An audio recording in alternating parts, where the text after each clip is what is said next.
changed, and it was changed, but it got left in. Should have been taken out. Good evening, everyone. I'm calling to order a meeting of the Stevens Point Area School District School Board for Monday, November 10th, 2014. Roll call and a verification of a quorum, please. Ms. Baker. Here. Mr. Ebel. Here. Ms. Erler. Here. Ms. Faxon. Here. Mr. Kokonowski. Mr. Presley. Here. Ms. Scott. Here. Ms. Sherrick. Here. Ms. Totten. Here. 8 members present. We have a quorum. All right.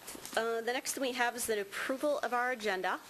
The one change I know about and have been asked about under, Trish, can you help me find it? Yes, it is here. G1. Correct. And so I'm just asking if we could move G1, approval of the District Aging and Disability Resource Center of Portage County Foster Grandparent Program. If we could just move that up a little bit. I just know that Cindy Piotrowski is here tonight, and I have a feeling we're going to be going late. Pardon me? 9G1.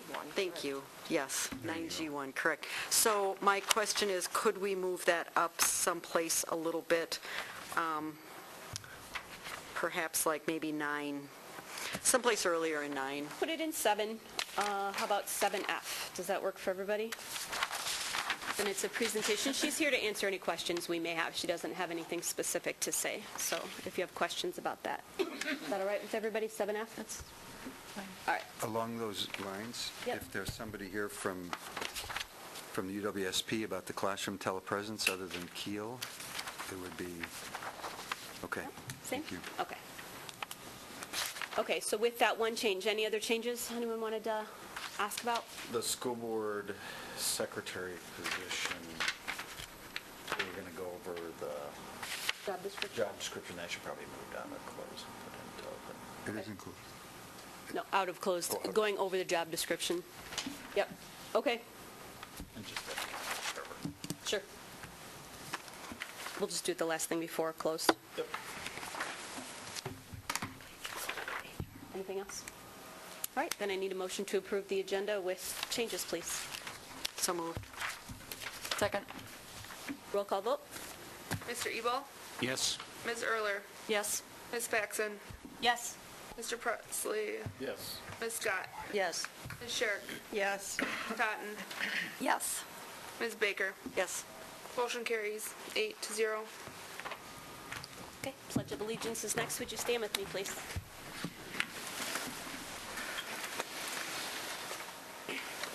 I pledge allegiance to the flag of the United States of America and to the republic for which it stands, one nation, under God, indivisible, with liberty and justice for all.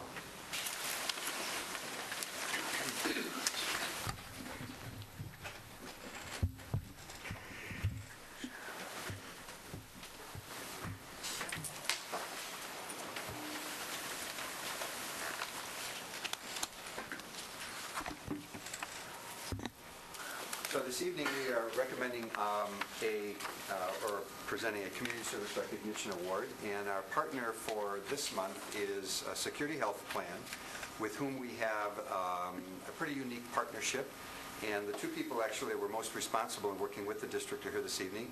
So we have our Director of Sales for the business area, Ginger Wolf, and Director of Sales for Consumer is Chris Bruni. So if you two would come up from Security Health.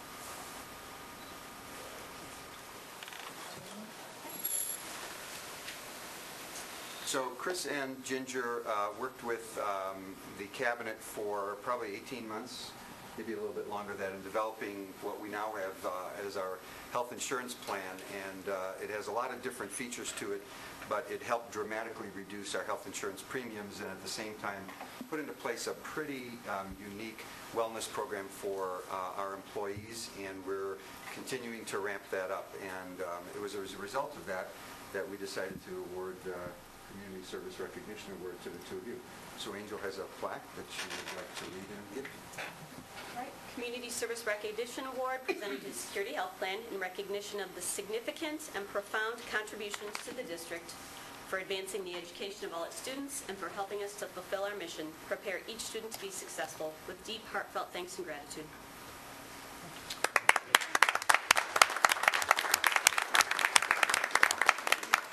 So if you one of you want to say something? It's an honor for us to accept this award. Thank you very much. It's truly been a great partnership.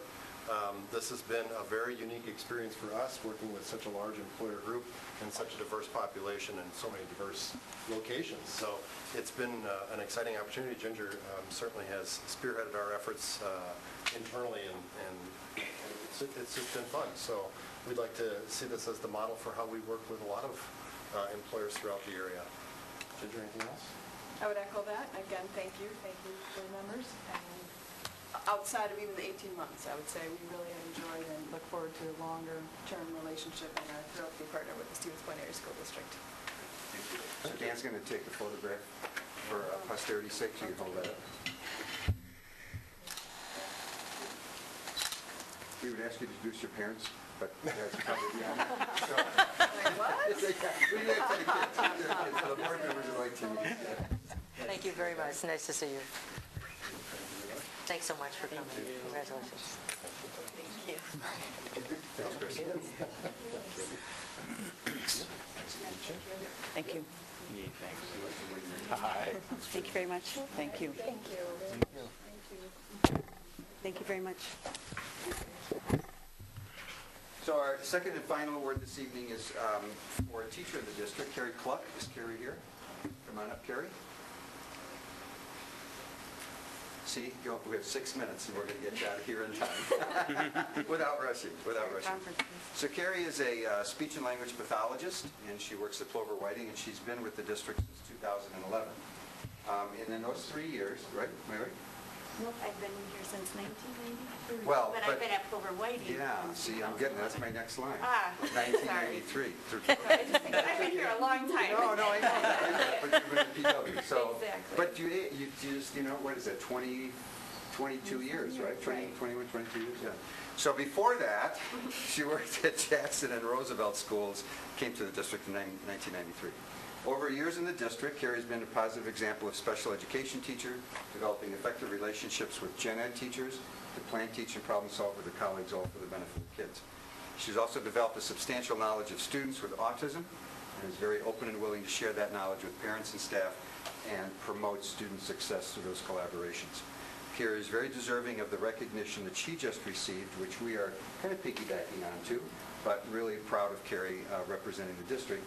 And she received it from the University of Wisconsin-Stevens Point, and we're very, very proud to have Carrie continue to be, no matter what location you're in, part of the district. So Angel's got the certificate. Thank you. So you want to read that? You want to read that? Sure.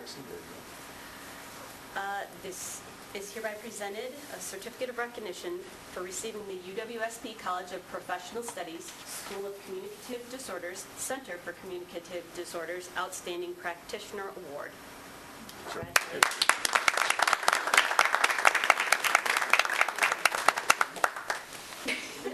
You have the opportunity. Well, I just thank you for recognizing me again. That's very nice, and I think all of our speech and language staff here in our district deserve this too. So Great. we're all very hard workers. So I thank you. Wonderful. So we're going to take a photograph of Carrie, so you can turn that around, and there you go, just like the kids. Okay. Before you leave the board meeting. All right. Okay. Thanks a lot. Thanks, Carrie. Thank you so much. Congratulations. It's really cool.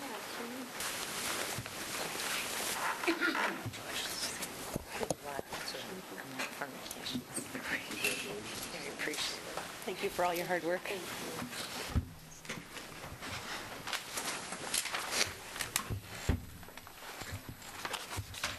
Do we have donations tonight? We have donations.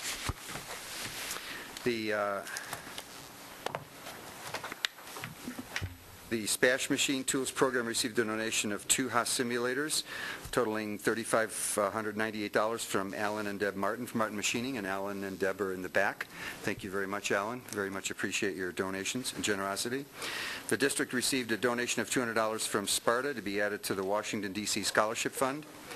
Plover Whiting Elementary School received the donation and planting of a mature tree from Jackie and Dennis Shablevsky.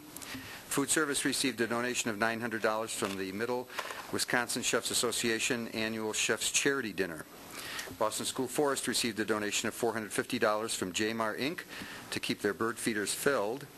And our food service department received a donation of 2 Instacooked mashed potato machines valued at $1,597 each. We appreciate the donations and the generosity for the district. Thank you very much. All right, we're now on to our public comments. I had a note written on top of tonight's public comments that this is a really, really big agenda. So I'm going to limit comments to 3 minutes tonight. If you have 3.5 minutes, I'm not going to cut you off. But we're just trying to keep everything down. We're going to try to move things along. The 2 first people that are signed up, I know called in to be signed up, and they are teachers. So what I'm going to do is when they do arrive, they're at parent-teacher conferences right now. When they arrive, I'm going to give them a chance to speak, but they're still at conferences. And that is Jenny White and Cindy Solinsky. Other than that, right now we have Reed Rushel.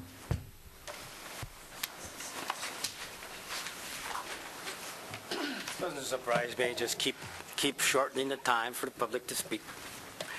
I say a lot of things at these school board meetings, but last week, the last meeting, I said that the charter school group would somehow find a way to attempt to sneak the charter school through. And that's what they're here tonight to do. But one of the reasons how they're attempting getting away with this stuff is through the committee process. And now I said what I told this group about before you went to committees. I told you that these committees would fail. They failed in the past, and they would fail again. They would not shorten your meetings. They would complicate it, your meetings. They're not televised like you said they were going to be. They're insufficient material. And as far as this charter school is going, there's insufficient information, and I will cover that later. That's not in this packet that you should have had for this charter school. It's out there. They, I believe, purposely aren't giving it to you, so that it would be very difficult for anyone here to honestly vote for it if you had that information. In addition, here in the government meetings in the newspaper here, it's not even listed for the November paper, November 3rd paper. You have under today, it says here, Stevens Point Business Service Committee. Then for Tuesday, which is this meeting was, didn't get listed. But at Wednesday's meeting of a Stevens Point Public School District policy is listed. So, and then I talked to a board member that criticized someone for not coming to the meeting. Hello. How would a person even know you were going to be talking about the charter school? Even if you read it in the paper, even if you was listed, which it's not, it doesn't tell you what you're going to talk about. What are you going to come up to the window here and try to read that paper you have in there? You can't. It's impossible to read the agenda. You see. So and your meetings aren't televised. You can't. And by the way, I asked for the minutes. This is the packet for that meeting. Where are the minutes? They're not. They won't be done until next month. So how would anybody know what you guys talked about at that committee? You wouldn't know, you see. And there lies a lot of your problems here. And this is how this board wants to operate. And there's one board member that's not looking at me because he doesn't want to hear this kind of stuff. But, so be it. And if they're honest, which unfortunately there's a lot of them here that aren't, you would throw this item out because it shouldn't even have gone to a committee. It should have gone right to the board, this charter school. So why it goes to a committee is because, hello, you can convince a bunch of members. In fact, I've been told that by a board member that they already know how the vote's going to be. This is what's going on here. Thank you, Reed. So you good board members, you better keep on fighting. All right, have a seat, please. Okay, that was it for just under board comments. So we are on to our student rep report from Emily Jones. Today, from 11 a.m. to 7 p.m. at SPASH, where the parent-teacher conference is. And on Thursday, they're going to be from 4 p.m. to 8 p.m. And then the fall play at SPASH this year is called Barbecuing Hamlet. And it will be shown on Friday and Saturday, November 14th and 15th at 9. And on Sunday, November 16th, it will be shown at 2. all the tickets will be sold at the door. Spash's jazz concert will be on Thursday, November 20th at 7:30 p.m. And this Saturday, November 8th, Spash Student Senate has held a pancake breakfast at Applebee's as a fundraiser for the Student Senate, and it was very successful, and they raised a lot of money for the program. Thank you. And just to clarify something, for those who are watching, we actually are on television again, channel 982 for cable, and it will be ready as soon as tonight, and we'll continue to play. WASB legislative report. Meg. I have nothing to report. I am aware that the WASB had their legislative seminar here in town this past weekend. I unfortunately was out of town, but Amy has already reached out to them, and we will be looking to get a set of the materials from that day so that we can have that resource available for the school board members. Thank you. All right. Next, we're on to the superintendent's search. We have two representatives here from Ray and Associates. Is Don still in the back room? Can we go get it? Yes, please. Just for the public's edification, prior to this, the board has filled out a Survey Monkey that had 33 characteristics. We were supposed to fill out our top 10. For a superintendent, we were also then given a form to fill out that was more essay-type questions, what were our thoughts, and then each board member has spent 5 minutes with the gentleman from Ray & Associates sometime this evening, and if they haven't, they will in the next couple of days or on the phone. And that's where we are, and then Don and Eric from Ray & Associates are going to come and... Hello, it's all yours. Okay, seems like I just saw you.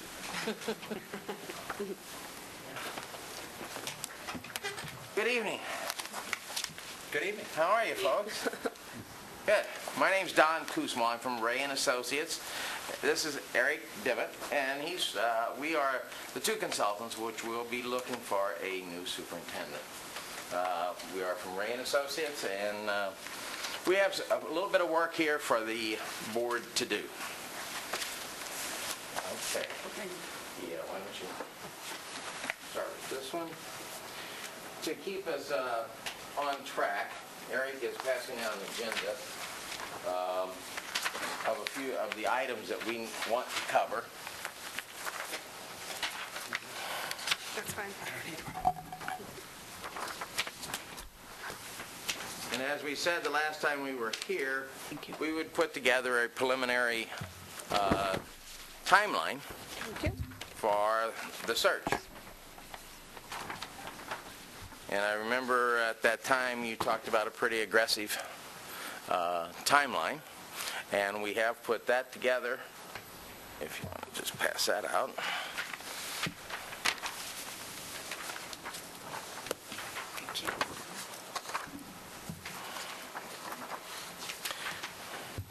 And tonight we did spend time with many of the board members who were able to make it in an interview process with the questions that we normally have for board members.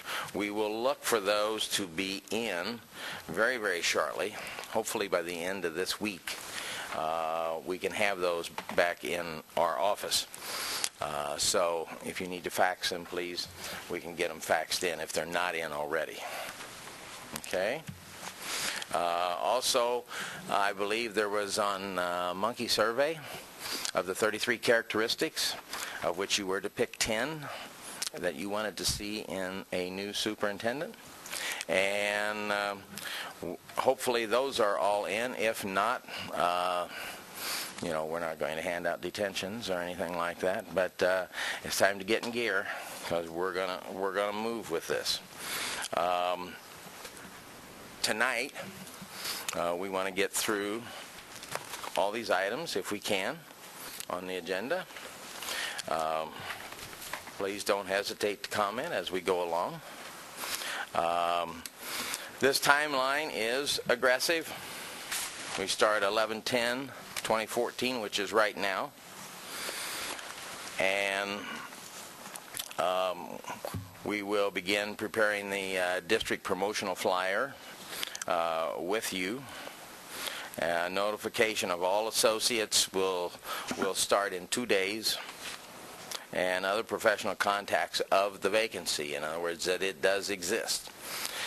We will have it with us. We will be attending several state school board conferences where superintendents attend in the month of November, and at those there will be a sheet there for your listing of a superintendent opening. As we have said before, we have 160 associates around the country, and each one of them will know that this is a vacancy. And they will be waiting for the profile to be complete, but they will also already be looking for possible superintendents that may fit the size of your district and what they can get online to find out about you and review board minutes and board meetings to see what the district really looks like. And then they will begin to contact sitting superintendents that may be interested in moving. So we need to continue to go and work on this search. On the 14th, the online survey link will be up and going. I think it's there now. And it will be one that we will open to the public.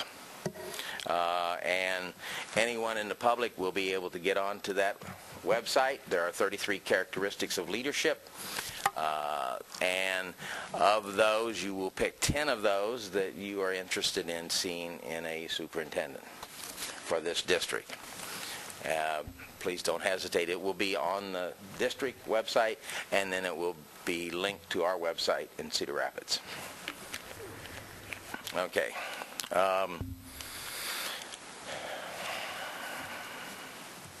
The input process. Oh, by the way, any thoughts, changes, anything, any conflicts in this timeline with any items that you have in your schedule? Does it fit through holidays?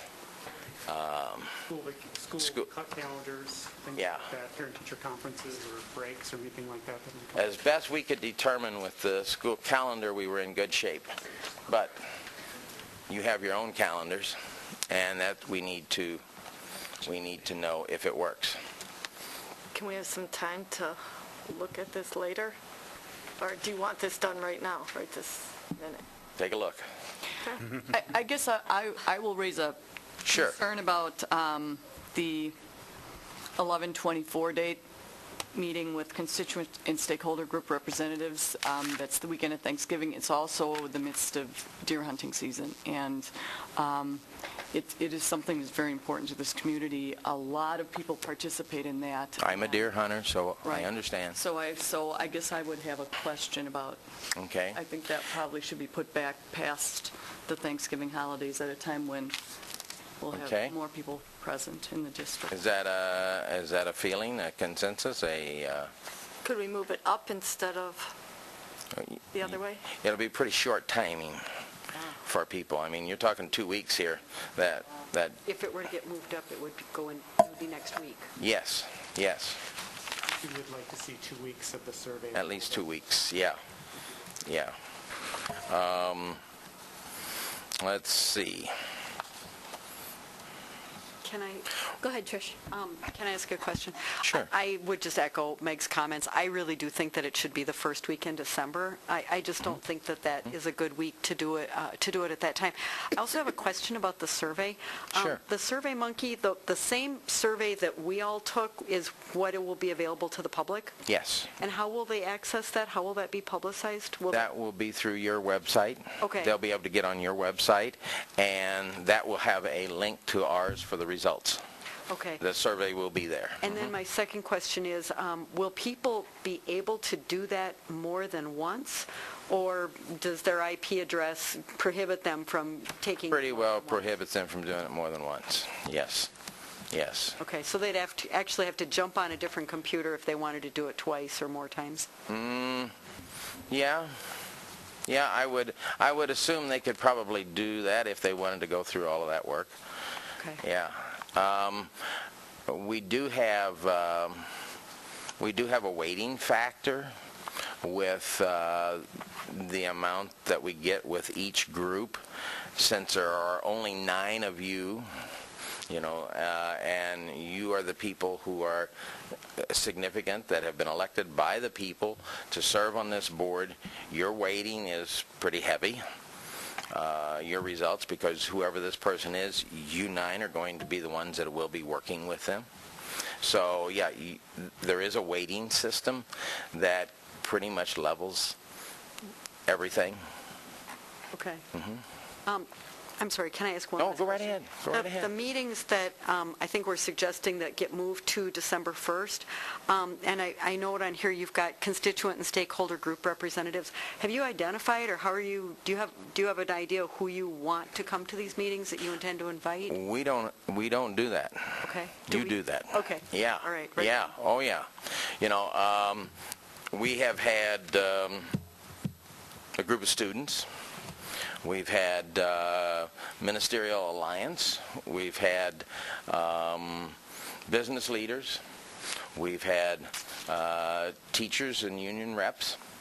We've had maintenance and non-certified union reps. We've had parents. We've had PTA, PTO, booster clubs.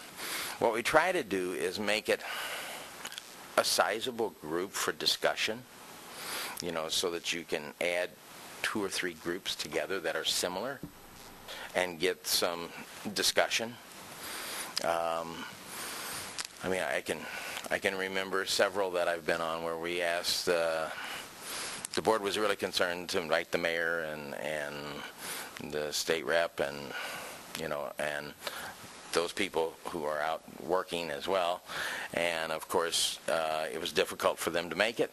So we had an empty slot, but they were invited and had somewhat committed, but their schedules did not let them be there, and that's understandable.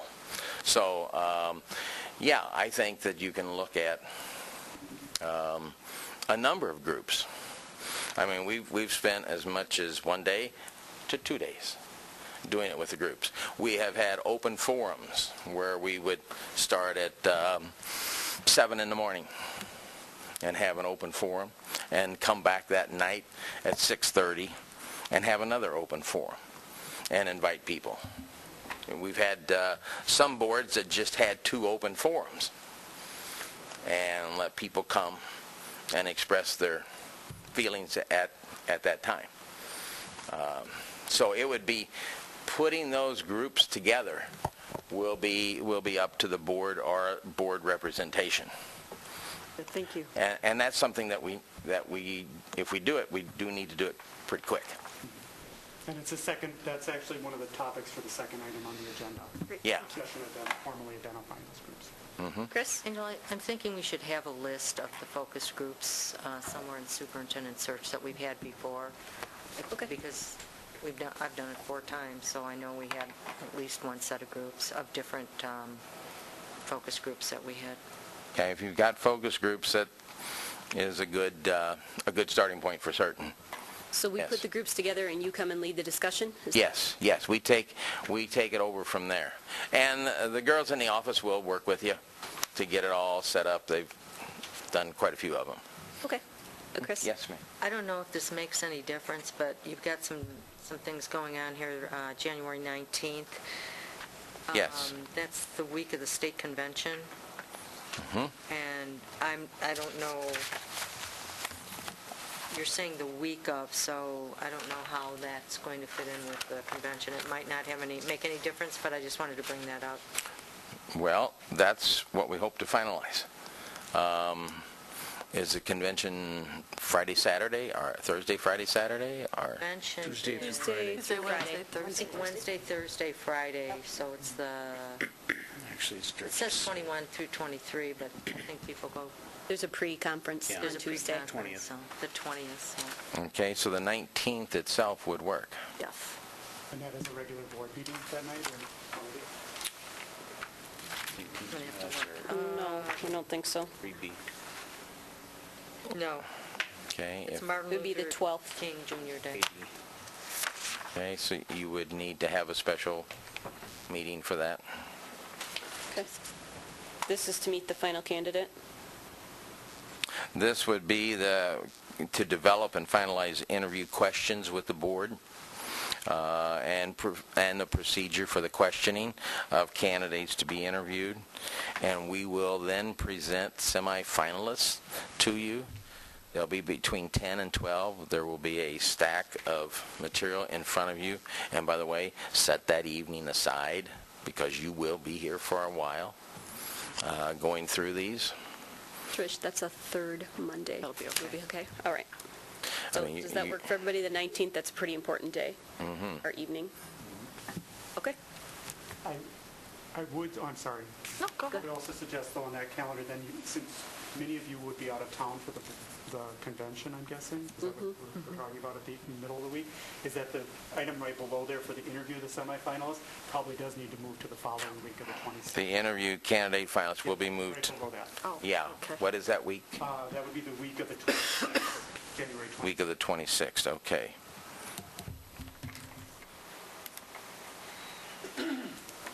And before we move to the next item, we'll go over all these dates one more time, so just to confirm. Yeah. I'm sorry, Lisa. I cut you Oh, off. no, that's okay.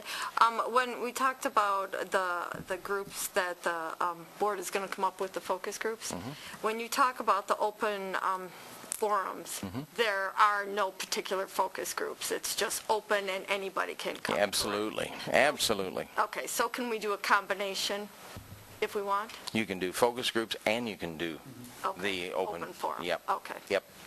Yeah, Okay. very definitely. Thank you. Any other questions? Okay. I guess I just put the input that I have no problem with for the two options to conduct via Skype or go to meeting.com, that we as a board would do that in order to save money and be able to move the process forward. I know that was one of the options that you talked about when we Is first... there- Yes, on the Sure. That's on the two blue red sheet. items there that we do need to decide this evening.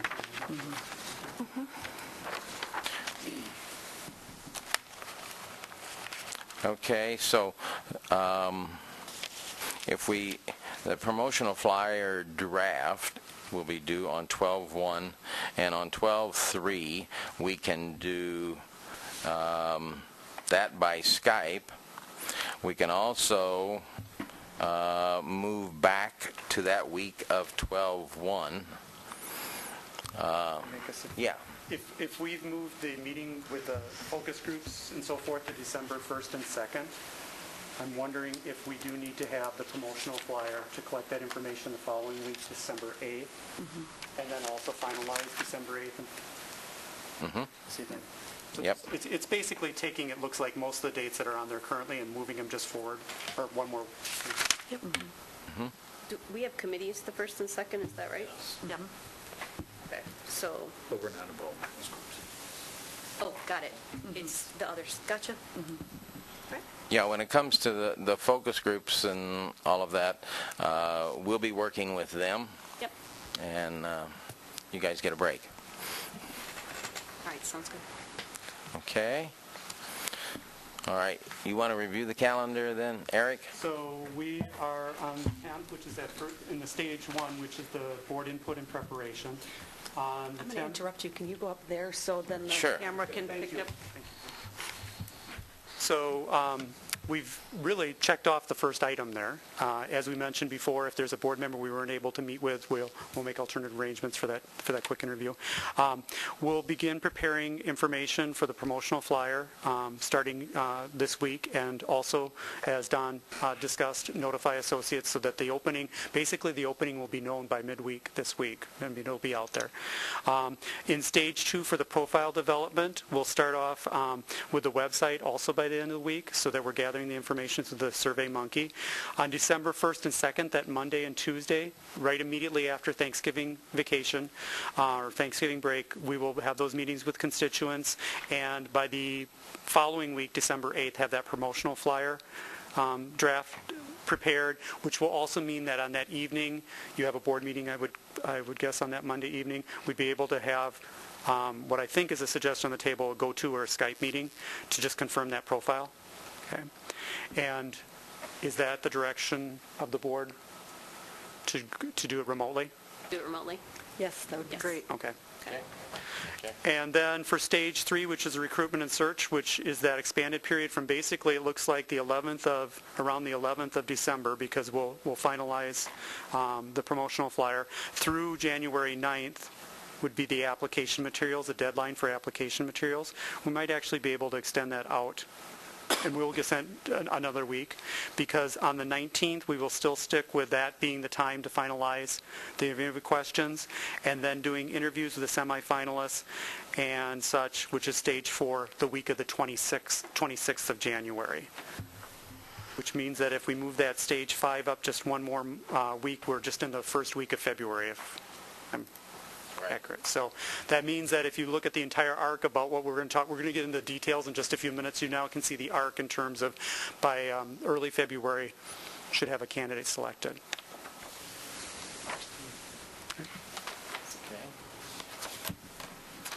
Okay.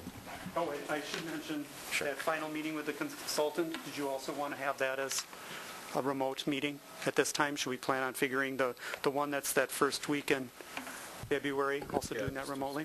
Okay. Yes. And we can always adjust any of these if you need to. If you say there's enough on the table here, we need to see you in person, we need to drive up, that can be arranged. Yeah. And at that point in time, one of us would come. You know, I mean, we don't need both of us once we get past the constituents. Okay? All right. And we will have new ones of these in your hand tomorrow. All right. Okay? For our distribution. Sounds good. Okay? Makes sense? Everybody concurring here? Yes. Okay. Super. Super. Okay. Calendar is complete. The input process as to who will be involved, and we've talked some about that in developing this profile, and then in the interview process, will groups be involved in the first round interviews, second round interviews, or neither?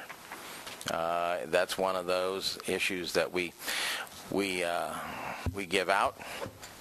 We've done it every way, but mainly we have the focus groups and we have the forums to get all of the early input from the community. When we get down to the 2 final candidates or 3 final candidates, then at that time it would be good to bring in, as my opinion, it would be good to bring in different groups or have them at the school to meet teachers, to meet representatives, to meet the union reps, to meet significant people that you think they will be working with in the community, as well as anybody and everybody. We have had open forums with the candidates where people could come, auditorium, gymnasium, and they could ask questions to the final candidates. And at that point in time, I will say this, we do control it, simply from the standpoint that all questions to be asked are written on note cards, and then we ask the questions. The same questions asked the first candidate will be also asked of the second and third, if there are 3. Okay? So that everyone has a fair shot at all the questions. Okay? So that's a possibility. There are any number of possibilities. If we can go back to the first part of that, we'll try to get some consensus on in developing the profile, who will be involved. Do you want to use the focus groups, the last focus groups, to be the groups involved, or how do you want to decide that? I mean, that's for you to decide that. My preference is to do the open forums. Do a morning forum and an evening forum? Yeah. Do 2 of them? Yeah, Okay. I just think that the community is at a stage where everybody should have an opportunity to speak. Okay. Feelings from others?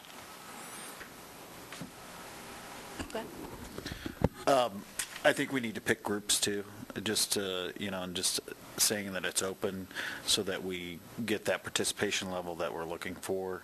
I don't know how you pick that group, but we'll have to decide that. But I think there's specific groups within our district, whether it's teachers, staff here at Bliss, or whatever the case may be. We need to decide who those are, and that way we have essentially two opportunities for people within the public. You got the open, and then you also have a dedicated group. It'll work. I would consider students as a group at the high school. I would consider teachers as a group, representatives from some of the schools that will be able to get to a meeting during the day. And I would look at some of the parent organizations, booster clubs, put them together as one group. I think that if you have strong business leaders that are interested in the school, that I think you should have a focus group or a group for us to meet with. Non-certified, there should be a group of non-certified people. And I'm just trying to think if I left anybody in the education community out. We will have the forums for anybody that isn't there. When Dr. Wenninger was hired, I was really honored. I got a postcard in the mail asking me to attend one of the forums that were conducted then, and as a parent. And I was really honored and, of course, showed up. I might suggest that maybe we have our secretary send out the six groups that he's suggested, and that we each send back, 5 or 6 or 2 or 3 people that would fit into each of those categories, and then we do the same thing, put together a postcard and invite those people to come. Very good. And very good. That's a good idea. To encourage lots of participation. Do we want to do it? I guess I'm thinking like the student group, why wouldn't we just contact the student senate and have them open it up and invite everyone? And Sure. And that way we don't pick and choose who, and then it's a larger group, or don't we want that? No, I think that's a great idea, but sometimes, like tonight, we have a really full house, which is great, but a lot of times we send out invitations, we ask people to show up, and we don't get lots of people. And I'm pretty sure that we all know lots of different people in our community that we think would be really good, if we make a personal invitation to them to be there, that we're going to get more participation. But I don't have any objection to having it open to the public as well. I just want to make sure there's a lot of people there expressing their opinions. Sure. Absolutely. Absolutely. This is an appointment that you will make that affects the lives of everyone in this community. And I think that is significant, and to have some names there would be very, very good. I don't see anything wrong with looking to the student senate to send representatives to, because your student senate runs freshmen are 10th through 12th, so you would have your representatives there. Yeah, and we can go to the high school and meet with them. Right. Don, how many meetings do you want to have in those 2 days? So we were going to do a morning and an evening that are open, and then do you want to speckle meetings all day? Sounds like about 6 of them. Okay. In the there. 2-day period? In a 1-day period. December 1st, is that where we are? Yes. We could either go the first or second. It's one or the other, not both. Okay. Gotcha. We've done as many as 25 in 2 days. There's 2 of us, there could be 3 of us, and we can schedule them at the same time. Okay. See, so that won't be a problem. And normally we schedule for about 45 minutes. Okay. Because sometimes we have to be from one spot to the other, and they're across town. Yep. So giving us an opportunity to be there. Okay. We can work mostly with parent groups and others out of here, and then with with the students and some other groups, we'll probably want to work somewhere else, or at the forums, we would want to work in an area that would be able to hold a number of people. All right. We could potentially do the evening forum the evening before, and then do the rest up until 4 the second day of... Oh, that's a good idea. Doesn't have to all be a single day. Yeah. 'Cause we're We can gonna break them up. We're going to have a travel expense for that date one way or another, Right. because of the length of the day. That's a good Yeah. idea. Yes, ma'am. I think one other group that would be helpful would be some of the organizations as well as the university where we as a district are partnering with them on ongoing initiatives, and to be able to have a representative from some of those various groups to come. Yeah, as I said, it's not uncommon to have businesses, large businesses and the leadership there attend or have them send someone. Sure, and the university would be a very big employer, you bet. Any other thoughts? Okay. Okay. The girls in the office will be in contact with Angel? Okay. Okay. Do you want it to be Amy? I think to try to help her stay part-time will...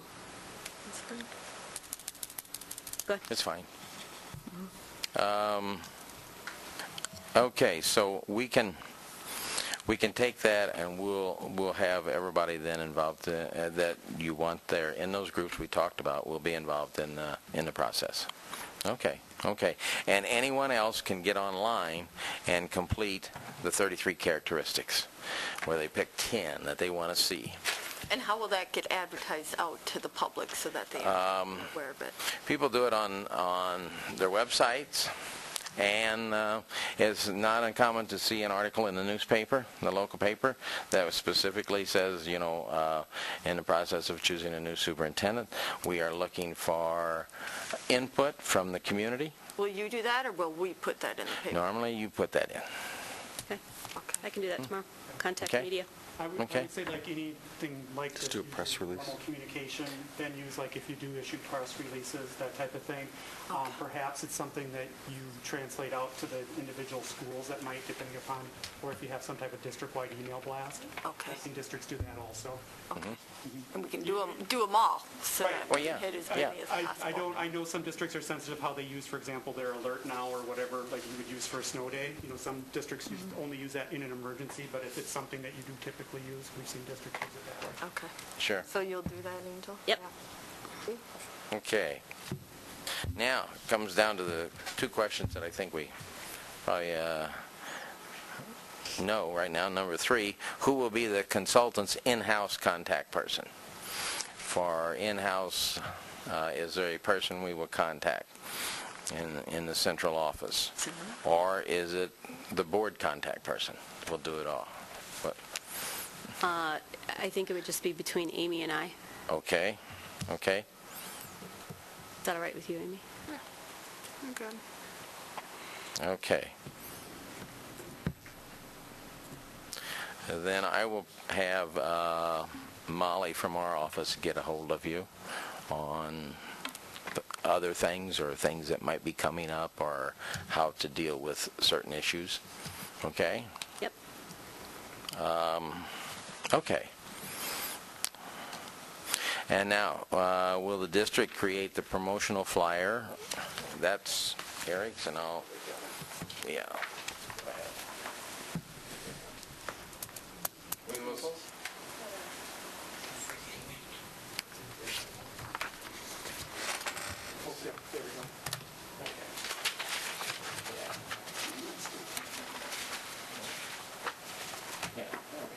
Okay. What I'm going to pass around now is promotional flyers of districts that we have worked with and done.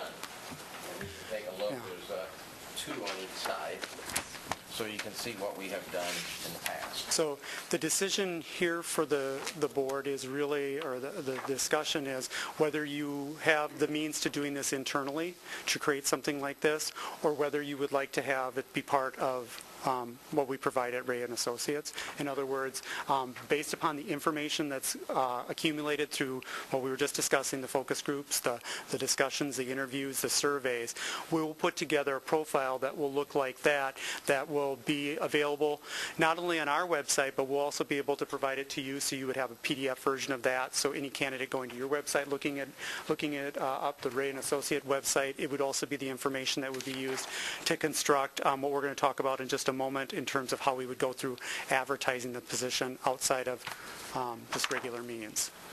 And also along that same line, any pictures, any issues about budget, any issues about curriculum, extracurricular, the promotional flyer is the place for that. It's the place for you to brag about what you do. And you have a lot to brag about. You have a spark.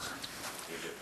And for example, I believe like the branding that you have right behind Angel there, that type of thing we want to make sure to incorporate. I'm assuming that's the school district. That's when people see that on a piece of paper, they know it belongs to the school district. We want to have that be an image that gets out there. Do you need an answer on that, or can I ask around and see what options we have in-house? Yeah. Go right ahead. And you can check and see if you have a tech department or tech person that really would want to be the leader on that. Okay. Yeah. We would really want to have, going back to the calendar that we just created, by December 8th, we'll want to have a mock-up of that already, basically to go to say, just like what you're looking at right now is ready to roll. So. And Angel, I'm just thinking with the workload that our staff has, and my preference would be just to have them do it and be done with it and not have to worry about it and not add it on someone's plate with the short time frame that they have to turn it around. But.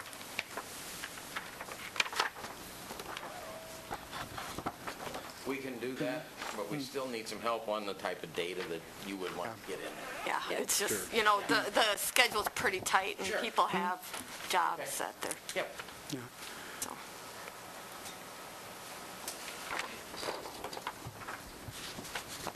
So I've got just in the notes that Angel will be, and that'll be another thing. I'll give you an answer tomorrow. Yeah, and that'll be something that Judy and Molly in the office will confirm with you. Know how to do it and have done them. Okay.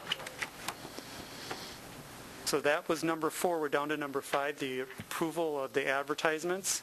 And we do have handouts on that also. Let me just keep. I'll get that. Okay.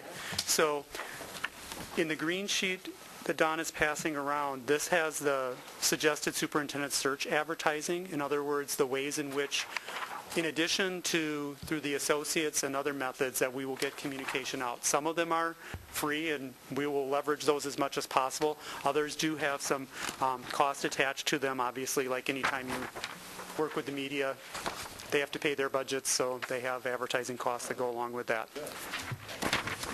The first one that is up there recommended by us is the AASA website. Because of the length of the search and the timeline that we just kind of confirmed here, we'd probably be looking in the 30-day range. I don't think you need to extend out to the 60-day range. It shortens the 30-day range. The Education Week newspaper, some may be familiar with that, gets out to nationwide also. They have the costs listed there. If you jump down a little bit further down the Ray and Associates, we would have a free job listing on our website where obviously people are checking for openings. We have in the Wisconsin School Board Association website, so it would also be posted there, which is free. And also we would post it free with the Wisconsin Association of School Administrators. So those would be probably those 5, the AASA, Education Week, Ray and Associates, School Board Association, and the school administrators. Those would be probably the 5 that just Don and I, as we thought about this particular search, your particular district, what we'd heard through earlier discussion, might be the fit for you. But that is, once again, your decision and prerogative as a board. Education Week is probably the most viewed document by superintendents for everything that's going on around the country.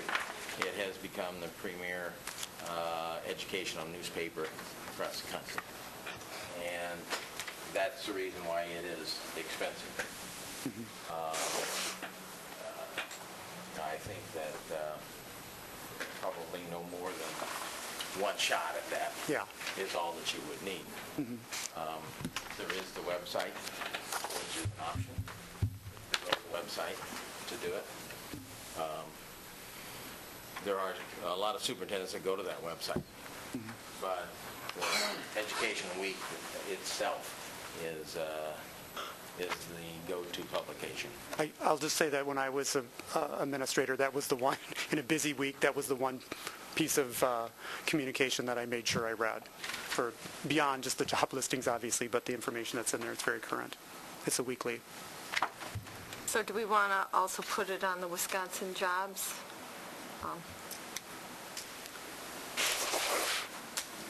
Yeah. Does that automatically happen from your personnel when it goes on to WeCan, or? Oh, it could. Okay. Sometimes, I know, sometimes some HR, that's their process, is when it goes on to WeCan, it also shows up on WisJobs, so it might be something to check internally, because it's very easy to do and it's also free. Yeah.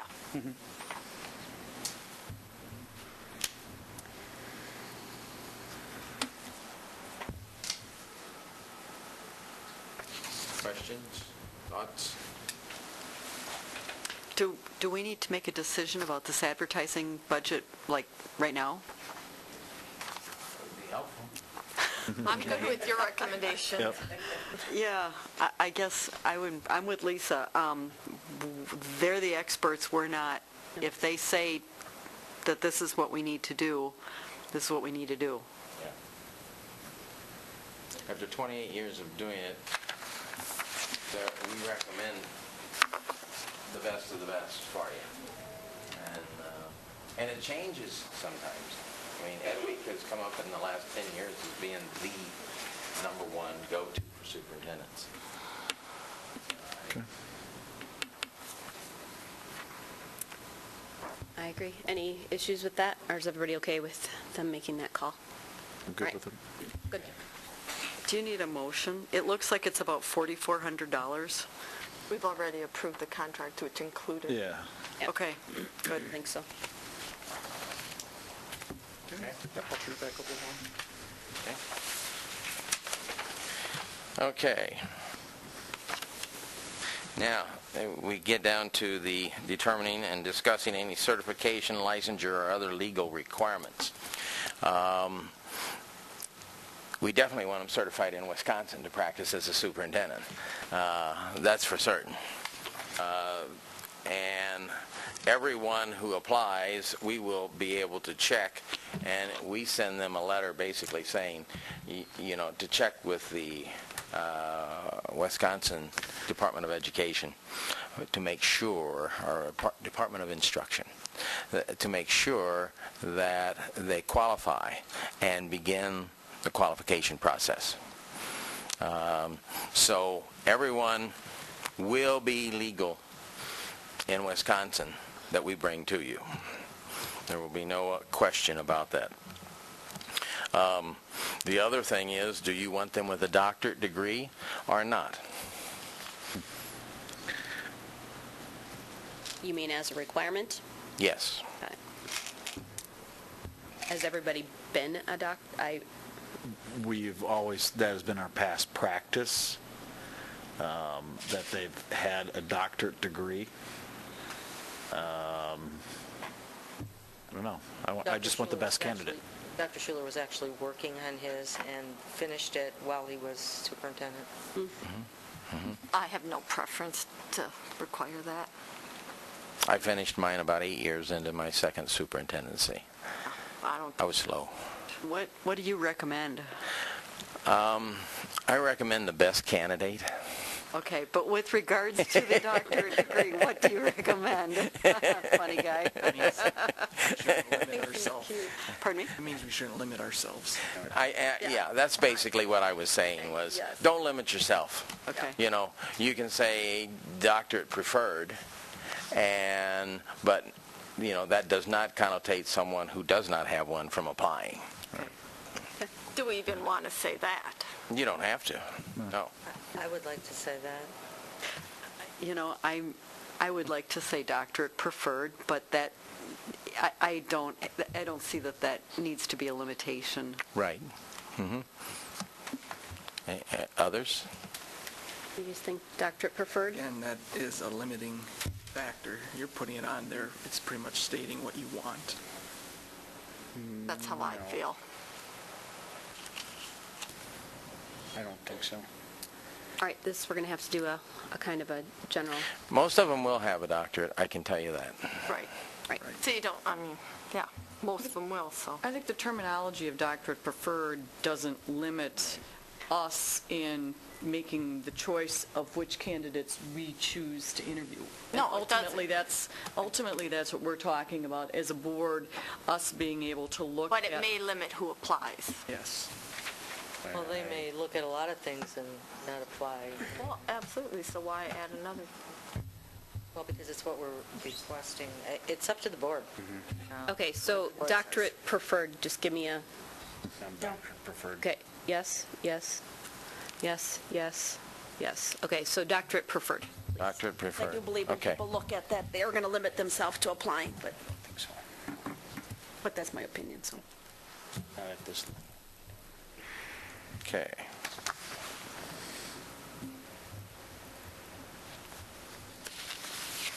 Okay. Okay, when it's time for invoices from the firm to come to the district, who should we send the invoices to? You? That's fine. Bill or Amy? What do you guys want to do? We can have them sent directly to Send them directly to Amy, and she can give them to you. Yeah. Perfecto. Unless you want to pay them, maybe. Yeah, exactly. So Amy Daly. Huh? Amy sorry. Daly, School Board Secretary. Okay.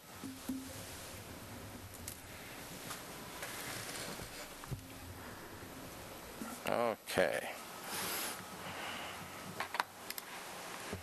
Okay. Now, final item. I wonder why it's final.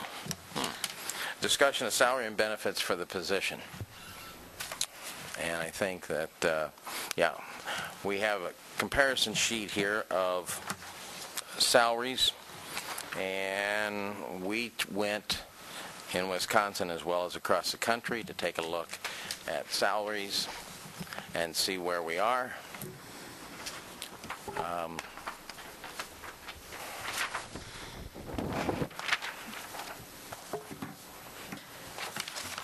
By any chance, did you look at, we just had a study done on comparison of wages and Charleston Devon.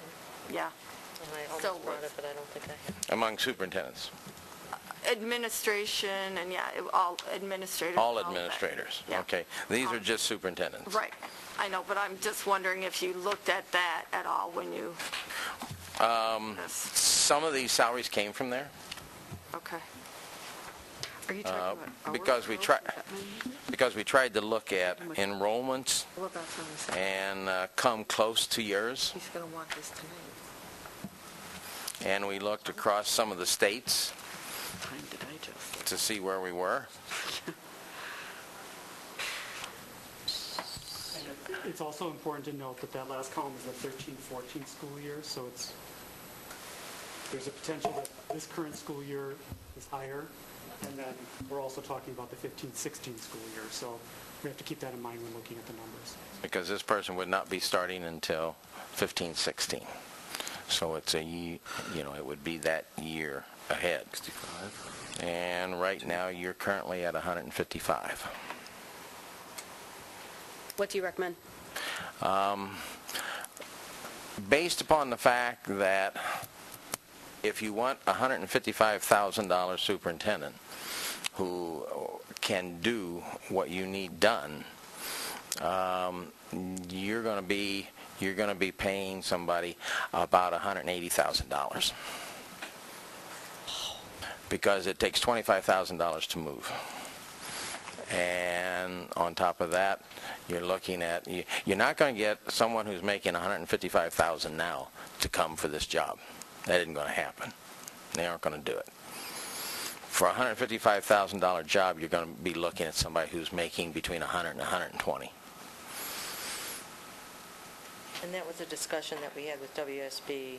I specifically asked that question about a superintendent. Would a superintendent come for any less than what we currently are paying our superintendent? And they said, absolutely not. Right. Yes, sir. What about if we already have the in-house candidate and ends up coming from that pool? In-house candidates, yes. Yes, if there are in-house candidates, then that's fine. The job to be done is still there, whether it's an in-house candidate or it's someone from the outside. That 20,000 plus move doesn't apply then? It would not apply at that point in time. Chances are, if they are in-house, there is a learning curve that they will have to experience. And that requires a lot of additional time, additional work to get up that curve. Assistant superintendents are assistant superintendents most of the time because they don't want to be superintendents. And that's the best ones. And then if you're lucky, you find someone who wants to be a superintendent. And you luck out because their learning curve is only about 2 years. The principal has a learning curve of 3 to 5. And if you're a struggling district, then that's tough. That's tough. And I also think with what we have, if you look at the 5 things that we're looking at, these 5 that we're going to prioritize tonight, I don't think you want somebody who's going to have to start learning this job, because when you think about what's there, negotiations, the consolidated task force, Carlson Detman, you better have somebody that really understands, or we're going to go sliding backwards because we're not going to be able to move forward. I think that could happen if we lose the cabinet. If we have the That cabinet could in happen. place, if we have the Could cabinet happen. in place, we basically have what we're trying to, or not we, but that the office of the superintendent, that is our safety net that could have been in place, but it is not. But we still do kind of have it through the cabinet that is already with the information that they do daily. I would agree. Yes, ma'am. Do you see a range in terms of salary? I mean, with superintendent searches where you're Well- looking at based on experience, based on background, we're looking within a certain... Yeah, normally you don't get a whole lot of people to apply. Unless you got a set dollar. Now the thing that we do, and it makes a difference, is we will set it in the range of $180,000. If a person comes in, say someone in-house, that learning curve is there, and they're going to come for less. You may find somebody with a doctorate and 25 years of experience that has experienced those things that the profile reflect that you need, and you may want to pay them $5,000-$10,000 more. When you say in the range of a specific figure, it gives you the opportunity to go both ways. Are you looking for us to give you a dollar amount tonight? I'm hopeful. Because I'm struggling with this a little bit. Every board does. You're not an exception there. So was that your recommendation, in the range of 180? Yes. Okay. By the way, the averages of those salaries that you have there is $201,118. Yeah, but Is this something that, I mean, in terms of when this goes out, is this something that shows up on the promotional flyer? I mean, is Yes. that what we're... Yes. So- Oh, yes. So we're in a period of time, I guess my recommendation would, I would be very comfortable with having our president and vice president pull together a recommendation for us to review at our next meeting, which I think would give us the time, and I think at that point in time, too, we'd have a better idea of a listing of the stakeholder groups that we're going to be reaching out to, and some of these other I don't know if other board members would be comfortable with that. I would want to know what you'd want us to look for, because they know what to look for, and I don't have the slightest idea what I'm looking for. I mean, I can call districts around us, but I mean, there's nowhere to look. Yeah, you've got the best that we can find across the United States that match up with you. And, I mean, we can do comparables off the DPI site. They have all the salaries for all the superintendents in the state. I mean, so that's, I mean, export it into Excel, do a sort based on, title. I mean, it wouldn't take 5-10 minutes to do. I'll do it. I mean, that, like 5-10 minutes max. Yes, sir. When you're speaking about that salary range being 180, would that be the low number and then grow from there? No, that's The max. The max number? It would be what everyone who was looking at it as a candidate and saying that's what they're willing to pay. Okay. So for some of them, experienced superintendents, they know that it's going to be $180,000. In the range of inexperienced, will know that they probably aren't going to get that. Right, instead of actually setting a complete range of 160 to... Yeah, right. Okay. Right. It allows you to adapt to the candidates you have in front of you. All right, what does everybody want to do? In terms of, do you want Lisa to put the Excel sheet together, look at that? When's our next scheduled meeting? I'm going to second Meg's very informal motion that you guys, that the two of you, take a look at all of the different pieces and then give us a suggestion. I feel like this is something that we need to spend some time learning, thinking about. This is not just something I can't just say, oh yeah, 180 is great. I need to get to a certain comfort level with that amount of money. That's a lot of money. Then- Well, and for Lisa to provide Yes, the information, that that would would be be- great, and Yeah. possibly to consult with our human resources to And the other piece is the Carlson-Detman study that we did. The Carlson-Detman study has information on our leadership team. I think that that's something we should take a look at as well. I mean, I think there's a bunch of pieces that should be brought together, and I'm not very comfortable tonight just saying we're going to go forward with this without looking at those pieces of information like the When do you need this number? Let's take a look at the calendar and see what we got. And Don, that doesn't include benefits, right?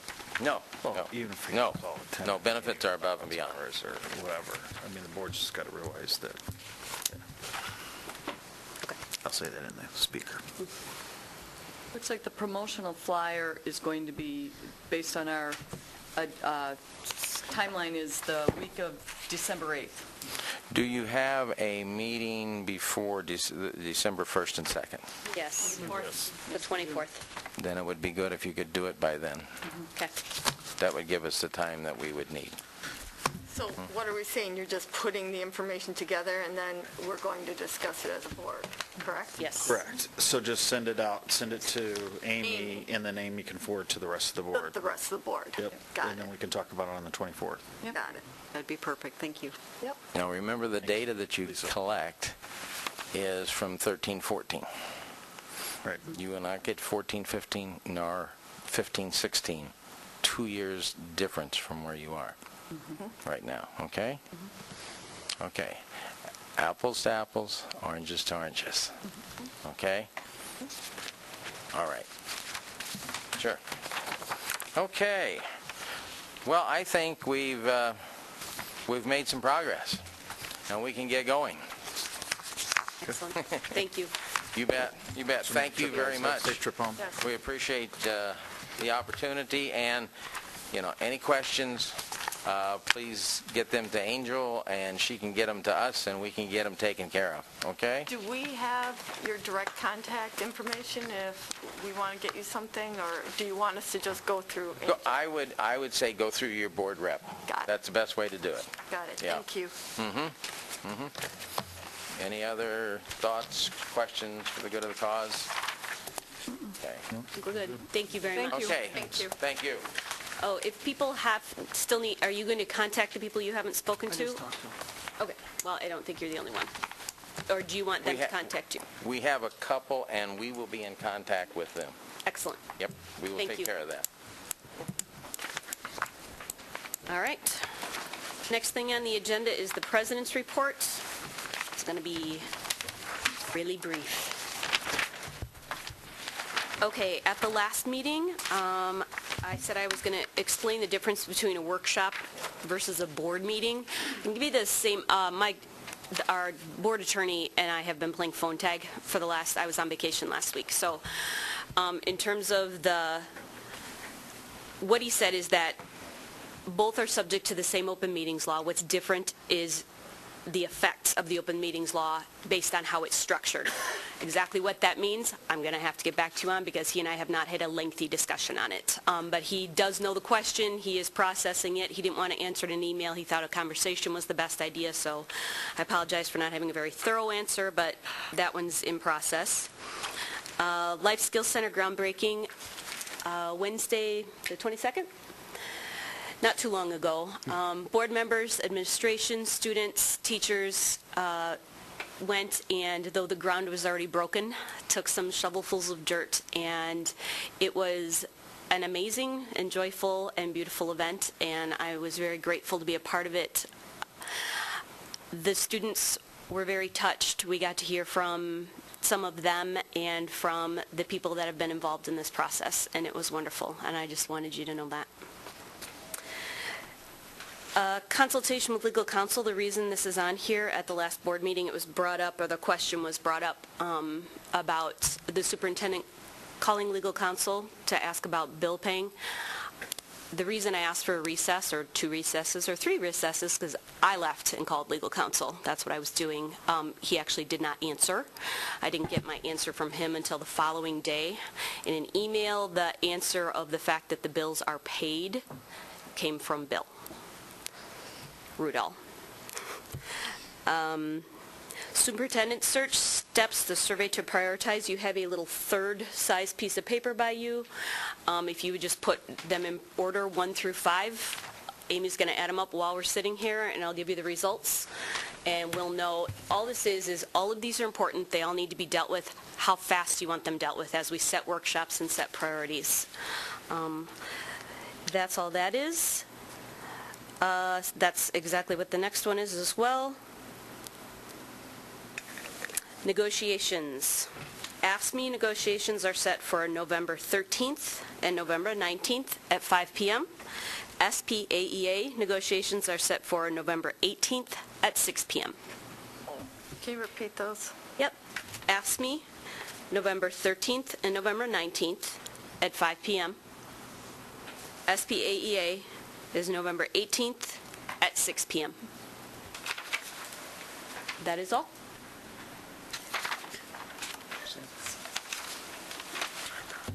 Reed, you asked to speak to the superintendent's report?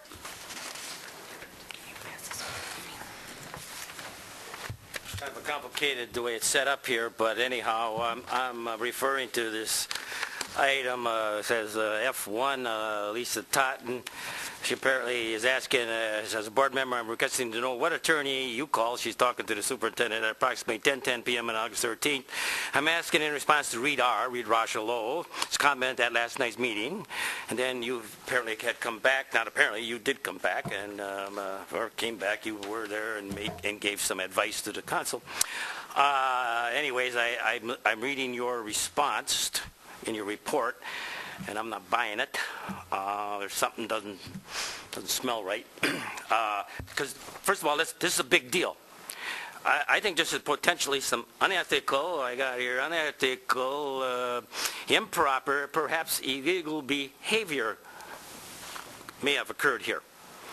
Okay, I just answered that question, Reed. I went in the back and called you. No, this is the superintendent's report, and he's answering in this report. And please don't interrupt me, because you have just admitted in your report that you didn't get any response from anybody. But the superintendent did give a advice to Ms. Sherrick, when she was going to make a motion. So it couldn't have come from you. So it had to have come from Mr. Winiger.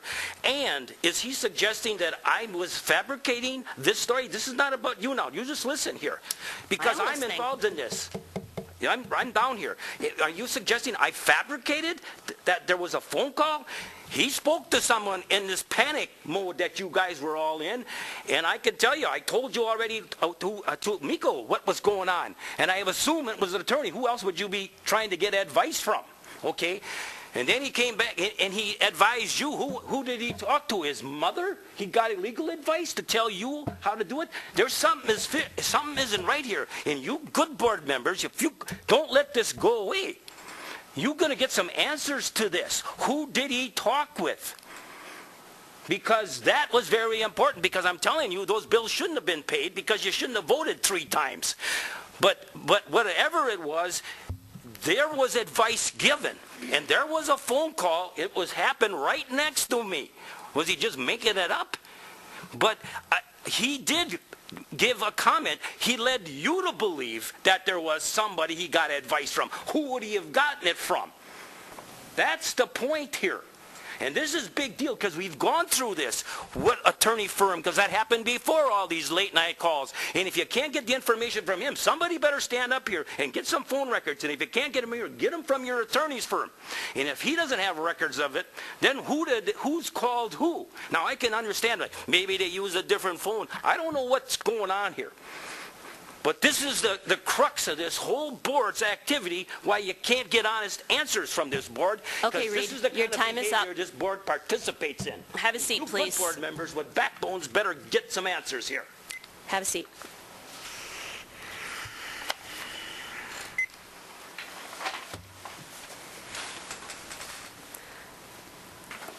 Any questions on the superintendent's report? Elks. With the bus questions that you answered, there were 2 of them that I didn't see an answer for unless I missed it. One of them, do the new buses fit in the mechanic's garage? The other one, why the new buses do not have the side stencil of the school on it? Yeah, those came afterwards, Alex. The Okay. buses do fit in the garages. Okay. And there have been some changes made so that they do fit in, so especially with the inclement weather. And the buses do have our logo and insignia on it, but they're smaller, and they're right to the left of the door. I've seen that, but is there a reason why we no longer have a big advertising Well, banner? the rationale that I was given was that they're easier to remove when we have to either give the buses back or sell them, rather than have to take off that large amount of print. I will tell you that as of today, however, I have asked that all the buses have the standard Stevens Point area schools or Stevens Point area public school district put on them as we normally do, because people aren't going to be looking for the small one next to the doors. So Right. that'll be done. Thank you. You're welcome. I do have one question. I had asked for the numbers for the students that had open enrolled in and open enrolled out, and the last question that I guess I didn't ask you specifically because, quite frankly, I was really surprised at how large these numbers are. Do you have any idea why 151 last year and 170 this year students opted You out? did ask that question, Trish. There's no way that I could have gotten that answer to you by tonight, and I'm really not sure we can give you that answer. We don't do exit interviews and for students or parents, and unless they indicate a reason on the form that they're leaving, we wouldn't know. In Wisconsin is a little bit unusual from other states. For example, we are not required as a public school district to keep track of how many homeschool kids we have, where they are, how they're being schooled, any of that. So we don't know how many homeschool kids there are. We can take a guess, but it would purely be a guess. Same is true for open enroll in and out. We wouldn't really have any idea of why they're leaving unless, for example, a little bit more than half of the students who were at the Tomorrow River charter school came from us. So they have 100 students, 51 of them are ours. So students are opting out for that experience. We have a lot of students who are enrolled in the Wisconsin Rapids virtual online program because that fits their needs better than what we're offering. So there's a variety of reasons that kids open enroll in and out. Yeah. Thank you. One more question. With the Part C under my name, number 2, the two SPASH security personnel do not have any district responsibilities for district security. That is a little puzzling because I'm sure they do have responsibilities. They don't. They do not have any district-wide responsibilities. They have responsibilities at SPASH. As I indicated in the report, and I'll get to Okay, that. it just doesn't say district-wide. Okay. Well, that's Implied. under the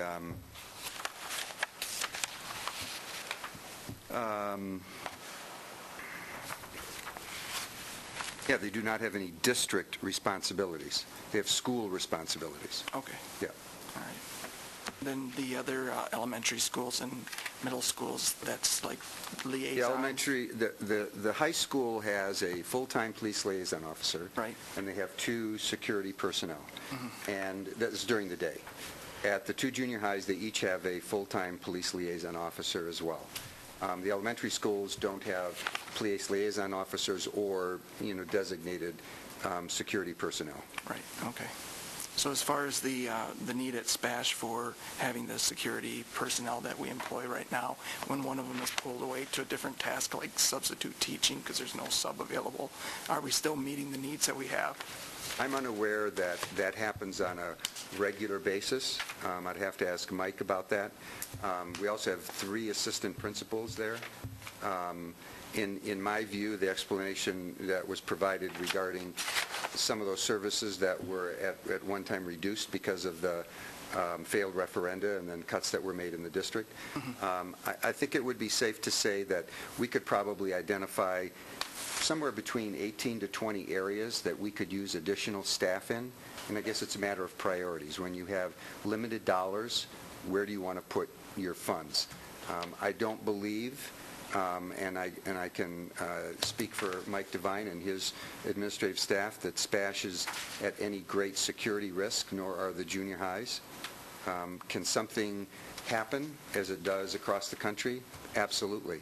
But as we saw in, I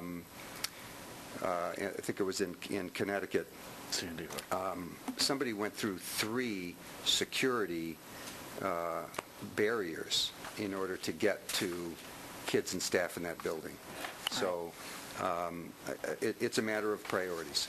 And we've established that we think we have sufficient security personnel at SPASH such that we're not anywhere close to saying that, we're going to recommend more. What we have recommended and what the board has approved are other security measures which we think are pretty critical for the schools. All right, like the plastic coating on the glass. The glass, as well as additional cameras, and making sure that our front entrances are going to be locked, and you have to, like a buzz-in system.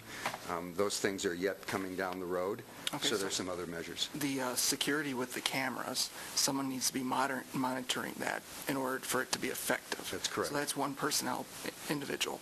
And No, then that's going to be utilizing existing personnel. Okay, right. And then the person at the front, the greeter, or not greeter, I'm not sure the correct term. At SPASH? Right. Yeah. And if there's no one there, you're saying a principal comes forward and does that responsibility? No, Mike has a rotational basis of who mans that station. I'd have to go back and ask him specifically. Okay. All right. Thank you. Yep. Kim? On number 3, Which number 3, Kim? buildings and grounds. Yep. Not quite sure what I want to say about this. I'm not quite sure how you found out about it other than the paper.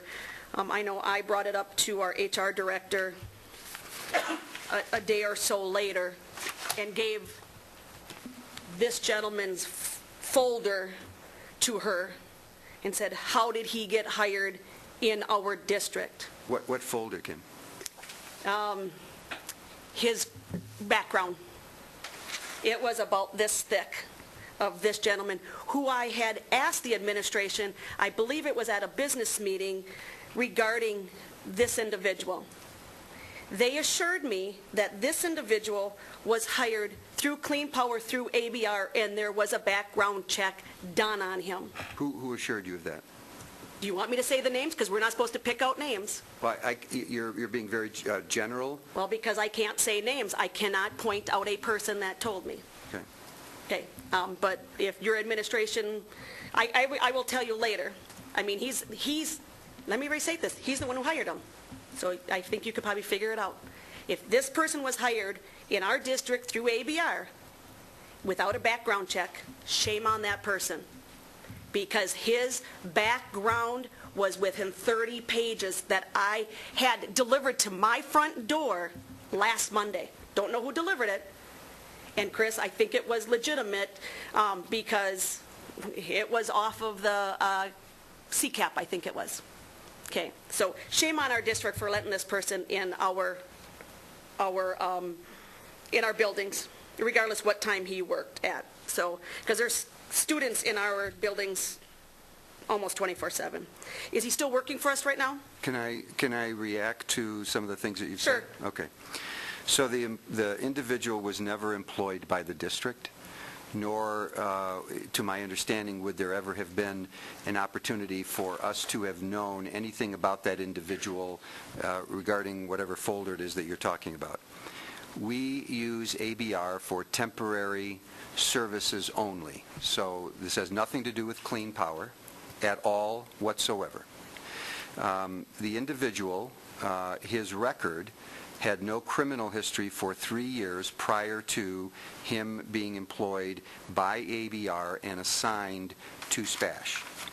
He worked for 30 days in the northwest section of the building, as indicated, and the reports were actually that he did fairly good work, and there were no reported incidents.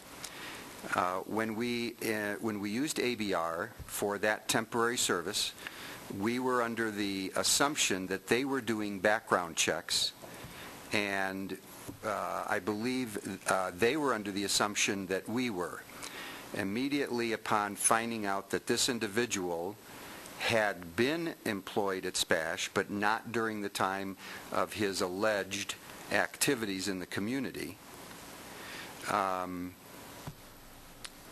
we told ABR that we were not going to have any of their employees until they completed a background check and verified with us what that background check was. So as soon as we found that out, we had them change their practices. For now on, that's why I ask more than one person the same question, because every time I ask a question, I get a different answer. And that's why it's very hard to trust the information that you receive. So, and if our meetings would be taped, and maybe they are taped for the business meeting a couple months ago, that's where I asked the question. So, and again, I was told completely something different. And if you read the article that was on him in the paper, he was on parole when we hired him. So anyways, we're going to leave that one alone. So I just hope he's not in our district and we take a careful look at the people that we are employing. Before you go on, can I ask a question? Go ahead. Is there a reason the district wasn't proactive in this? I mean, we do background checks and all of that for our volunteers, you know, if you want to be on a field trip or whatever. Why would we not carry that forward into our contract with ABR? And in addition to that, if we are already outsourcing to Clean Power, why wouldn't we go through them instead of ABR for temporary help? Yeah, I don't know the answer to the second part, Lisa. The first part is that, again, there was an assumption made that those background checks were being done. And again, as soon as we found out the individual, you know, we asked ABR to change their practices, and they did. So I could find out why we used ABR for temporary services as opposed to Clean Power. Would you like me to find out?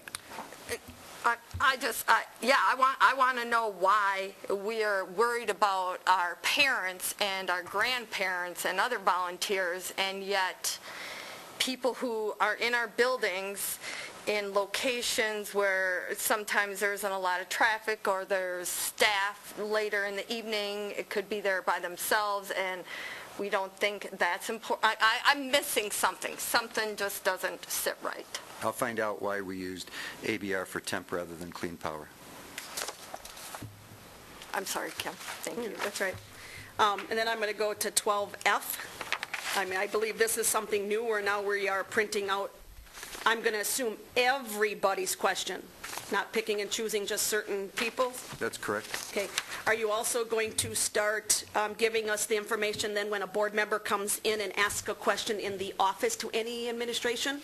You know, I can't keep track of all the phone calls or emails that come and go. These are formal requests that were made to me by email primarily, and you know, I'd be I'd be chasing after. I mean, I would spend a great deal of my day doing that. If everybody would use the same system and format that we used before, it'd be a lot easier.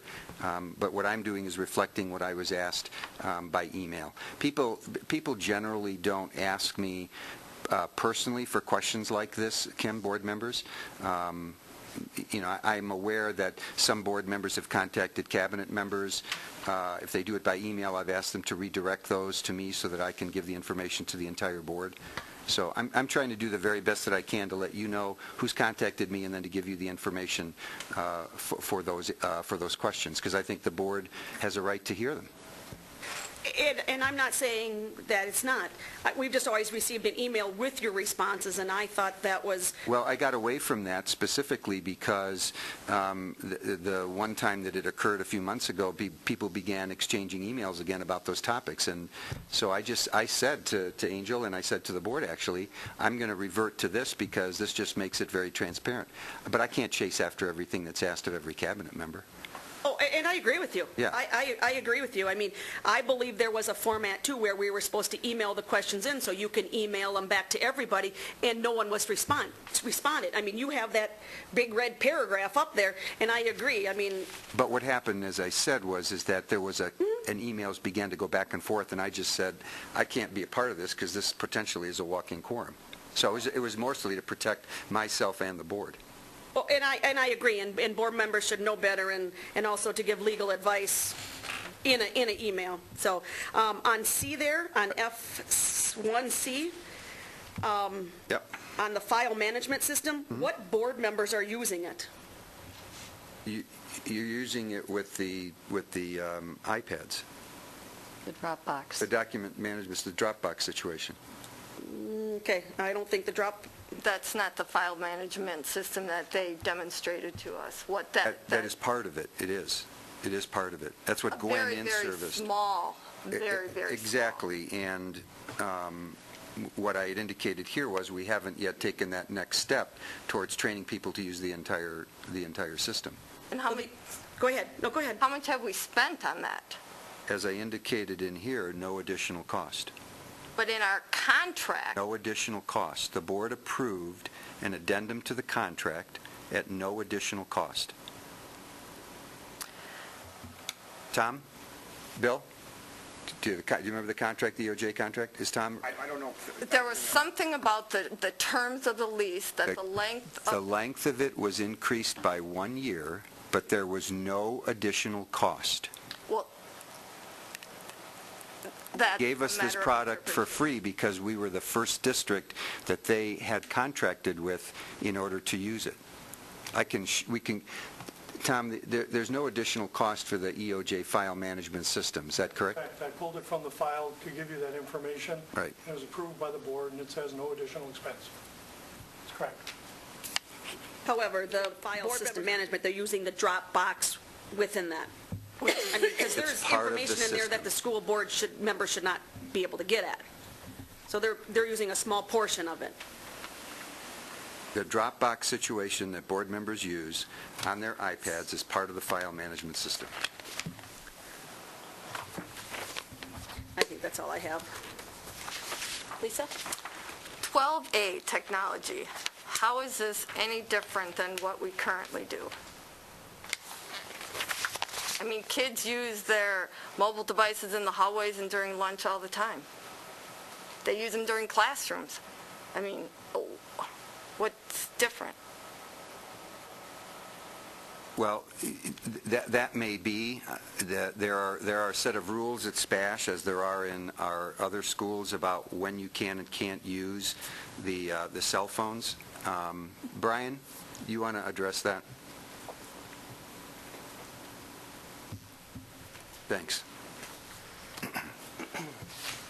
The pilot at SPASH changes in the rules in two important aspects. The first being that students are not allowed currently to have their devices on them. They're supposed to be turned off and put away. This will allow them to actually have their device on them. It would allow them to use their devices in the hallways during passing time, and would also allow them to use their devices during lunch, which they currently are not allowed to do. Okay, so in theory, we're changing the policy, but in practice, they do it all the time. That's one of the things that came about from a survey that was done in 2013 and from a lot of anecdotal evidence that the policy doesn't work. You're correct in that assumption. Okay, thank you. So I think the biggest change here is that all kids will be given permission to use it, whereas now kids are doing it, even a small number of kids are doing it, and they're doing it undercover, so to speak. What we're trying to do is to respond to the demand and the nature of that tool such a way that says we're going to open the doors. We know that some of you have already gone through the doors, but we're going to open the doors. And so we're going to see what happens when, during passing period and lunch period, kids are being able to access things with their cell phones. We're going to see how disruptive that is, or how useful it is. Just my personal opinion, they already do it. Don't waste a lot of energy on the piloting, keeping track of the data and stuff, because just because we open the door, they've already been doing it. So, but again, that's just, you have plenty of other things to do. Thank you. Lisa, can I interrupt? Because I do have a question about that, I'm sorry, about the technology. Because you're opening that door, then when a student, because I've talked to a lot of high school kids, and they're already using them. Maybe it's undercover, maybe it's not. I feel that the policy's not enforced.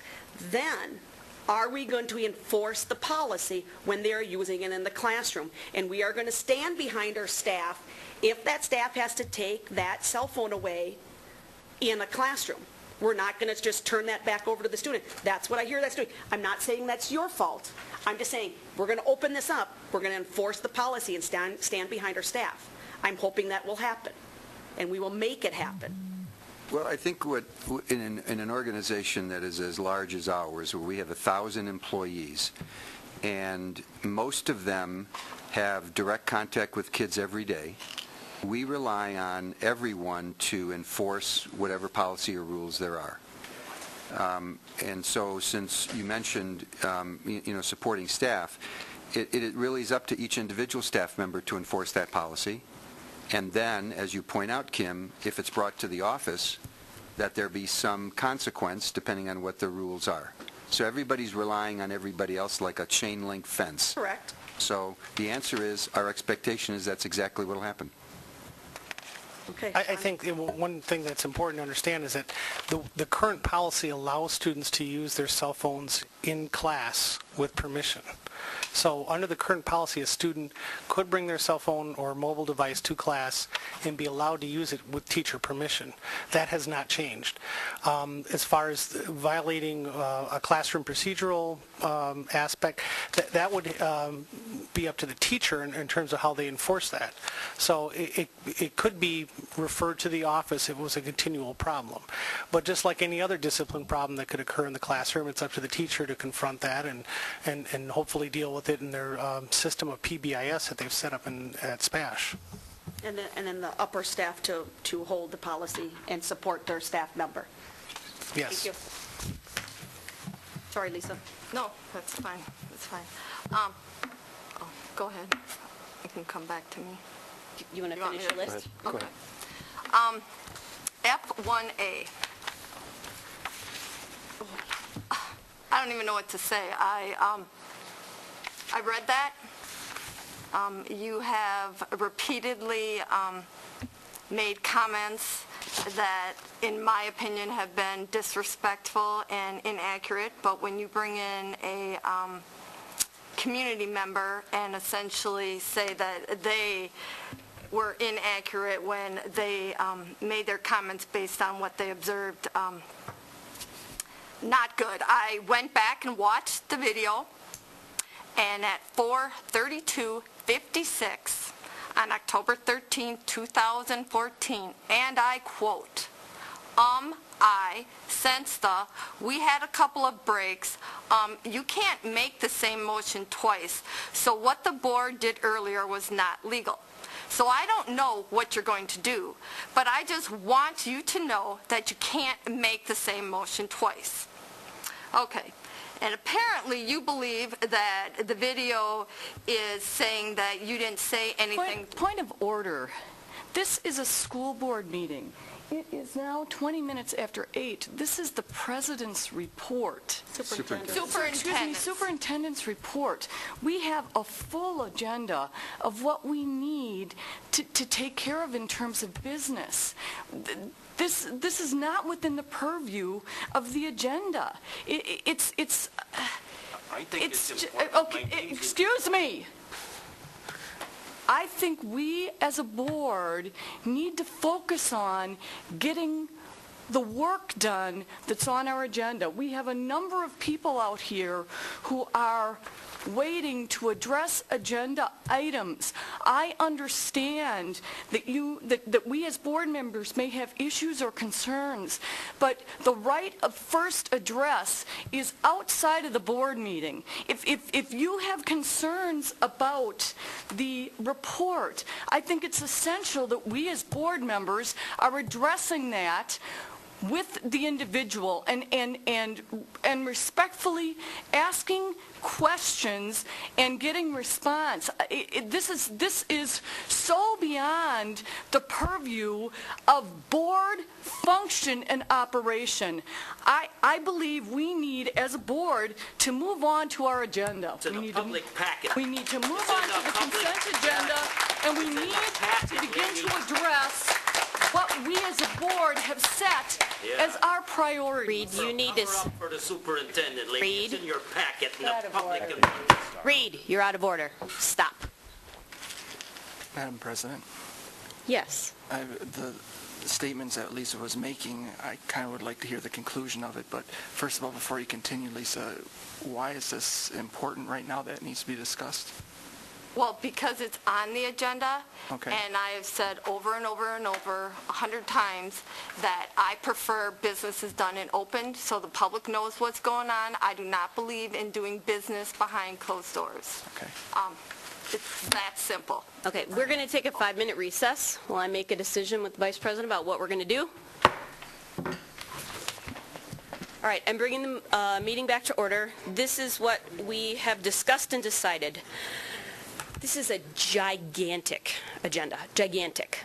We have to stick to the things that we have to accomplish. Nobody's trying to shut anybody up, stop anybody from talking or making their point. But if we're going to, this is not the time to go through the minutia of things. We've got to do it. If you want something on a future agenda, please ask for it. But we have to move forward. We have a 5th grader waiting to speak to us. We have other people waiting to speak, and it is 8:30. We're 2 hours in. So we are going to move forward.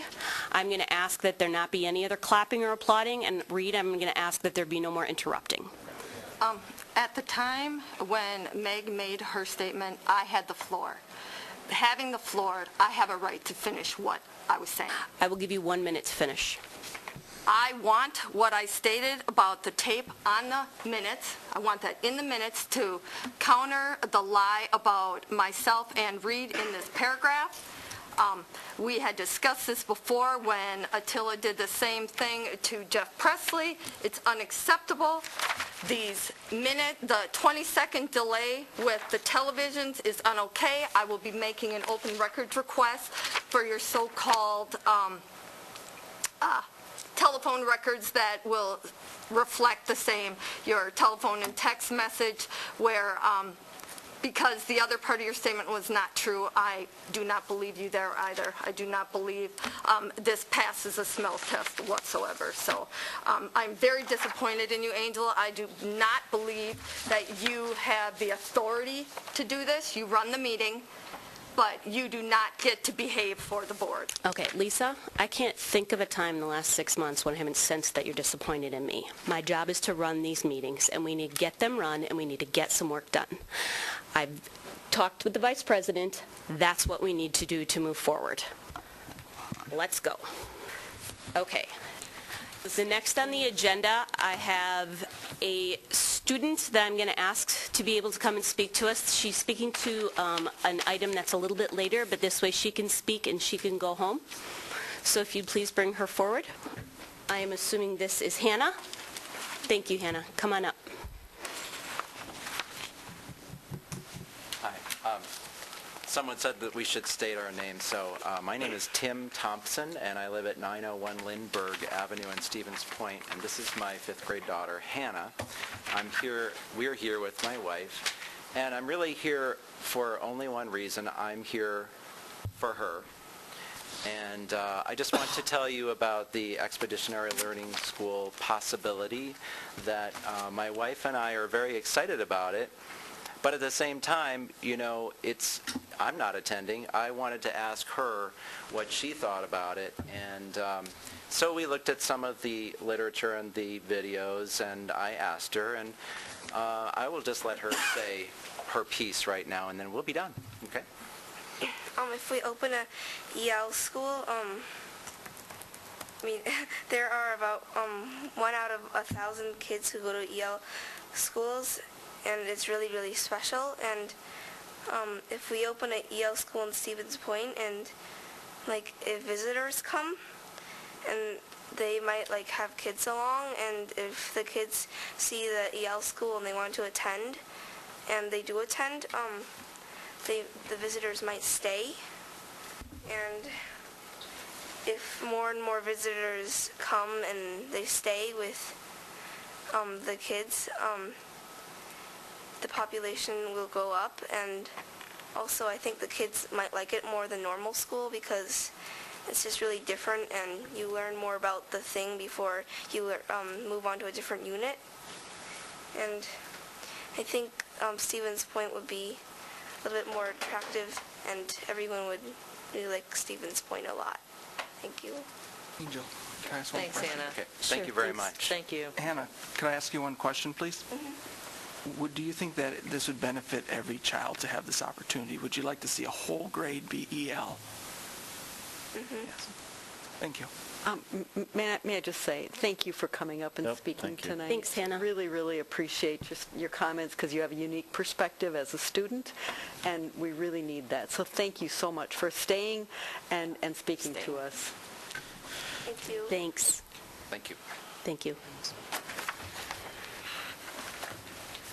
Okay, the other is Jennifer White here? Come on up, Jennifer. I had saved you a spot and didn't get to you yet.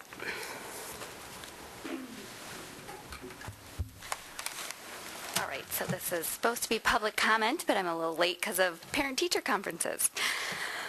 Last year, 4 of my good friends and colleagues voluntarily terminated their employment with our secondary schools. They were not retiring, but instead sought other employment that would allow them more of a work-life balance. The teachers that left were some of our best teachers. Teachers who worked hard to close the achievement gap, challenged their students with high standards, and collaborated with their peers. They all report being very happy with their decision to leave our district despite missing their students and colleagues. Now, after recent conversations this week with several other teachers, I worry that we will lose more colleagues. In fact, I'm worried that I might not remain in this profession that I've wanted for myself since I was 15. I have 5 years of experience, serve as department head, am on 4 district and building committees, have nothing but good yearly evaluations, and am in the midst of my master's degree. Yet, I'm at the bottom of the pay scale.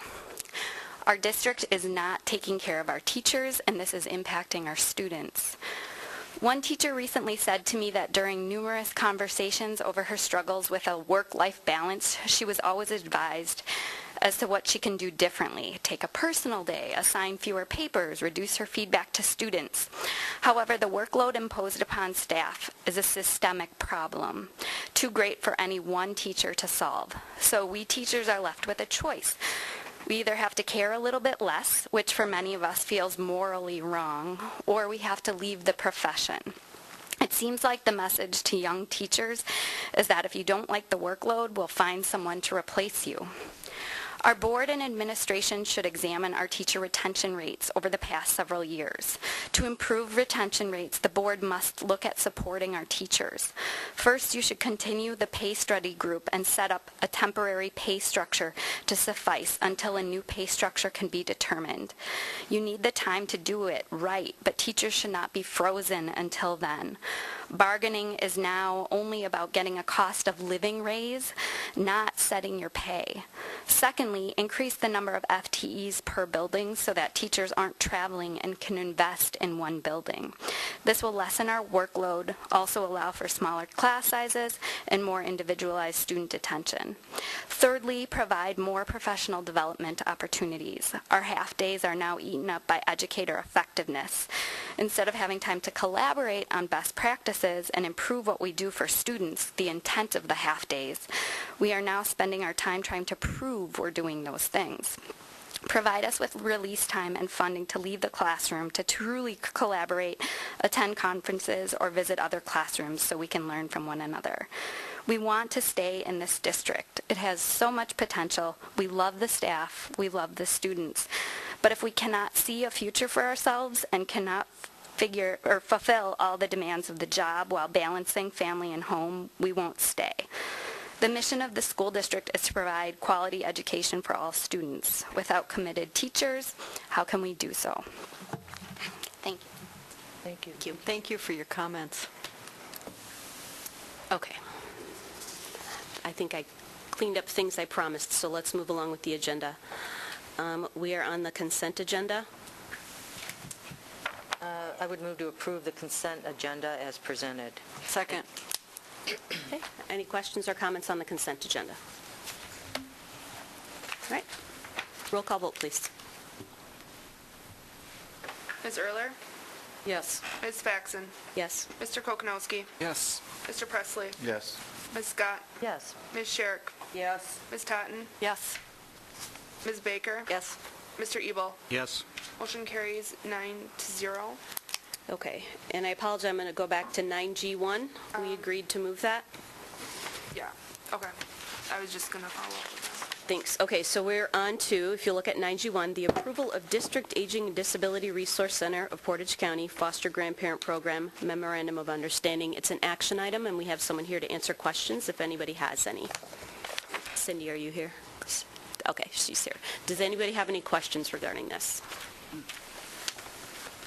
I would move to approve the 2014-2016 Memorandum of Understanding between the district and the ADRC of Portage County for the Foster Grandparent Program. I'll second. Questions or comments? All right, roll call vote, please. Mr. Kokonowski? Yes. Mr. Presley? Yes. Ms. Scott? Yes. Ms. Sherrick? Yes. Ms. Totten? Yes. Ms. Baker? Yes. Mr. Ebel? Yes. Ms. Erler? Yes. Ms. Faxon? Yes? Motion carries 9-0. All right, we are on to business services. If we can please have a business services committee report. Trish Baker. I'll make it really brief, especially in light of the length of the rest of the agenda. The items that our meeting was more of an educational meeting than, I guess, where we were debating things. We spent a little bit of time talking about the schedule of the monthly bills. We made a couple of very minor additions. It was explained to us that in printing out and I probably should show you the exact line, in printing out the budget for when we review it, I think it's going to be in May, I can't remember the date. When we review it, what has been the practice or what has been requested by some members is to print out something nearly 1,000 pages of detailed lines of budget and basically every single thing that's in the budget. We talked to Bill in particular and Tom about this and decided that if that entire budget. Bill, help me out. Am I explaining this correctly? Well, there's a printout in March and a second one in April. March one is non-salaries and fringes, and the salaries and fringes are in April. Okay. I'm not sure if it was 1,000 pages, but it was some 600 to 800 probably total. And so the only change that we made that has actually coming to the board tonight, we made one line that packet of information would be available upon request by any board member, as opposed to adding it to the packet itself, so that it doesn't need to be printed. I think there's 18 times, I think, is what the packet is printed. So, that was about the only substantive decision that we actually made in the Business Services Committee. Other than that, we spent some time learning about the schedule of the bills and the budget calendar guideline, which we'll be looking at in a few minutes here. That's it. Thank you. All right, approval of schedule of monthly bills. I would move to approve the schedule of monthly bills as shown in the check summary report for weeks ending October 3rd through October 24th in the amount of $4,218,987.51. Second. Questions or comments? Kim? I do have a question.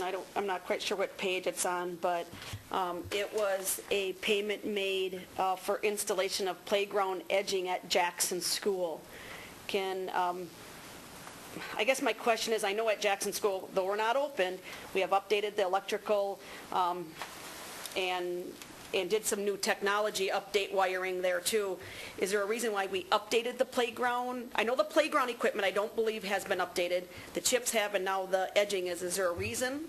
Yeah, I think I reported on this a meeting or two ago. The same question was asked about some work that had been done on the playground. There's some equipment that's been removed from that playground because it was unsafe, and the neighbors around there use that facility, the playground, Kim, and I think what Don and his group decided was that it was unsafe. The edging around there was unsafe, and so they made some, I think it was some minor repairs there. Okay, thank you. All right, roll call vote, please. Mr. Presley? Yes. Ms. Scott? Yes. Ms. Sherrick? Yes. Ms. Totten? Yes. Ms. Baker? Yes. Mr. Ebel? Yes. Ms. Erler? Yes. Ms. Faxon? Yes. Mr. Kokonowski? Yes. Motion carries 9-0. All right, now we're on to the approval of the 2015-2016 budget calendar guideline. Move for approval. Second. Questions? Roll call vote, please. Ms. Scott? Yes. Ms. Sherrick? Yes. Ms. Totten? Yes. Ms. Baker? Yes. Mr. Ebel? Yes. Ms. Erler? Yes.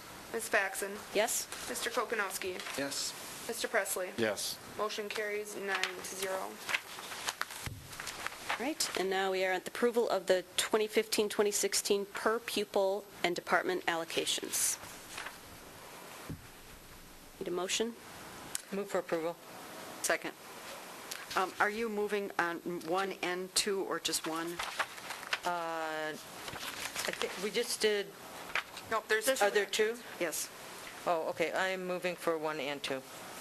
And I'll second both. Roll call vote? Ms. Sherrick? Yes. Ms. Totten? Yes. Ms. Baker? Yes. Mr. Ebel? Yes. Ms. Erler? Yes. Ms. Faxon? Yes. Mr. Kokonowski? Yes. Mr. Presley? Yes. Ms. Scott? Yes. Motion's carried 9-0. All right, we're on to Ed Services, and we have the first item is a report from Chris Scott. Hi, the Educational Services Committee met on November 4th. In order to save us some time, I'm just going to list the number of 5 action items that were they'll be on our agenda this evening, and they are Project Search, the Stevens Point Expeditionary Learning School, which is the charter, a second reading of the secondary course proposals and changes for 2015-16, the first reading of the 2015-16 calendar, and the library media curriculum. All of those items were forwarded to the board with the committee's recommendation to approve. The other 2 items that were on the committee agenda was information on a MAPS grant, which is university partnering. The university is going to apply for a grant. We're currently doing a pilot, I believe, and what this does is it's a meetings with parents to help them with the new math language and strategies and partnering together with them, and they will come back if they do receive the grant to talk to the district. There are some monies involved. And the other item, which was an informational item, was the district assessment information, and that again is on the agenda this evening if anyone has any additional questions about how some of the data and data of assessment is used. Thank you. All right, the first thing then is the approval of the 2015-2016 secondary new course proposals. This is an action item. You have a description of all the proposals or name changes. And I would move for approval. I'll second. Questions or comments? Roll call vote, please. Ms. Oh, Todd? I'm sorry. Trish, All go I ahead. was going to say was, wow, this is a ton of work. I just wanted to say I was really impressed going through this line by line and program by program, and the thought that went into each of these different classes and programs was just very impressive. I'm sorry you weren't at the committee meeting. It was very exciting. Yeah, it was good. That's my only comment. Sign each of the changes, too. Oh, my gosh. Okay. All right, roll call. Ms. Totten? Yes. Ms. Baker? Yes. Mr. Ebel? Yes. Ms. Erler? Yes. Ms. Faxon? Yes? Mr. Kokonowski? Yes. Mr. Presley? Yes. Ms. Scott? Yes. Ms. Sherrick? Yes. Motion carries 9-0. All right, we have the approval for the first reading of our 2015-16 district calendar. Move for approval. Second. Questions or comments? This is a first reading.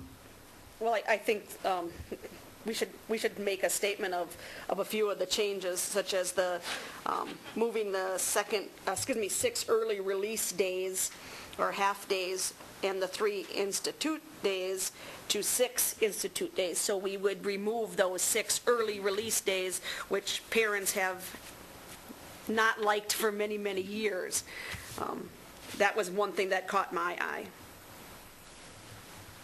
Are you suggesting that we ask for comments from parents about how they feel about that change? No, because I have enough comments. I think we'll have parents doing cartwheels of removing these half-days. Yeah, I'm thinking you're right on that one. Oh, there's no thinking about it, I can guarantee you. And I did hear about that also, so I'd like to thank the administration for putting this forward, and the staff who worked with them. All right. Do we have a motion in a second? Yep. You roll call vote, please. Ms. Baker? Yes. Mr. Ebel? Yes. Ms. Erler? Yes. Ms. Faxon? Yes. Mr. Kokonowski? Yes. Mr. Presley? Yes. Ms. Scott? Yes. Ms. Sherrick? Yes. Ms. Totten? Yes. Motion carries 9-0. All right. We have the Stevens Point Expeditionary Learning School contracts. We have several people who've signed up to speak to this item. Cindy Selinsky.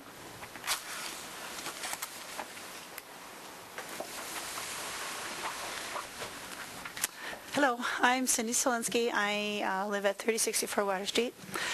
I'm here as a teacher and as a parent. So first I'm going to talk as a teacher. The thing I like about the Expeditionary Learning School is it provides options for students.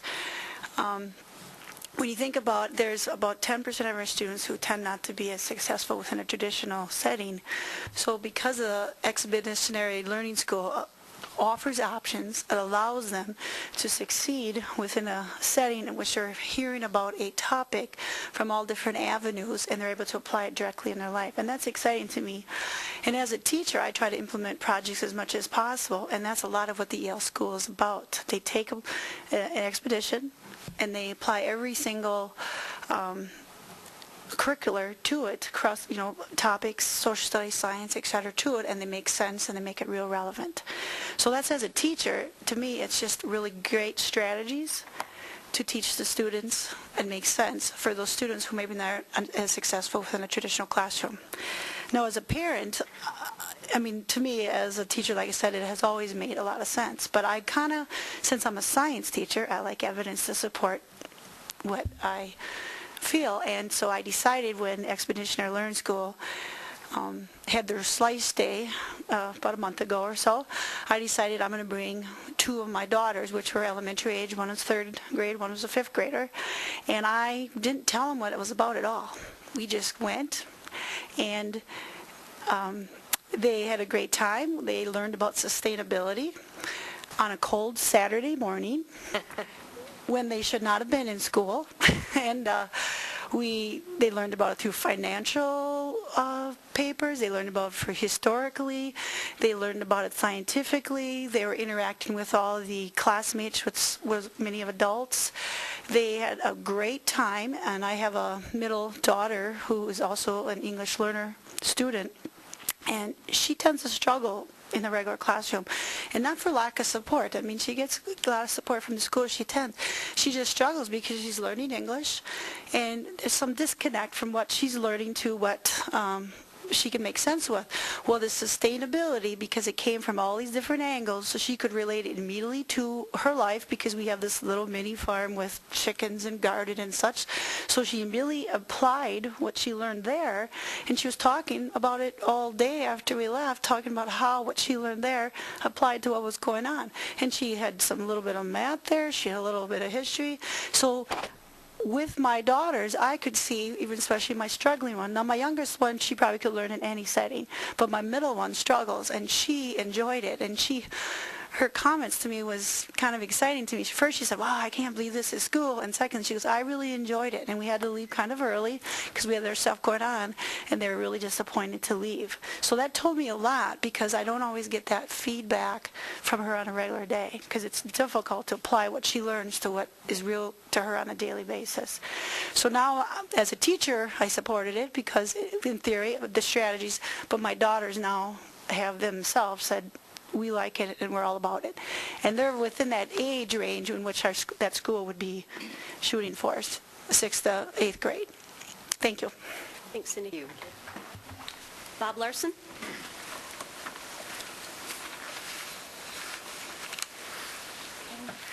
Bob Larson, 3283 Lindbergh Avenue, Stevens Point, Wisconsin. On page 2 of the executive summary, one thing stood out to me, and it was the cost neutral. Opening a charter school is not cost neutral. You're looking at secretary, contract to custodian services, food service, transportation, and building and grounds. That's $517,000, 5 years. And I cannot believe that the teachers and benefits and all that salary is cost neutral. You're looking at potentially spending $3.2 million on a maybe 50 students. Having said that, we have some new board members. I want to give you a little background. This was presented November 25th, 2013, and at that time it was being presented as a Jackson Middle School for Expeditionary Learning.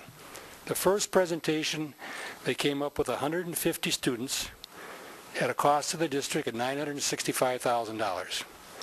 Well, it was delayed any decision because there were questions. One of the questions I had at that time was they were talking about the potential for new monies for homeschool children coming to this expeditionary school.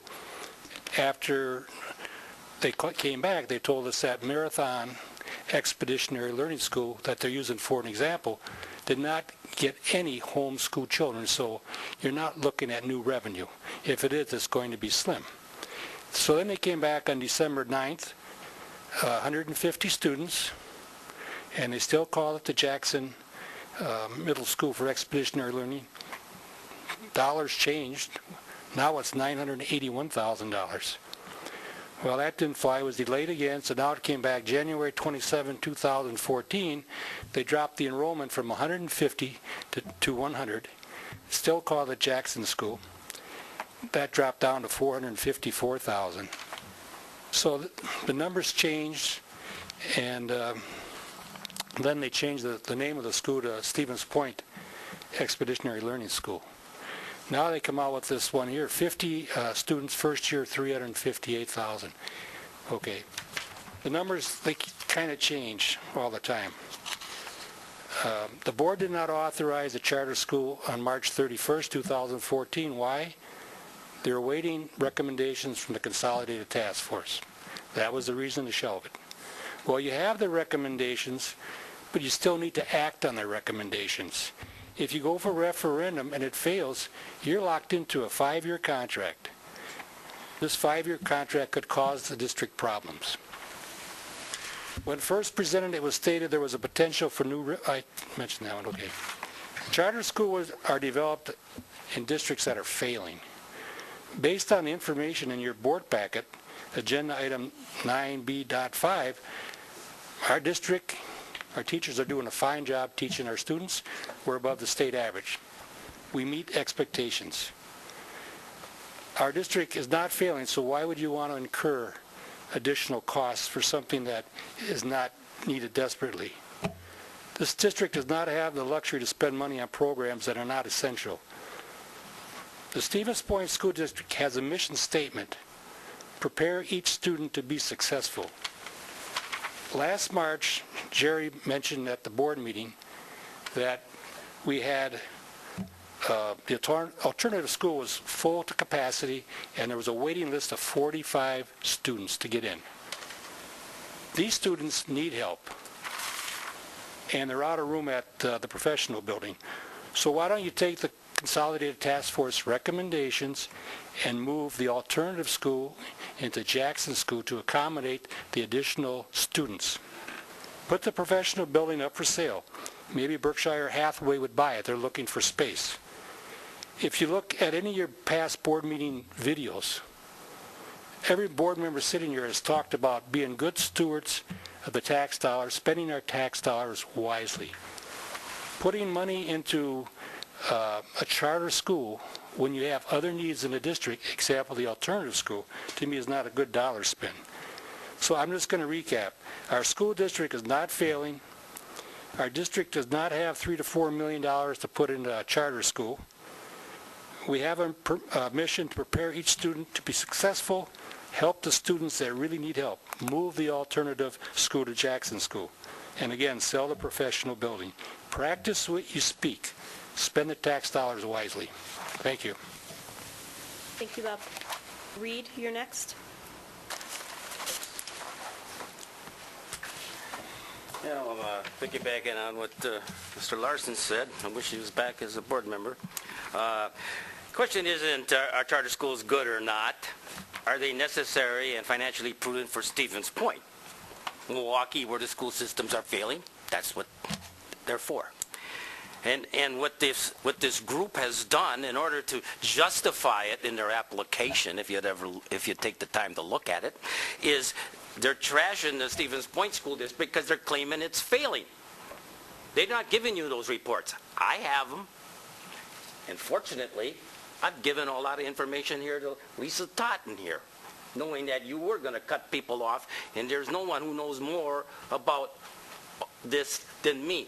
Because I've gone right to Madison, and I've got all kinds of information here that would prove a lot of what you're saying and disprove a lot of what you advocates are going to do. Because you already know you got the votes. Boy, there's a real democracy in action here. You're spending all your effort and taxpayers' resources on alternative education rather than on the general population. I think that's what you said here. But, this is a special interest private school within and paid for by a public school budget and public taxpayers in a supposedly A-plus school system that people are claiming and promoting that they're saying is failing. And that's what they have to prove. It's right in here. Where they're claiming that the school system is deficient in areas, and instead of fixing those deficiencies, let's build a charter school. And the numbers are changing all the time, you see. And in fact, if you'd read the DPI reports, and Ms. Totten, I hope that you share this information with them, force them, and even if it does pass, which hopefully it won't, the ones who pass it will be held responsible for this unconscionable, financially imprudent act, because it's not necessary. You should be teaching all the students, in the school. There's where your priority should be. And, you've got dates that are wrong here. You've got stuff here. You've got stuff, I can guarantee this stuff wasn't given to you in your committees. That should have been given to you. Should have been given to the public. For all you people clapping their hands because you think this is a great idea. who was on this committee? 3 people were the peer groups. You barely made it. This is federal money. They're looking for other people to give the money to. That's why this weak application was even considered. But if you read it, and hope you share that information with them, even if they don't want it, share it with them and share it with the press. To show how these people, how they participate in their committee meetings and how they collude together, how they know what the votes are, you talk about walking quorums. Wrap it up, please. Well, that isn't what you told the first person. Let that person just go on forever. Of course, when they're advocates for the same as You signed are, up for you're 4 different items. Group 2. But anyways, Ms. Totten, I hope for the public's sake, the good people in this, that you share all that information. And, Okay, Reed, have a seat, please. the rest of you. All right, we have the Expeditionary Learning School. Jen, are you the spokesperson? Come on up. 3 minutes?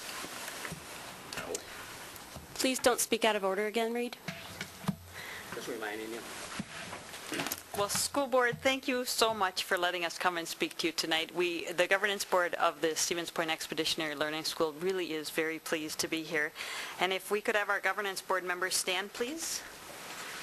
We have Al Martin in the back, Sua Chang, we have Chris Munson, we have Ray Ackerlin, Jeremy Solon, and Brad Van den Elsen. And they are all members of our governance board along with myself. And to my right is Mia Schmiel, and Mia is part of the Expeditionary Learning National Group, and she is a school designer that we are hoping to be able to work with if we get a chance to design this great school that we're proposing to you. You have all of the information in front of you, the memo that you received that outlines our budget, our proposed budget. There are estimates to the very best of our ability and probably a worst-case scenario for the financial picture of the school. You'll have noticed that we want to start with 50 sixth graders, and that was a recommendation by the Expeditionary Learning team members who have started many expeditionary learning schools and know that the very best way to implement expeditionary learning is to do it slowly and with a small group of kids so that you do it right. And that's what we want to do here. We were given the opportunity to introduce expeditionary learning on October 4th to a great group of community members and many school board members who were willing to come and spend their Saturday with us. And that gave them an opportunity to see what it was like to be a student in an expeditionary learning school. And you heard Cindy Solinsky speak to that there were some students there as well, which was just great because they got a chance to see what the school would be like. On October 25th, we set up a table at Empty Bowls and introduced the community again to the expeditionary learning concept. So we've been trying to educate people in the Stevens Point community about expeditionary learning and what it is all about. We presented at both the October and November Educational Services Committee in October as an information item only, and then again in November as an action item where the committee unanimously forwarded it to you, the contract that is. And we invited school board members to our last governance board meeting, and we had a really great discussion with school board members that came, and we appreciated their presence because that was yet again another meeting that we were asking you to attend. So thank you so much for doing that, those of you who were able to attend. So tonight we are asking you to approve the contract between the Stevens Point Expeditionary Learning School and the district. That would allow us to do all of the work that we need to do to get the school up and running for next fall for 50 sixth graders. Then we would expand to 50 7th graders the following year and 50 8th graders the following year, so that same cohort would have an opportunity to move through during their middle school years. So at this point, Mia and I can answer any questions that you may have, and if we can't answer, then we'll certainly call upon others, including Connie Nygaard, who we have worked with very closely throughout the whole course of this great journey that we've been on to try and get this school up and running. Is it all right if we just go around? Do you mind that? Yeah. Go ahead, Kim. Last time you brought this to the board, did the board not vote and ask to wait until the consolidated task force has been final? The board voted 2 times last year on the Expeditionary Learning School, once unanimously to support the concept and educational value of the school, and then the second time they voted to pay back the funds, well, actually 3 times. They voted to pay back the funds so that from the grant that we had expended just a small amount of the funds. So if we paid those back, which the board voted to do, then we were able to reapply and got a second planning grant, which there were only 8 school planning grants awarded in the state of Wisconsin this year. So the fact that we got one, well, actually 2 in as many years. I'm going to interrupt you, Jen, because you didn't answer my question, and I'm sorry if I'm being rude, because that's what it's going to come across, and I apologize for that. No You problem. didn't answer my question. The last time this was brought in front of the board, we decided as the board not to vote on this, not to have this come back until our consolidated task force has been looked through. Though we have the report, we didn't move forward with that. Was that not the vote? Yes, it was. It was not the vote. That we asked this to come back after the consolidated task force went through. Then I'm wrong again. Okay, I will look at the... Bob, what date was it? You just said. November. You just stated that the board did that, and what date did you say that that was on? March 31st, I believe. Okay. Paid it back some dollar amount on March. Right, and then we decided to And we wait. agreed to pay that back and to revote, but not to have this come back until we went through the consolidated task force. We need to jump through that hoop before we, in my eyes, okay?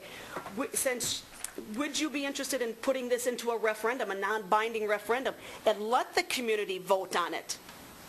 At this time, we're asking the school board to consider the contract, the 5-year contract before you, so... So you're asking us to do it before we ask the community if they were interested in putting this much money into that type of... And I'm not against the type of learning, because I believe it should be, as I've always stated, put it in one of our schools and do it, or teach everybody it. And most of our science teachers are already doing it. I just cannot see spending this big chunk of money on a small amount of kids when we have other children, such as, again, Bob brought up, and thank you for that, because that was one of my things, is we have 45 students that we can't get into our alternative school that needs our help now. We know that's our only issue. We have great students and great teachers here. So I would like that our board holds to our vote, is wait till our consolidated task force is finalized. I know it's not going to be tomorrow. It's not going to be as quick as they want, but we voted on that, and I'm not sure why this is coming back when that vote was completed. But Any other questions or comments, Kim? not at this time. Okay, Jeff? Could you explain to me again how you would define success of this program? You want to talk a little bit about that? Sure. Yeah.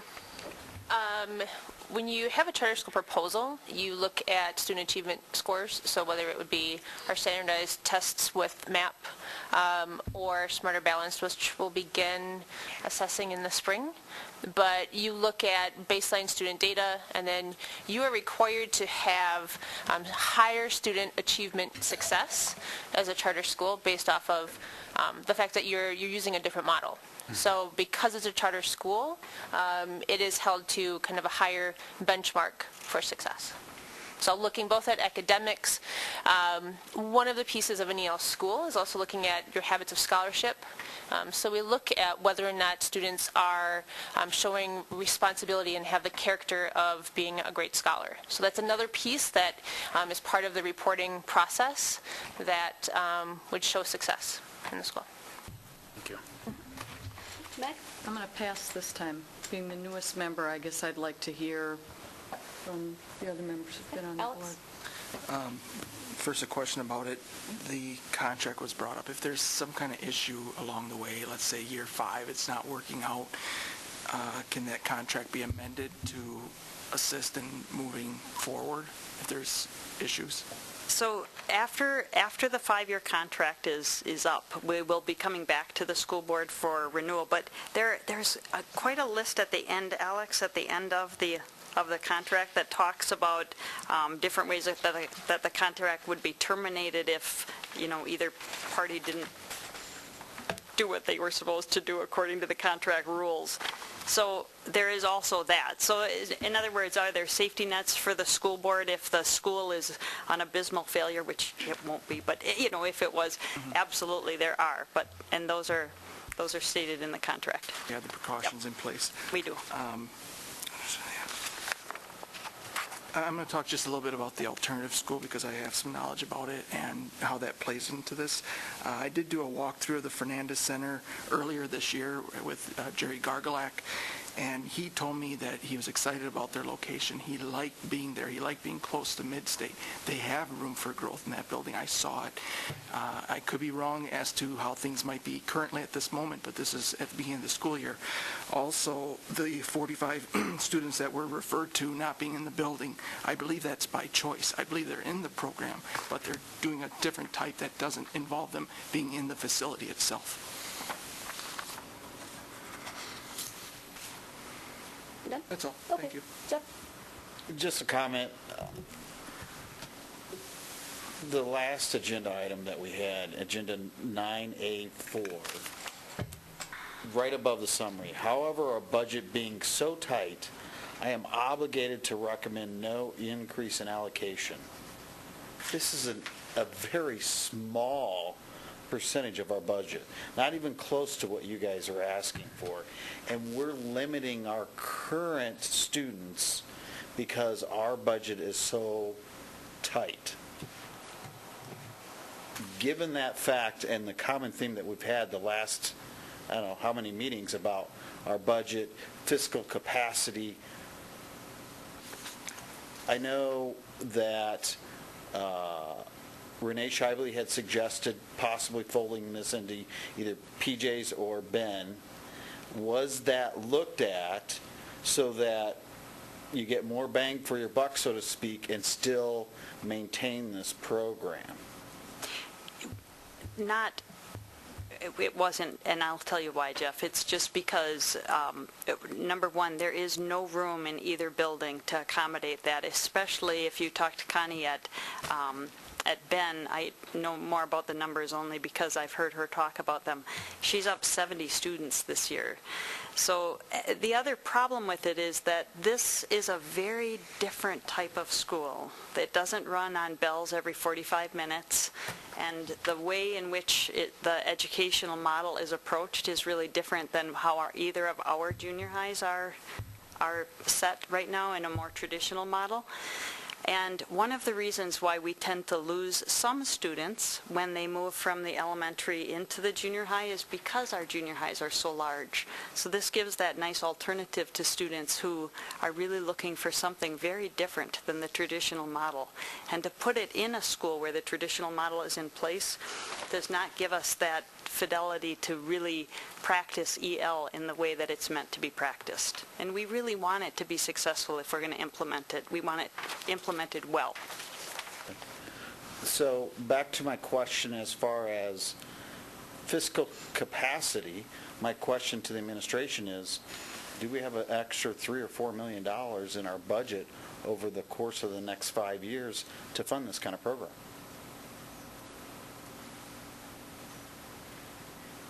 I don't think that the question, I don't think the question could be answered at any given point in time. Do we have an extra $3 or $4 million in the budget? I think everybody understands, having just approved the budget at the end of last month, what the situation is on an operational basis ongoing. I think what I think the board and the district does have is the ability to fund the Expeditionary Learning School as it's outlined, because you're not being asked for $3 or $4 million, number one. Number two is that you're being asked to take a step that is pretty progressive educationally, and you're asked to balance the district's mission statement of preparing each student to be successful with a very careful approach to financing this particular program. There are some unknowns in taking a step like this. The knowns are the ones that you have on paper. The grant monies that will be received by EL for professional development as well as for materials within the school, as well as the costs that it will take to get the school up and running.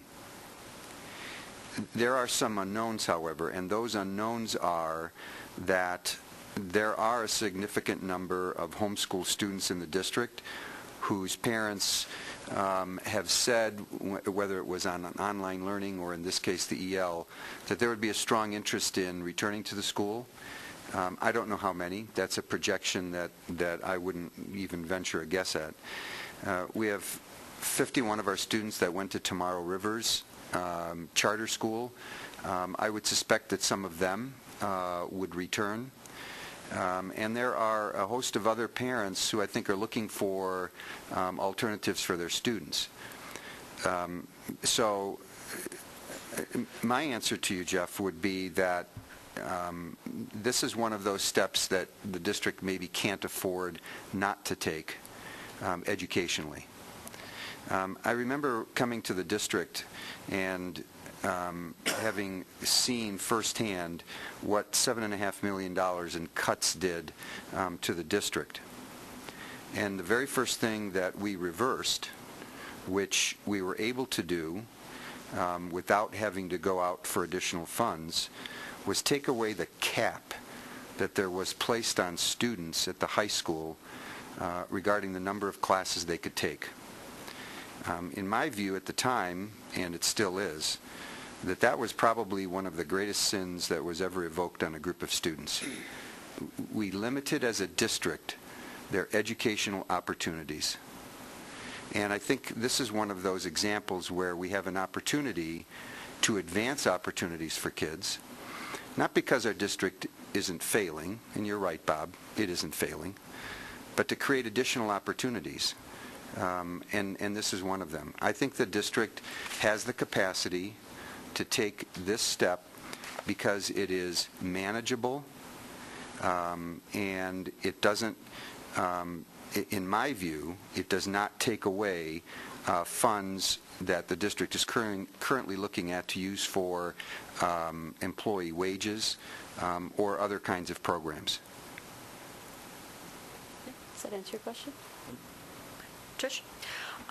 I was able to go to the last meeting, the governance meeting. I also participated in the Slice Day because one of the things that I campaigned on in going to the school board, or running for school board, was that I feel really strongly that as a school we need to embrace new innovative ideas on educating, that's the only way that we're going to compete with the voucher schools.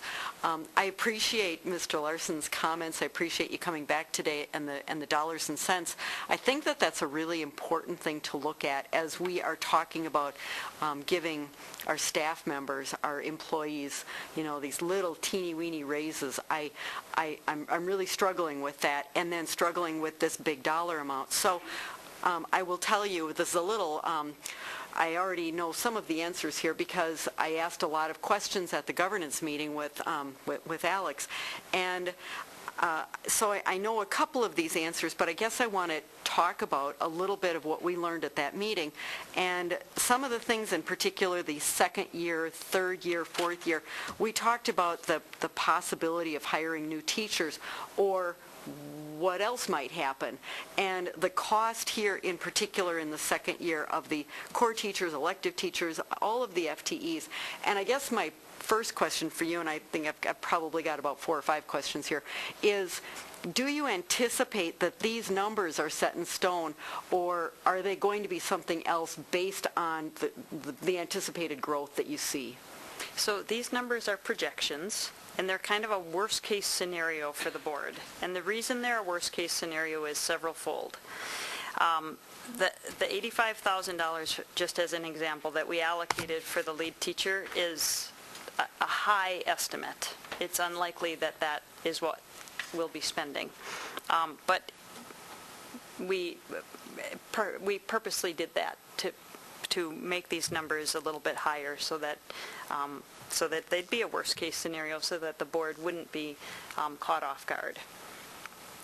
We also have no way of knowing or estimating where our students will come from. Dr. Wenninger just mentioned the 51 students that we have open enrolling out to the Tomorrow River School District's charter school. Some of those families have contacted governance board members expressing an interest to really have their students in the Stevens Point School District, but we don't offer that alternative programming at this time.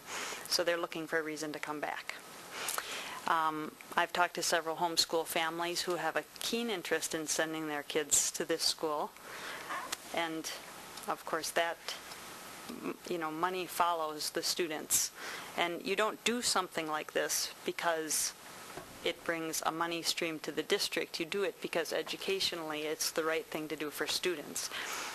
But it's a reasonable assumption to assume that the numbers before you tonight will be the worst-case scenario because of some of these things that we can't know at this time, but have a pretty good idea that will probably happen once the school's up and running.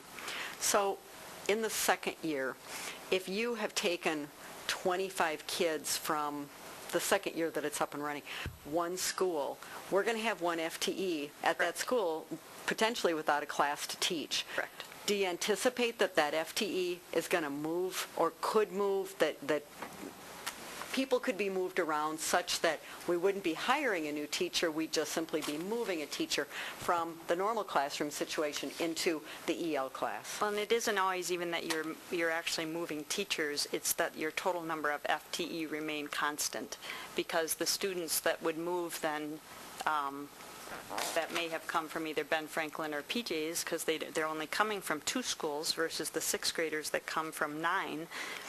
It's just logic that the FTEs that would be teaching them, then, the numbers would be at the new school. So not always the people, but certainly the numbers of FTE would remain constant. Okay. Another question. The first year you have a student cost of $7,100. The next year, $5,580, $53, $53. So ultimately your projection, it looks like, is that the cost per student, cost per pupil is roughly about $5,400 once you get stabilized. Is that accurate? That's accurate. I'm looking at, and my number's a little bit dated, but our average cost per student, the 2012-2013 year, is $10,544. You're suggesting that you can teach a student for somewhere around 50%. Can you explain to us how that is possible? Well, the model that we have projected includes a lead teacher, and so our administrative cost is considerably less than it would be in any of our other schools. So you can educate almost 2 kids for the price that it costs to send one to PJ or Ben. Fair to say? Well, let me add a little bit to that, Trish. Sure. So what is not included in this number is the per pupil allocation that is described in paragraph under operating and staffing costs. So I just want to clarify something that Bob said. The sentence that indicates that the cost is neutral only refers to the per pupil allocation. And the reason is that for every student that, for example, leaves an elementary school, that per pupil allocation follows that student to EL. That's where it's cost neutral, not overall, Bob, just that one point. So these dollars don't include that per pupil allocation. Okay. In addition, it does not include the revenue from the grant. So the professional development dollars, which are very hefty, and some of the materials and things to staff the school, not bricks and mortar stuff, but the other equipment and that kind of thing, that's not included in here. That revenue isn't included. So the answer to your first question is yes, it is more efficient to educate a student in this setting, given the fact that the school doesn't have some of the other larger costs involved. And what will shake out here as time moves along is that the larger the number of students, the easier the staffing becomes in terms of moving staff within the district without increasing any FTE. And some of the other costs, for example, I can see where there are some costs to gain, some efficiencies that can be gained in custodial maintenance costs using existing personnel. Right now, I can see that if we were to do this. Sure. Okay. I guess I guess I just want to learn a little bit more about these kids that have left our district, and some of the. Now, Connie's not here tonight, right? She is. Is she? Connie, can you come up and answer a question for me?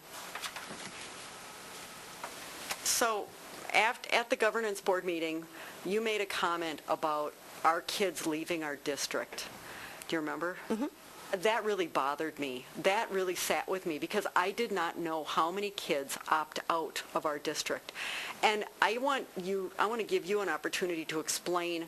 Okay, so then let me just finish up by adding, I then turned around the next morning, I think about 7:30, sent an email to Dr. Wenninger saying, quick, tell me how many kids have left the district. And so attached to his superintendent's report are that in the last, since 2012, 183 kids have enrolled out. 2013, 248 kids have enrolled out. 2014, 264 kids have enrolled out.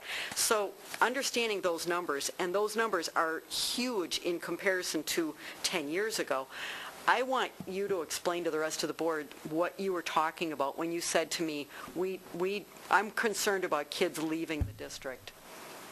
Well, in the last several years with online opportunities and other charters that are not just in the southern part of the state, as we know with our Tomorrow River and Marathon certainly, there are other opportunities, as I mentioned, with online and charter for students. It doesn't mean that our district is failing, but we do have 2 traditional junior high schools, and there's more options than there were in the past for students to choose other kinds of opportunities. I'm worried because other school districts are looking at different options for kids and meeting their needs, whether they needed a smaller school environment or maybe a different delivery model. There's lots of options out there now. So I'm worried that if we don't provide those kinds of options and choices within our public school district, kids are still going to choose, and parents are going to choose other vehicles. Thank you. I totally put you on the spot there, but thank That's you for okay. being prepared. So I guess my last comment that I want to make is when I look at these numbers, and I look at just the 51 kids that are leaving, just the 51 kids, them alone, when you take them multiplied by the roughly $10,000 that we've lost per pupil, that's $500,000. I mean, if and of course, that's not, we're all 51 aren't going to come back, but if we can keep 51 kids here, this thing's paid for if we stop losing kids. And I just think that this is, and this is why specifically I asked for this to be attached to the superintendent's report, is that number I thought was really stunning, that kids are leaving our district because of the options that are out there. And here is an opportunity to, and we've heard from all these different people, here is an opportunity to not only retain some of our kids, but perhaps even get some kids back. And I think that the numbers work when you look at them and you kind of work through them, and then you apply this cost per pupil that we lose when we have someone leave. It's like, wow, this just seems like a no-brainer practically. Trish, we don't lose all that money, and if you can explain that, we don't lose the 10,000, we lose a portion of it. Right. We don't lose the whole 10,000. I believe our district keeps 6,000 or so, and the remaining goes to a different school. We don't lose it all. So I don't want you to be misled with that, because we've already went through that. I know, and that number that I gave is a ballpark. It's from 2012. So. I know, but it's a big difference. You're telling people when these students move out, we lose that money. We don't. We keep more than half of it. So just want to let you know, and if the administrators can, I don't want to say back me up, because heaven forbid, but that is true, what I'm speaking. Tom, you want to clarify that? Well, for open enrollment... Can you go, Tom, I'm sorry. Tom, can you go to the podium so that the people at home can hear you? Thank you. Good evening. With respect to students who open and roll out, we pay to the district to where they go $6,635, and we keep about $3,000 because our revenue limit, I think, is around a little over $9,000 per student. So it's $6,600 goes to the other district, and about a little over $3,000 stays with us. You're correct, we don't lose it all, but we do lose 2/3 of it. So you're also very close and very correct. 51 to 53 students, if they all came from open enroll, weren't from our district, weren't current students, it would completely pay for the projected numbers. 51 students times $6,600 is $336,000. Right, and it's $358,000 is in the proposal. And again, I haven't worked with the group, so I don't know if any of the teachers have to be hired new or if you could use from existing staff, or how we may gain efficiencies from within these numbers. I have no idea, but you both were correct. You get to keep some of the money in, and you only need about 51 to 53 kids to completely outside to make this work. Can you hang on one second, Tom? Do you mind staying up there? I think Chris has a question for you, but I'd asked this, but I didn't ask for a specific, I wouldn't put you on the spot for a specific amount, but do we get reimbursement for the dollars spent for this charter? Tom, what she's asking is it aidable? Is it aidable? It is aidable. It is about 50%. But we are limited by the revenue limit, so it's not above the revenue limit. The only way that we can get above the revenue limit is if the students come from outside of our own core that we're currently teaching. Okay, but if they did... So if they came, if any student who comes, who are currently open enrolled, or any student who is a homeschool student who comes to our district to participate in this, that would be a new student, that would be a gain, that would increase our revenue limit, which would create new dollars, and the state would share 50% in that, yes. I just wanted to ask you as long as you were up there. Yeah. Sorry. Thank you. You're welcome. Trish, are you finished? The only last comment I want to make is that we all received a letter from Tori Bradley, and, there was just one line from her letter that I just thought was so important when we talk about educational opportunities that are new and innovative and creative. Her second to last paragraph, I'm just going to read her line. It seems evident to me that we are residing in a time when confidence in the public school system is wavering. This just troubles me so much. She said, I am concerned by this as I firmly believe that strong public school options are an essential cornerstone of our nation's democracy. By offering innovative public school alternatives such as the Stevens Point EL School, our school district has the opportunity to demonstrate leadership in our role as one of Wisconsin's premier public school districts as touted on the district website. I just give kudos to her. I don't think anyone could have said it better.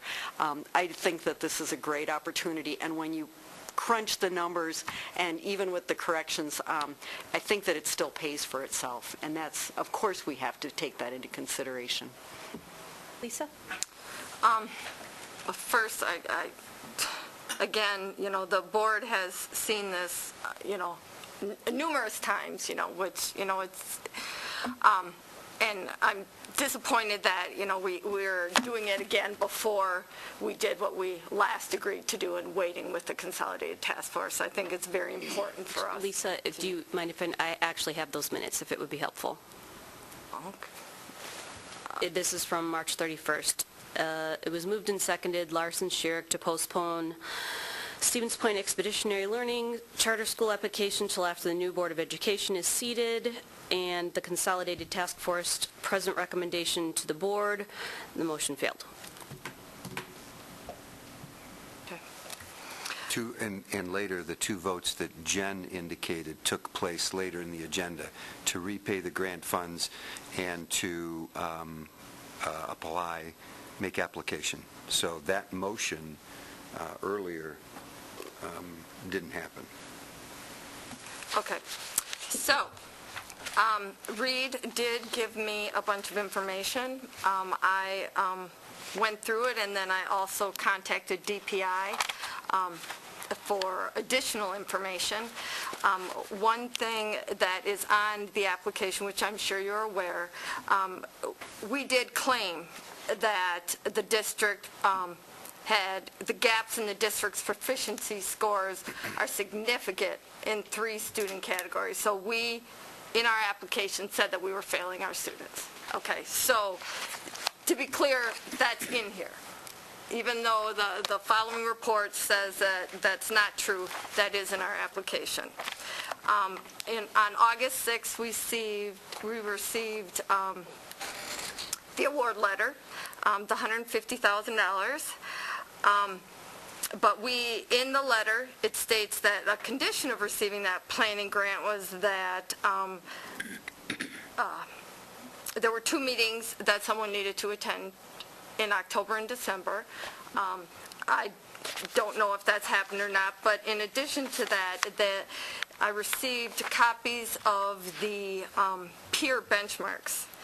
And the comments, there were a lot of things that needed to be revised. There was a recommendation for no funding, a recommendation between funding with revisions and no funding, and then funding with revisions. So there was a lot of stuff on that. Then can I just talk to that for a minute? Sure. So when I was a teacher at Marathon, I was the co-author of a charter school grant similar to that. Okay. And it's pretty typical for a school to receive the conditional go-ahead with some revision within the grant itself. So going through and revising the application is not something that's out of the ordinary. In fact, it's kind of also meant for like the governance board to go through and really have clearly defined some of those pieces. So all those revisions were made, and They were. Yeah. okay. So it's typical for that to happen. And the meeting in October, Lisa, we did attend, and of course, we haven't done the one in December because Right. not December. Because then there was the letter sent out on October 16th, which says that we need to meet, or you needed to attend the meeting on October 7th, which clearly, Tricky. well, and it's like, We went on the 7th. you know, it just, you know, yeah, it It's okay, we begs were on to, top of it. but it just begs to show how, you know, accurate this information is.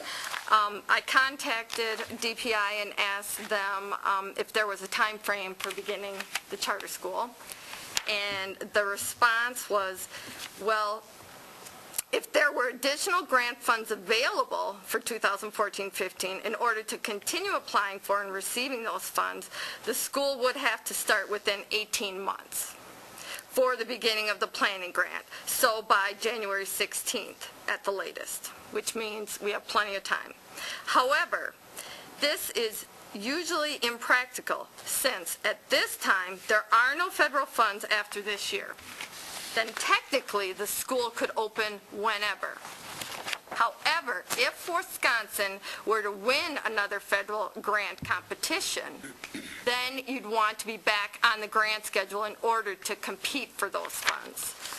So what I'm getting from DPI is that the money that we're claiming that we're going to get in consecutive years for grant funds, they don't have those funds, that they have to apply now. Their funding from the feds is over. This is their 5th year. They've changed the process. He said, and here's a blurb about future federal funding. The Wisconsin Department of Public Instruction is applying to the U.S. Department of Education in 2015 for a new charter school grant as we are in the final year of our current grant program award. This is a competitive grant process among the state education agency, and there is no guarantee that Wisconsin will receive another 5-year grant.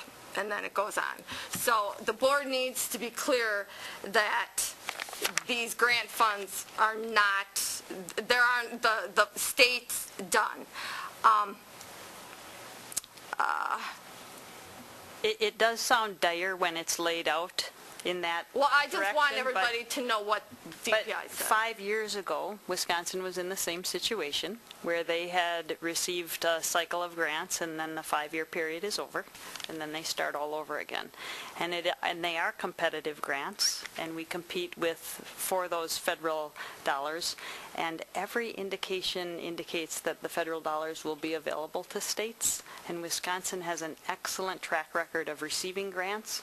And once you've already received a planning grant, then receiving the implementation and dissemination grants that follow are really very likely, because the state wants you to be successful. They've already given you money to be successful, and they want to continue that success. The state of Wisconsin has also seen a real potential in the Stevens Point area school district starting an expeditionary learning school. And that's why we received a planning grant not once but twice, because they really want it to happen. So although there are absolutely no guarantees that the money will come from the federal government down to the state, it's likely it will, and if and when that happens, it's highly likely that we will receive our implementation and dissemination grants in years 2 through 5. Okay. And my reading, when I went back and forth with the DPI, with the uncertainty at the state and federal level for funding, there was not that indication that there was a high certainty that we would get those funds. And so then, and I know that there are a lot of teachers that are already doing the hands-on learning throughout our district. And I believe it's a very, very valid and important type of learning. I mean, I'm 100% behind that.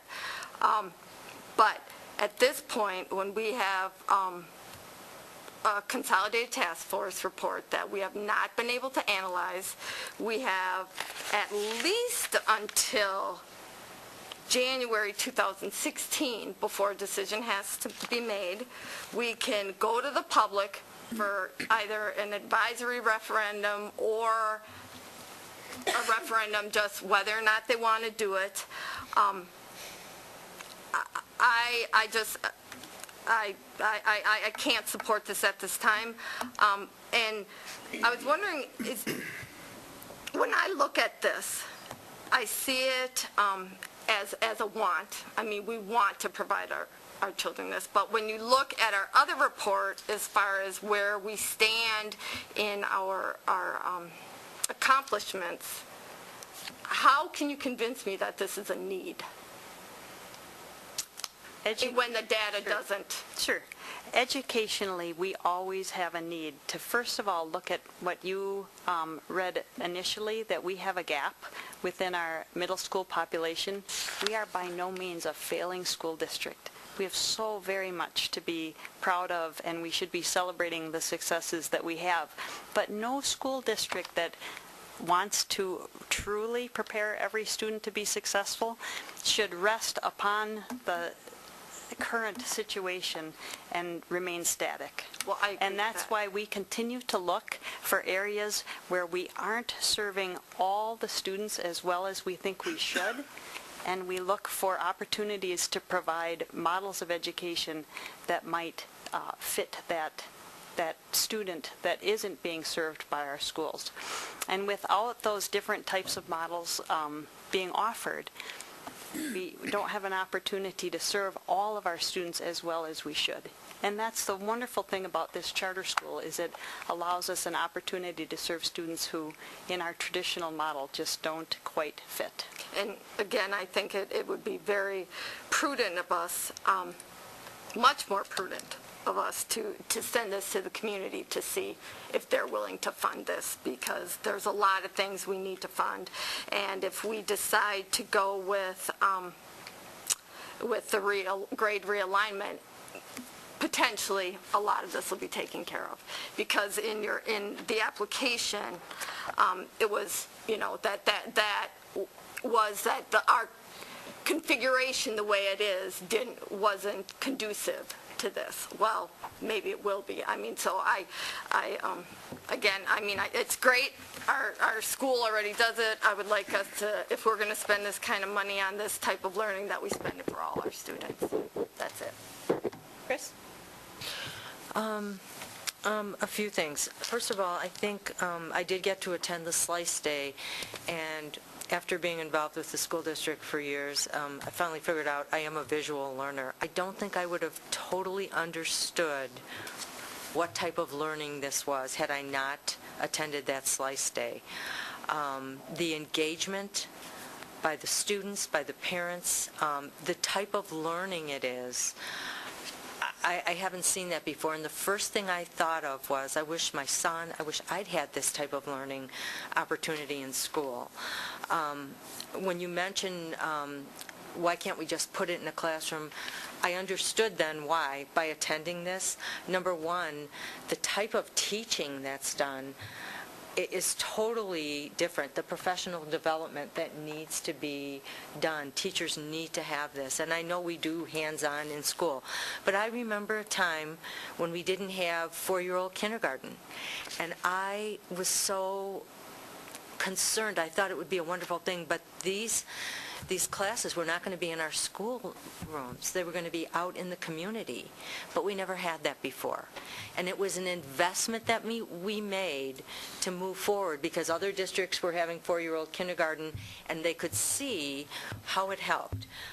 When I look at the online learning that we never had, that we have now, the opportunities there, a school district needs to grow. When I look at the alternative high, the different opportunities that we have are so important to moving forward. And you talk about the loss of students, the Wisconsin River Academy.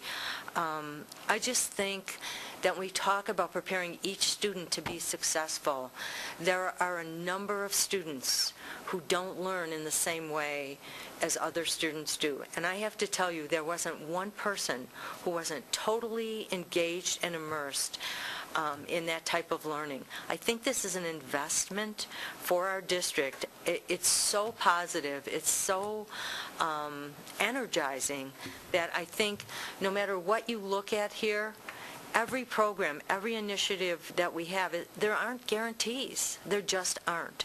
But we have a group of people who are so dedicated to making sure that this should be successful, that the time and the excitement that they've done, the research they've done, the work they've put in, I think will benefit students. And then I see these students as they move forward, not only it changing their way of learning, but also taking that with them, that we might be able to do that in our schools in the future in a different way that we do now. So I absolutely want to support it. Angel, you haven't spoken yet on this, but I'm willing to make a motion, but I don't want to take your time. No, you can certainly make it. Okay, More to add? Sure, we've done a lot of time. If people can kind of wrap up what they're going to say in about a minute, is that a fair thing? Okay, go ahead. I mean, because going first, it's kind of unfair. But anyways, I do want to, I mean, most of us know how this vote's going to go. Anybody here and in the public know how this vote's going to go. We've always been told from our administration, watch for reoccurring cost. If our budget can't hold it, we shouldn't do it. We also have to remember, today we're going to go in closed session to talk about negotiations. We're going to tell our staff, after we approve this, we have no money to give them their raise, to give them, how do I want to say it, pay for them for their hard work. I know that how it's going to come out. We have to watch what we're doing. We can't have a reoccurring cost when we can't pay our staff. Anyone else want to just summarize? Alex go first. It is about a different learning environment that our children do need, because it is difficult to learn sometimes in the classroom setting where you have a lot of distractions and you can't fully immerse yourself into the subject or topic, but this creates an alternative. I heard this evening that 10% of our students need other methods to be successful. That might not be an accurate percent, but tonight we can continue to create options and give our students an alternate, a proven method to be successful. So this is one step that we can take. And yes, these students, the 50 are going to be more than just the students who really need it. It's going to be open and that anyone can enroll in it, if I understand correctly. So children who don't necessarily need it will still learn possibly a different way that they can learn and grow that they would have never imagined before. I'm fine. Jeff? A question. So it's just clarification. Any student can apply, whatever their educational level. So what happens when a student has a special need? Absolutely. It's a public school, Jeff, just like all of our others, and we will accommodate the needs of our special needs students as well as our regular ed students. What's the project? I mean, it's not like they're in one of our primary schools where those resources are. Now all of a sudden we have to export those resources, so to speak, to the charter school. What's the projected cost? We won't know that until we know the students, but I can tell you that the student body that we hope to have at the Expeditionary Learning School would mirror the student body of the Stevens Point School District. And I think I can talk about an experience that I have in one of my schools where it's a small school as well. I believe there are about 100 students, grades kindergarten through 5. And one of the teachers, who is a 4th grade teacher, holds her special ed license, but is also a classroom teacher as well. So she's able to legally take care of IEPs and be part of that process and still provide the services necessary. So it also becomes who you put into the positions within the school and the multiple licensing that they do carry, too.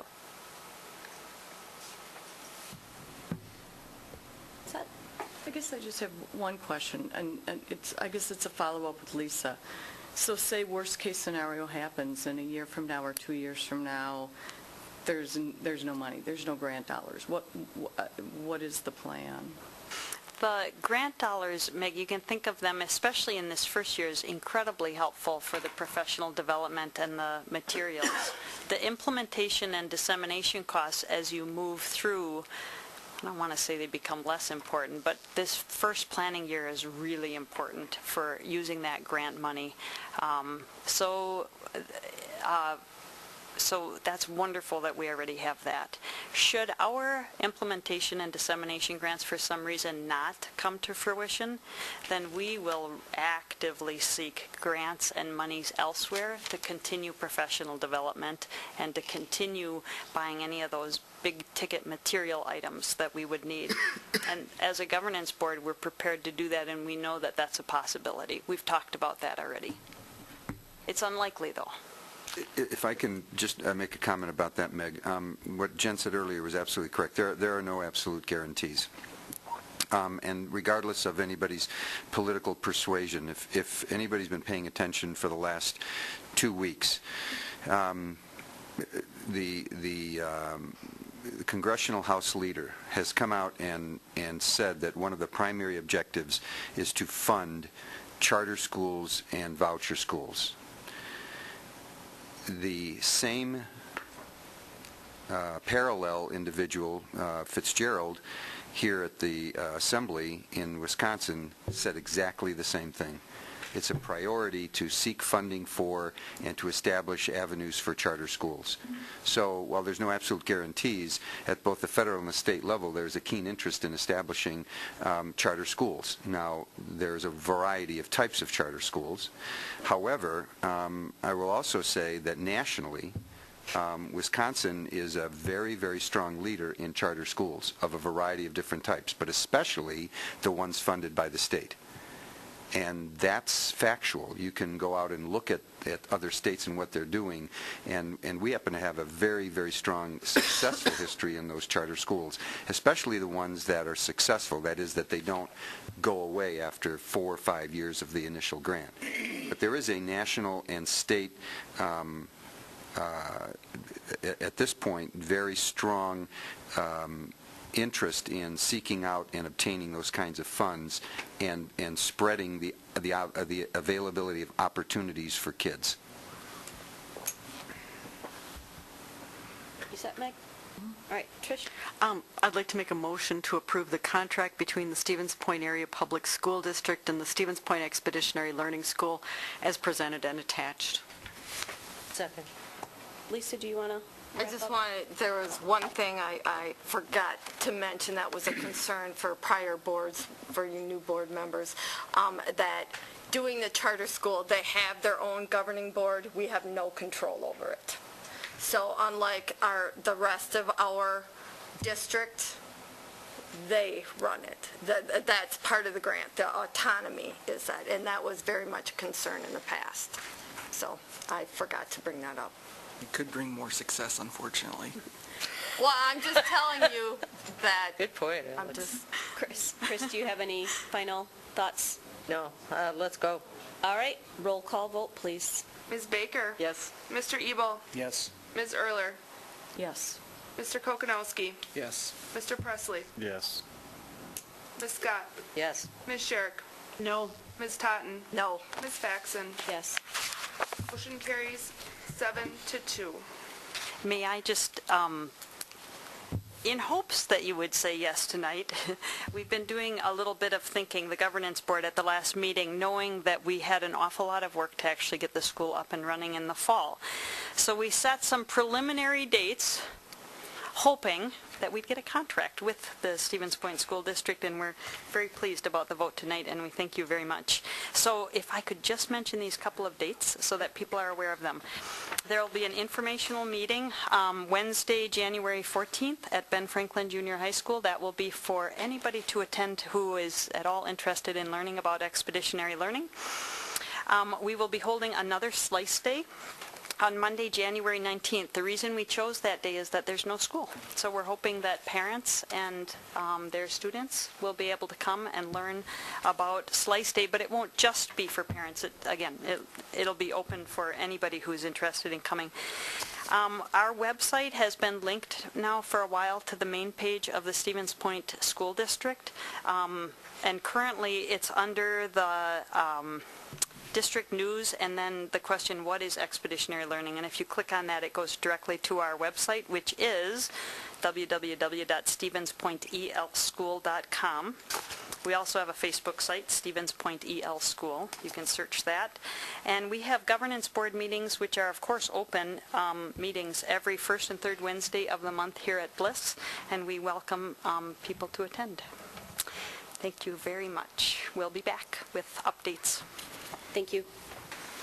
Jen, did you say Wednesdays? First and third Wednesdays? First and third Wednesdays. Thank you. Okay. District Data Assessment Report. This is information.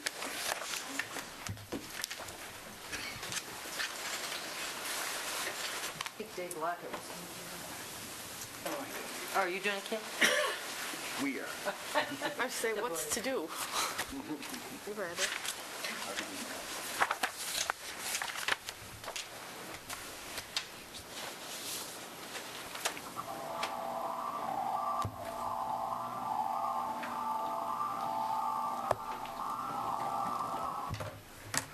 Ta-da.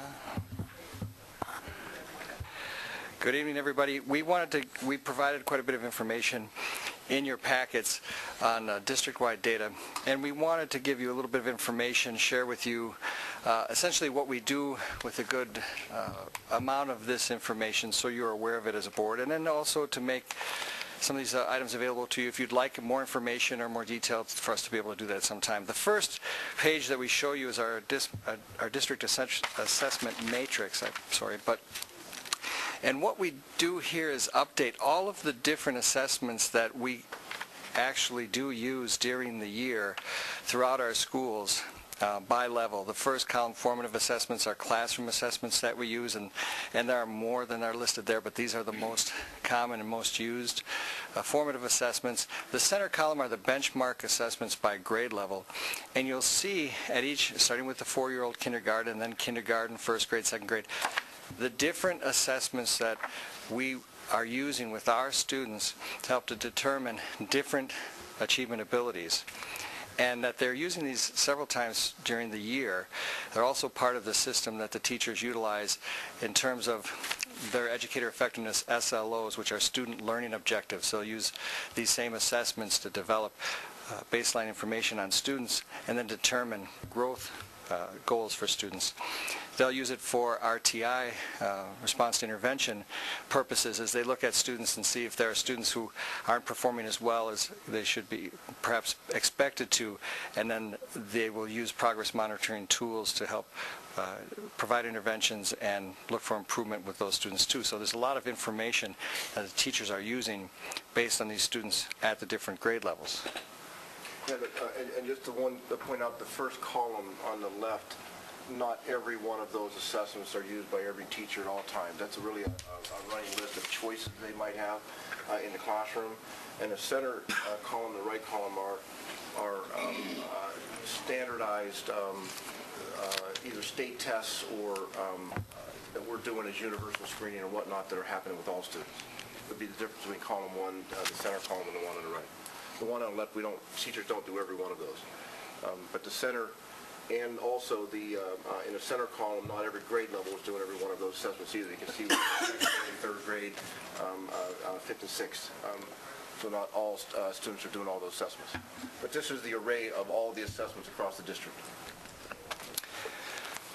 And so we provide this because you'll hear from teachers too, but there's a constant struggle for time for teachers to provide all of these assessments and determine student achievement levels throughout the year and to monitor progress.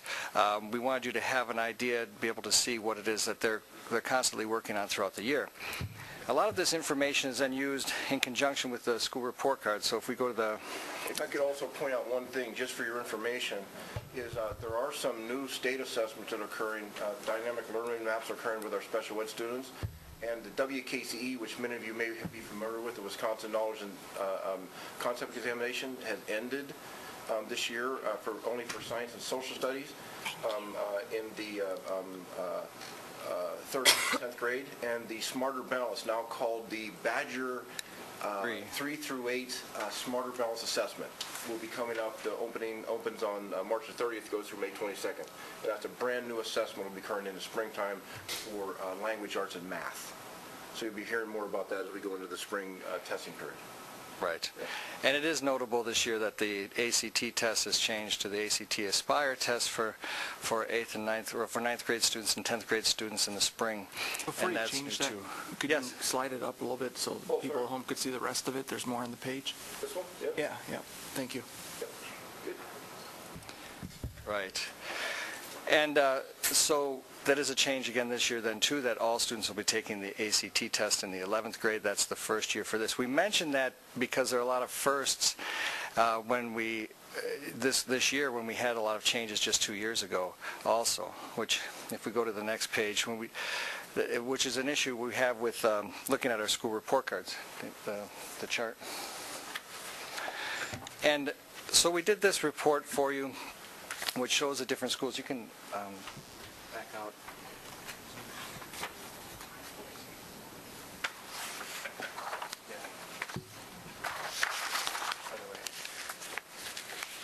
All right. Now, and we did this compilation just to try to show the change that we've had from last year to this year, and if there were any rating changes by the schools.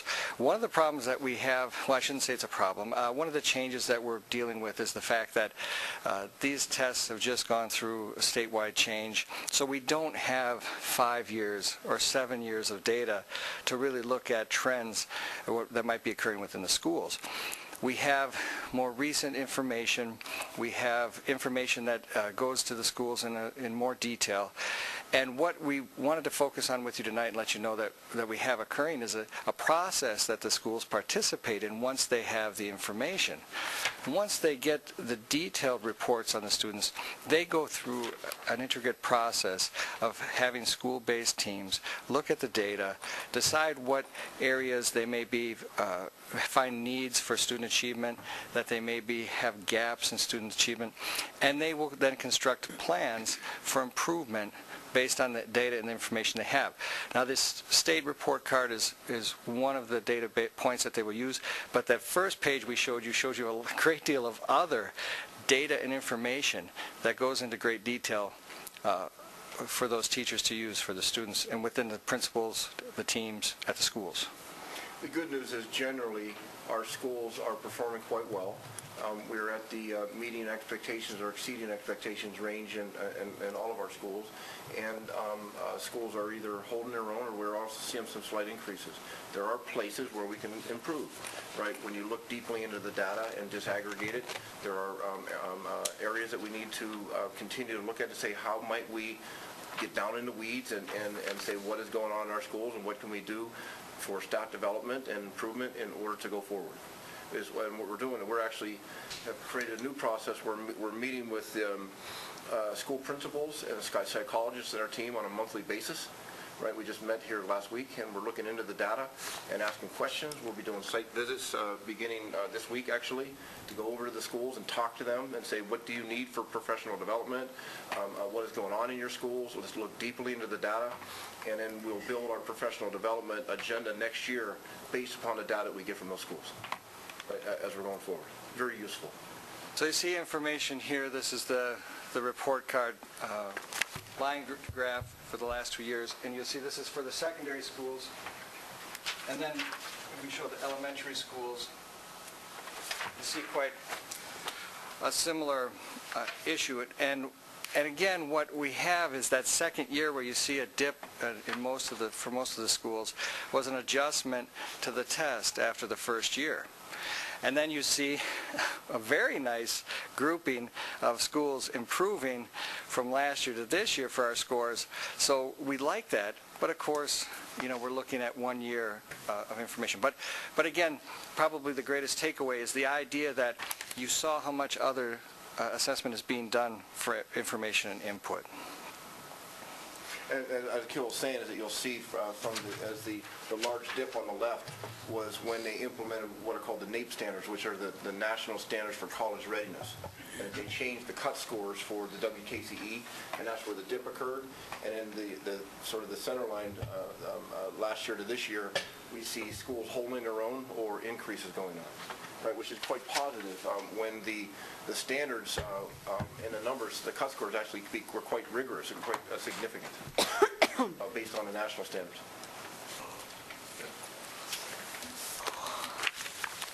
And we did supply the district report card and the cover sheet for the report cards for each of the schools for you to look at. There's more information. It's available at the state website also if you want to take a look at the full reports.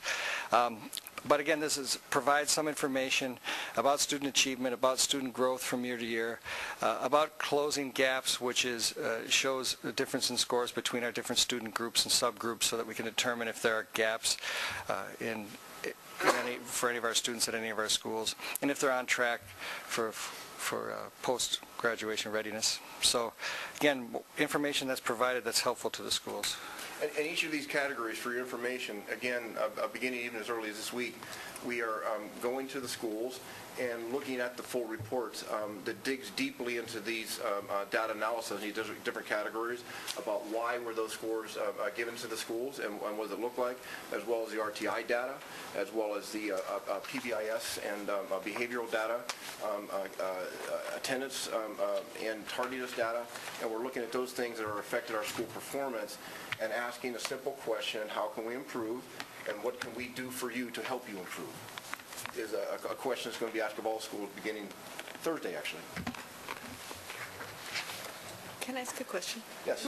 When did the school district start doing RTI? In earnest, we have been doing RTI. This will be the third year where it's been very rigorously implemented. Prior to that, there was some planning, professional development, and transition years to full implementation. So I guess I'm wondering, not sure how to say this, how does RTI, how does that factor into these scores? Go ahead, Dave. I can speak to, if I could just give you a real quick, historically, prior to RTI, what we would do in our schools is, at a Title I school, I had what was called a data board, right? And had the reading sort of scored across the top, and I had little cards made for every child. right? And I would kind of watch the children kind of go across the board as we went from quarter to quarter. What RTI and progress monitoring allow us to do is to look deeply at how children are performing. We have universal screeners to give us a litmus test of where kids are, and that we are getting more detailed data on an ongoing basis. What we used to get was just looking at the WKC scores at the end of the year and say, what does it look like from year to year, and looking at it from a point of view of trends. Now we're able to get data more readily and at the time. And as we're going, even digging in more deeply now, we're able to look at things even on a monthly and a quarterly basis. It allows us to make adjustments as we go rather than just on a yearly basis. And it's useful. The catch-22 is the amount of time it takes to do the assessment, is what you hear some people talking about, and we have to find a balance. Yeah. Thank you. And just so we show that we can do it, when we have the information available, we can do 10 years of data, and we have 10 years of data for our ACT scores, for example. And as you can see here, the red line is the state average, and the blue line is our district average, and we've been able to perform pretty well above that line and do very well for the last 4 years. So there's information that we can see. We have some continual growth that we can watch. And to note about this, we do expect, as every school in the state essentially does expect, the ACT scores for the district to drop a little bit, because we don't have 100% participation right now. It's less than 70% typically, changes from year to year. So when you're talking about having 100% of your students taking the test, you would imagine that the composite scores will probably go down, as they will for the state. So we'll be watching for that too. So at this point, we have lots of information there. We just would like to know if you have any questions or if there's anything else that you'd like to know, and you have some information, of course, there for you if you want to review that. Okay. Thanks, gentlemen. Thank you. You're welcome. Right. Okay, well, we're right there.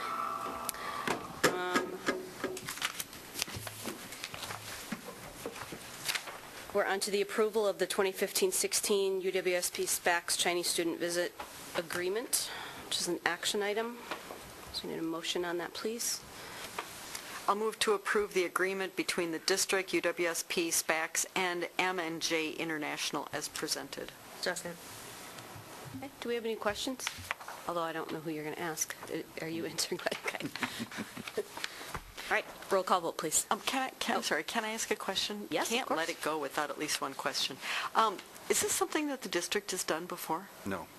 This is as a result of a new law in the state that has to do with pre-service teachers. So you heard Jennifer White earlier talk about educator effectiveness for teachers. Until this is a different one. This is the Chinese student. Oh, this is a Chinese student. I'm sorry, I I was gonna apologize. say. I'm thinking about the other one that's coming up. We Yeah, have done this yeah. before. This was done last year. Okay. With UWSP. Great success with kids. Okay. Yeah, and with our host kids and families. Yeah, I'm sorry, I was thinking the other one. That's okay.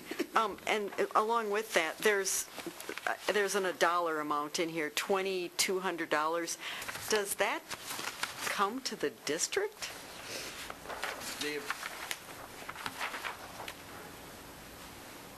The way the agreement is established is that UWSP takes on a bulk of the role for boarding the students and providing transportation and costs.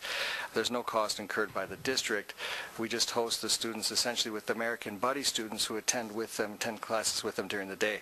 There's also one weekend that the students will go home for an American weekend with their buddies, and the families will receive a stipend to help pay for meals and things for those nights. Okay. All right. And do these kids know what they're getting into, sleeping out at Suez? Yeah, they In have, February? They do have an environmental interest. There's quite a growing environment, as you might imagine, in China, where they have also have some pollution issues and environmental issues. So these are students that have expressed a desire to learn more about environmental studies. And the university, of course, is interested in them as potentially having them come back as students someday, being interested in the Natural Resources College at the university and some of the experiences here. Great. Wonderful. All right. Roll call vote, please. Mr. Ebel? Yes. Ms. Ehrler? Yes. Ms. Faxon? Yes. Mr. Kokonowski? Yes. Mr. Presley? Yes. Ms. Scott? Yes. Ms. Sherrick? Yes. Ms. Totten? Yes. Ms. Baker? Yes. Motion carries 9-0. Okay. We have Project Search next, and I apologize to you guys. If I'd known that's what you were here for, I'd have moved that up in the agenda, so sorry about that. Greg, come on up.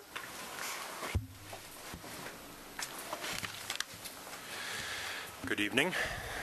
I have prepared for you tonight, actually, we have prepared for you tonight about a 30-minute PowerPoint presentation. I'd like to go through in detail for you. We do have a PowerPoint that we can share with you. It's also included in your packet, but I'll give you the Reader's Digest version. 3 minutes. Last April or May, our partners, Department of Voc Rehab, represented tonight by Nick, Allison, and Sarah from My Innovative Services, together with the district, wrote a competitive grant to the state of Wisconsin, and were successful in receiving that grant, such that the district and our partners, who are present here tonight, received in-kind training services from the state of Wisconsin and from national experts to implement Project Search. So together with our partners who are here tonight, as well as Century, who is our business partner, we all have a stake in the game. Our stake, of course, is our students, specifically our special education students. And what we are seeking tonight from the Board of Education is support for 0.5 FTE to implement Project Search. If you have any specific questions for me, I would be happy to answer them, or if you would like more information, I'd be happy to provide that as well. I'd like to make a motion, put it on the table, to approve the addition of a .5 FD special education position for Project Search as presented. Second. Any questions for Greg or anyone here? Not a question, just a comment. This past weekend, I was in the Kalahari with my 2-year-old granddaughter, and it was joyful. And I actually met a student who was in the search program. And he was doing a wonderful job at the pool, handing out towels. It was wonderful, but he was just a wonderful addition, speaking to kids and the adults that were there that had any questions in that. And I talked to one of the managers and asked, and yes, he is a part of that program. So I was excited to know about it a little bit anyway.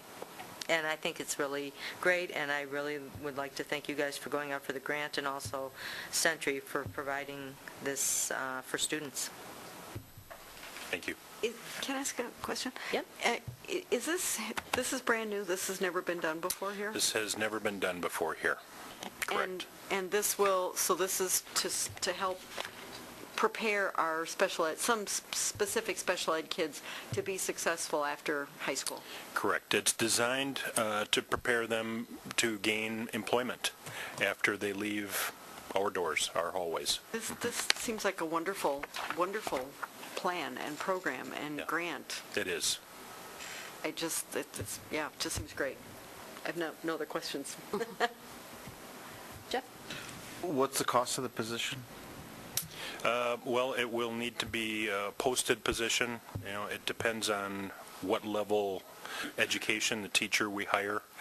And we've got our $35,000 mark for our entry-level bachelor's teachers, and $42,500, and that's, you know, I'm just referencing the salaries, of course. Benefit packages will drive that up, depending on, again, the individual, to, you know, somewhere between, you know, it could be 55 or it could be 75.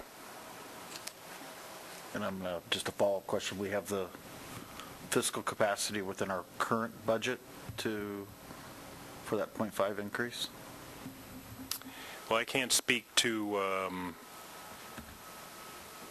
our budget for next year. What I can speak to, however, is the capacity that we have within our special education department. The plan To make this a full-time position, as I've outlined here, is to carve out, reallocate half of a position and seek the support of district funds for the other half of the position to make that position whole. So the amount that Greg referenced was for a full-time position? Correct. Not the half-time, excuse me, not the half-time that's being requested. So if you're Jeff, I think your question's a really good one. If you're talking about what would be the district cost for the rest of this year for half-time position, you're probably talking somewhere in the vicinity of total with benefits. I would guess somewhere in the vicinity of maybe 25,000, maybe 30 at the most. The other thing that I apologize, I neglected to include this information in the memo and should have. This position will be eligible for categorical aid. Currently, we're being reimbursed at 26.5%, and there are some projected revenue streams that we are hopeful to attain in the next biennial budget. But right now, we're being reimbursed at 26.5%. Just so you know, you did include it. You were Oh, you did? Yeah. I should have put the actual cost in there, though. Oh. I mean, Jeff's question is a good one, and I didn't include that scenario. So. Can I ask one last question? Number 2 in here, and you've just mentioned potential revenue streams. Do you anticipate that some students will open enroll to do this? We do, yeah. And what do you base that on? We base that on a geographical area and other districts that have already implemented this program. Marshfield is our closest district that has implemented, and they have drawn other students through open enrollment. There's also a program now in the Dells and a program in the Milwaukee area. And the governor's intention was to increase the number of project search sites by 7 across the state, so there were 7 additional districts who will be opening this type of program. Wisconsin Rapids will also have a program. However, each program will be a little bit different. We feel like we have a very strong partner with Century Insurance, and that will create a number of opportunities for students to build those resumes. Roll call vote, please. Ms. Erler? Yes. Ms. Faxon? Yes. Mr. Kognowski? Yes. Mr. Presley? Yes. Ms. Scott? Yes. Ms. Sherrick? Yes. Ms. Totten? Yes. Ms. Baker? Yes. Mr. Ebel? Yes. Motion carries 9-0. Thank you. Thank you. Okay, we're on to the approval of the library media curriculum. Brian? Thank you all for being here. And we have a short PowerPoint presentation that we would like to go through. It's in your packets. We'll try to make it brief, but we really would like to share this with the full board. It's a very exciting thing that's happening in the district. So to give you a little background on it, it's been a long time since the curriculum was updated for the library media specialists and our libraries, and they worked very hard on it last year, coming up with a curriculum that embraced a lot of the changes that are happening in education, especially with technology. The role of the librarian has changed dramatically. They're not shelving books anymore and using card catalogs. It's really an information-rich job, and they're trying to teach our students the skills of the future. The other thing that has happened, too, is the Common Core state standards, which also require a lot of research and information skills. And these library media specialists are being called upon to support our classroom teachers with the implementation of the Common Core state standards. Do you have it up? Okay.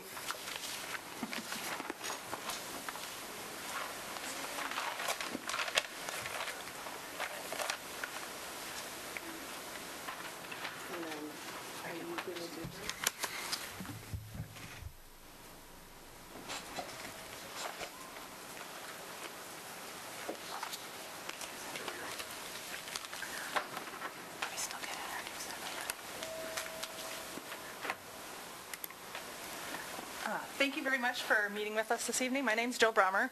I'm the library media specialist at Jefferson and McKinley School. I'm Kathy Schreckenthaler. I'm the librarian at Madison and Roosevelt School. I'm Beth Molsky. I'm the librarian at Spash. And we brought the crew. So we're at the crew back here. We have Tracy from Washington and Bannock, and Rose Helm from Plover Whiting and Kennedy, and then Bonnie Hellbach is at the junior highs. All right, well, we just wanted to start with the role of the library staff. When you think of librarian, we're guessing that probably what comes to mind is a person behind a reference desk, maybe with a bun in their hair and homeroom glasses, shushing everybody, right? Well, in reality, our role has really changed over the years. And in fact, if you walk into any of the libraries across the district, you'll probably find it's not at all a quiet place these days. There's many things that we are very busy doing, and with the digital age, the things that our job includes have really evolved. And today, librarians are needed even more than ever to help students and staff both sift through the information and capture what is relevant and really be able to make decisions as informed citizens. We'd like to go on to our mission statement a little bit. I'm not going to read it to you. Using the libraries, we think using the library is a lifelong skill, and so we think that it's really important to start right from kindergarten and go all the way through 12th grade, getting them used to being able to find information and sift through the good stuff from the bad stuff, or the stuff that's not really up to date, or something that's, skewed toward a commercial type web page. So our mission is to kind of get them quality resources and go with the curriculum, and then get them to use the necessary skills that are lifelong learners. As you can see, our current curriculum was written in 1996. I was here, and in 2003 we were planning to get the curriculum updated, and then a little bit of switching around happened, and half the staff was cut. And so the previous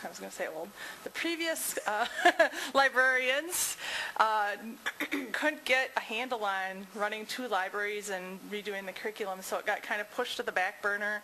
And then we started this process about, I want to say 5 years ago, and then we've had different supervisors and turnover of library staff, and so it's kind of been like this start and stop process, and we finally got everything rolling and finished things up this summer.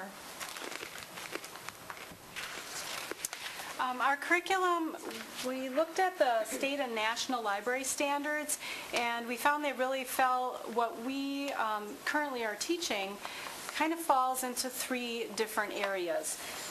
So we identified those areas and named them as you see here.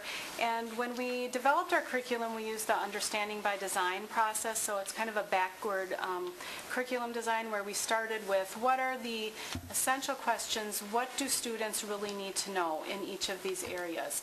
And the outlines that are in your packet in these 3 separate areas, you'll see that those essential questions are there, and then what students should be expected to know, and from there then we developed what activities do we do with them. But it's all based on, what are the really important big ideas that they need to know in today's society. The first of the 3 areas is library and research skills. These are like the information and inquiry, is how the library works and how they access information. So it's going to be both print and online. And the last point there is probably the big one, just using advanced search strategies so that they can really do those higher level thinking processes and really evaluate information from a whole variety of sources and media. And that's what we're, one of the things that we're all about, is really teaching them how to access information. At the junior high and high school levels, We collaborate quite often with the classroom teachers instead of having a classroom ourselves, so we're working hand in hand in their curricular projects and teaching the kids how to access and be successful users of a lot of our online databases, such as Badger Link that has full-text magazines and newspapers and books. We have eLibrary Science, SIRS, and multiple other databases that we subscribe to. And the elementary school also has a variety of databases. For instance, there's one called Pebble Go that works really well with very young students. So second and third grade teachers, third grade last year was teaching the different kinds of rocks and the rock cycle. And right in Pebble Go, that's one of the curricular areas. So while they're studying that in the classroom, when they came to library, they're learning how to use databases, and we tied it directly together. Another third grade teacher was just getting ready in my other school to go on their environmental field trip where they were studying all the different ecosystems. So before they went in their library class prior to that, they each picked one of the ecosystems. So before they got to the museum and they looked at the different ecosystems, they were already front-loaded with information about what they were going to see. They were already curious about it. They had done some reading and looked at some videos and things. So we work as closely as we can with the teachers to accent the curriculum and really teach them how to find information for the classroom curriculum. Right along with that goes the print and digital literacy, and you have to actually teach them how to access a lot of the digital stuff or access the books that are in the library. You have this great resource available, but if you don't teach the students how to use it and the teachers how to use it, then you've just spent a lot of money and it just sits there getting unused.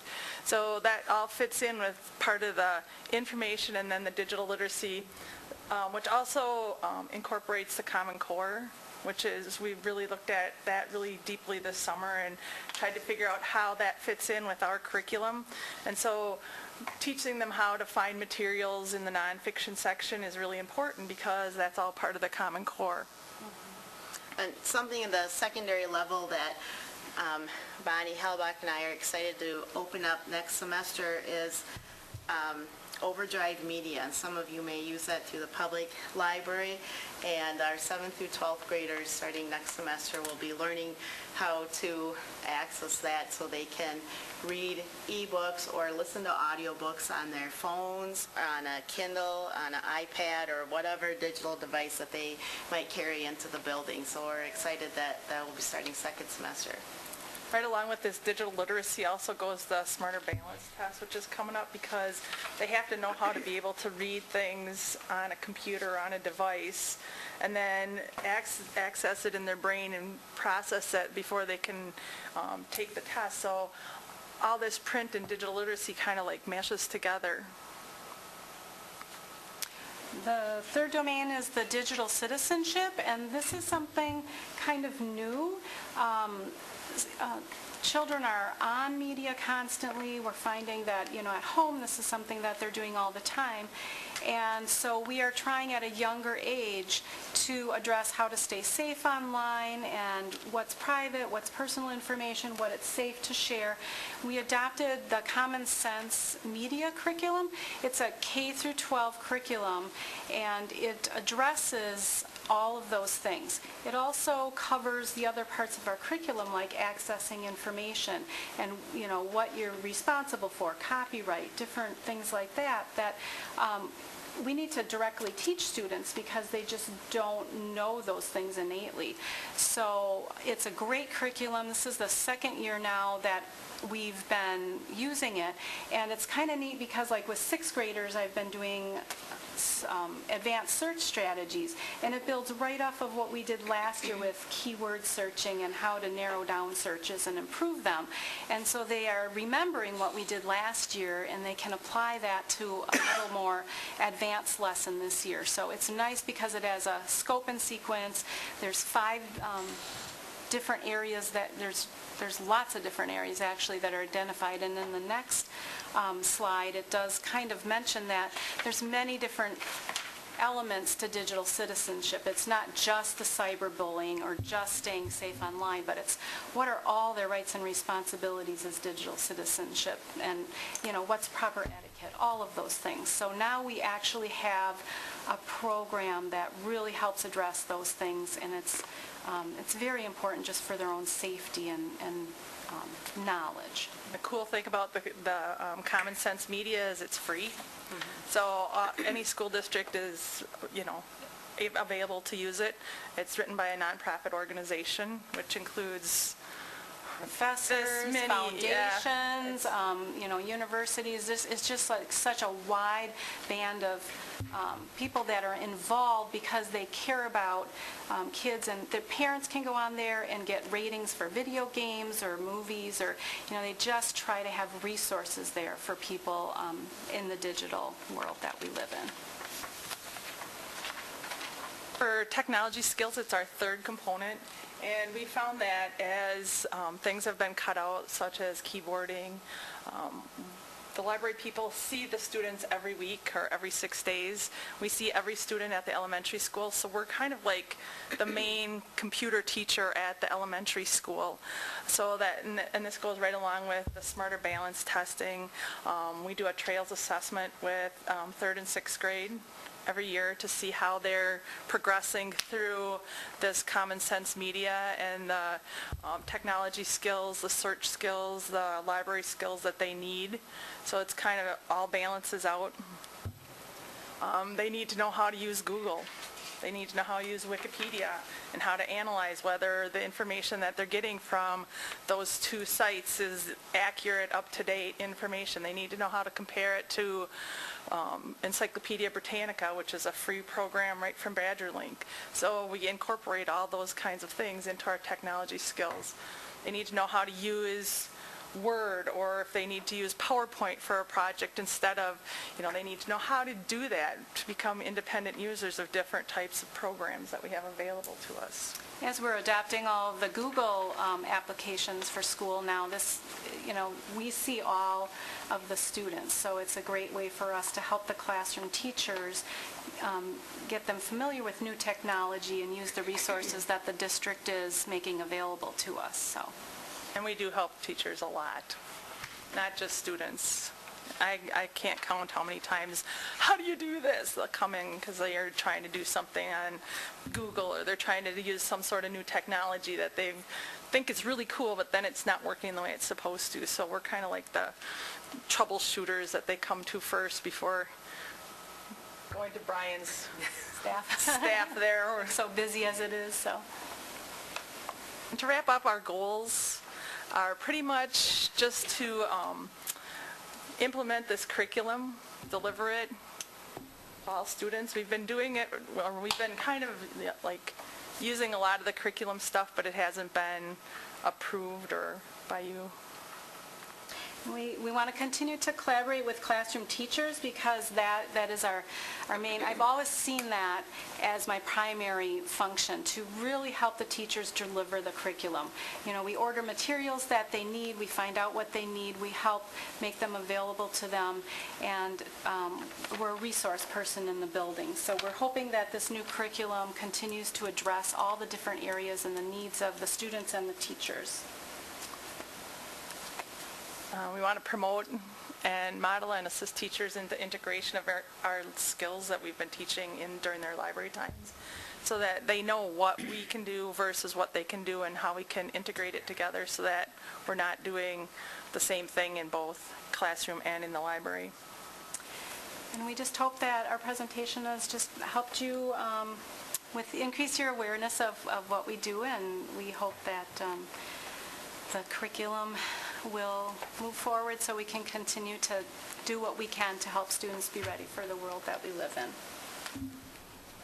And thank you very much. Thank you for your time. We really appreciate it. I just want to thank you because you have full-time jobs. I mean, and your plate's full anyway, and planning takes dedication. And in looking through your plan, which I did before the committee meeting, I mean, you guys, you put so much time, you put so much thought into that. And I really applaud you carving out that time for this, because I think it's very important in bringing the school district forward. 96 to today is night and day. So anyway, appreciate your efforts. And we thank you for your time. These are very long nights, so thank you for you're welcome. staying here and hearing us and your time. We appreciate You did a great everything you job do at the for committee, kids. too. And Thank you. It's so appreciated. I actually helped and worked in the school libraries and that, and what you do now is not what you had to do back then, but it's so needed. We're not your mother's librarian. That's right. Thank you very much. Thank you. You're welcome.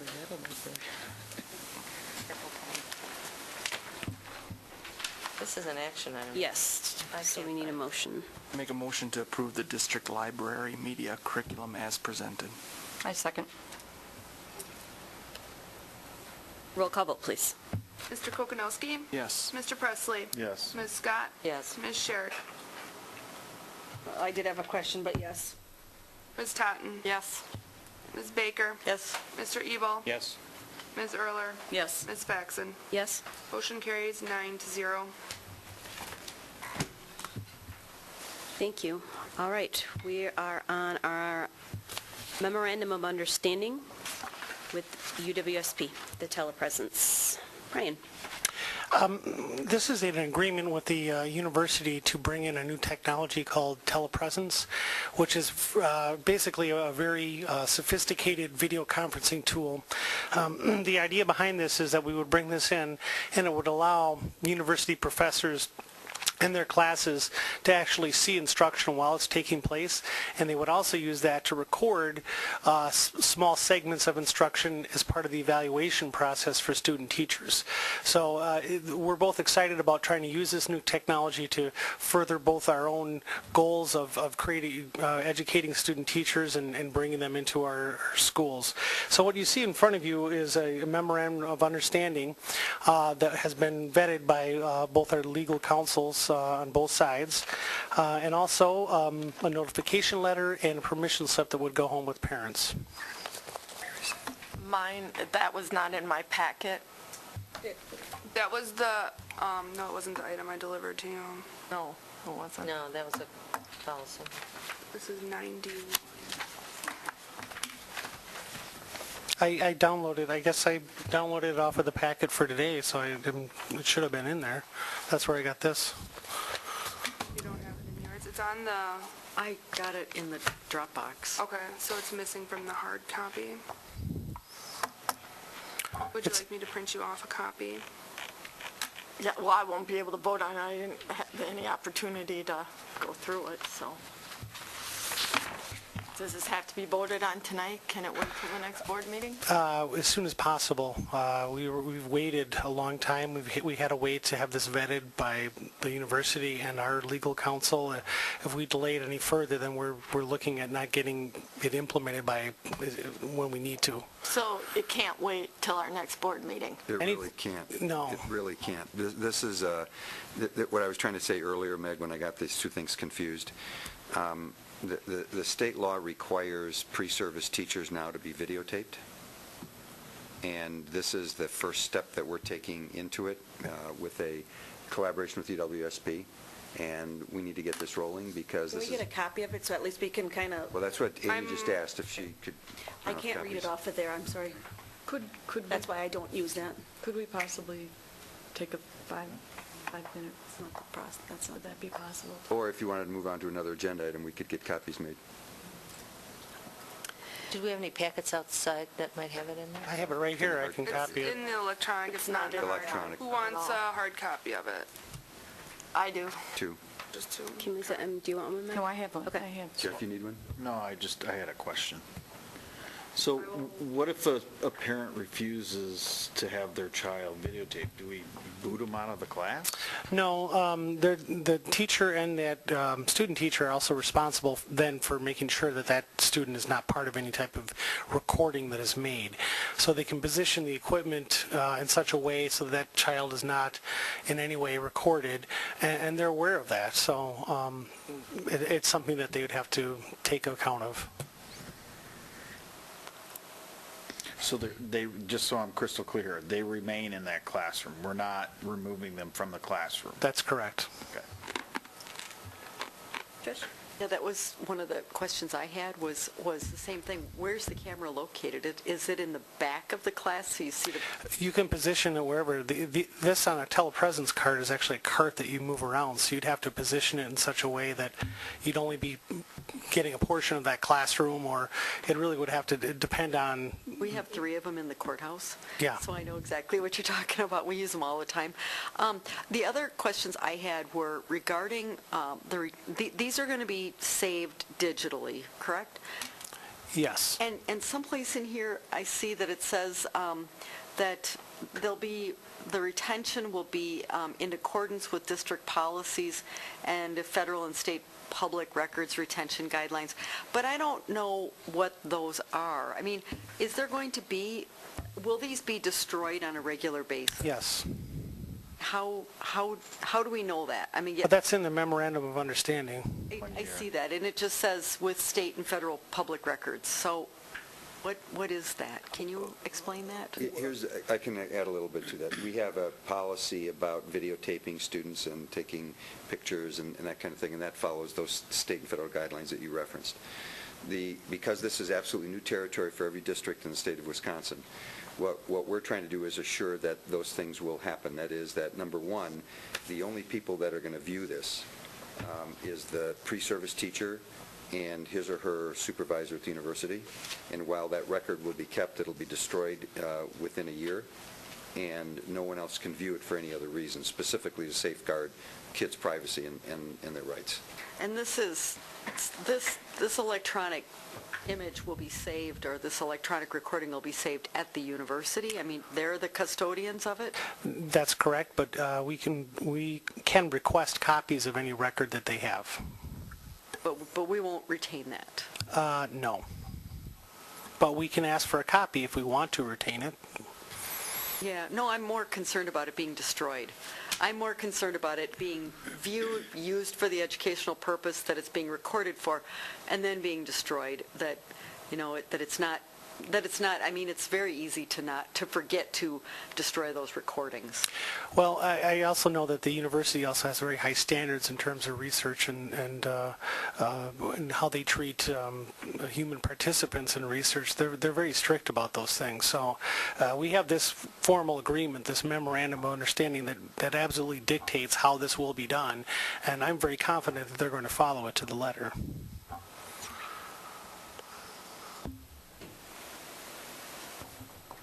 Any other questions for Brian? I think I just wanted to note that what it allows is UWSP CPS one virtual observation and a video recording of each student teacher per placement term. So we're not talking about an ongoing recording. We're talking about a one-time evaluation of each student teacher per term. I think that's important for point out.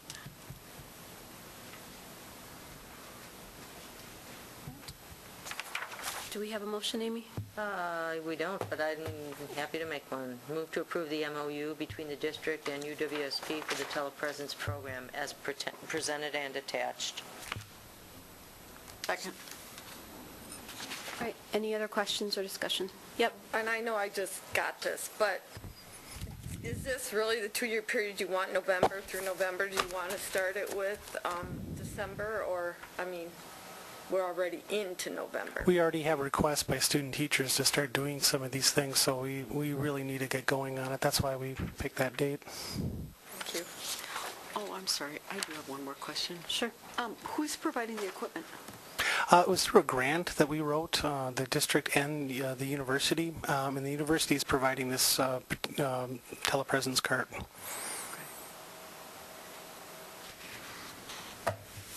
All right, roll call vote, please. Ms. Scott? Yes. Ms. Sherrick? I'm going to abstain because I have not had time to go through this, and I can't vote on something I don't have time to go through. Ms. Totten?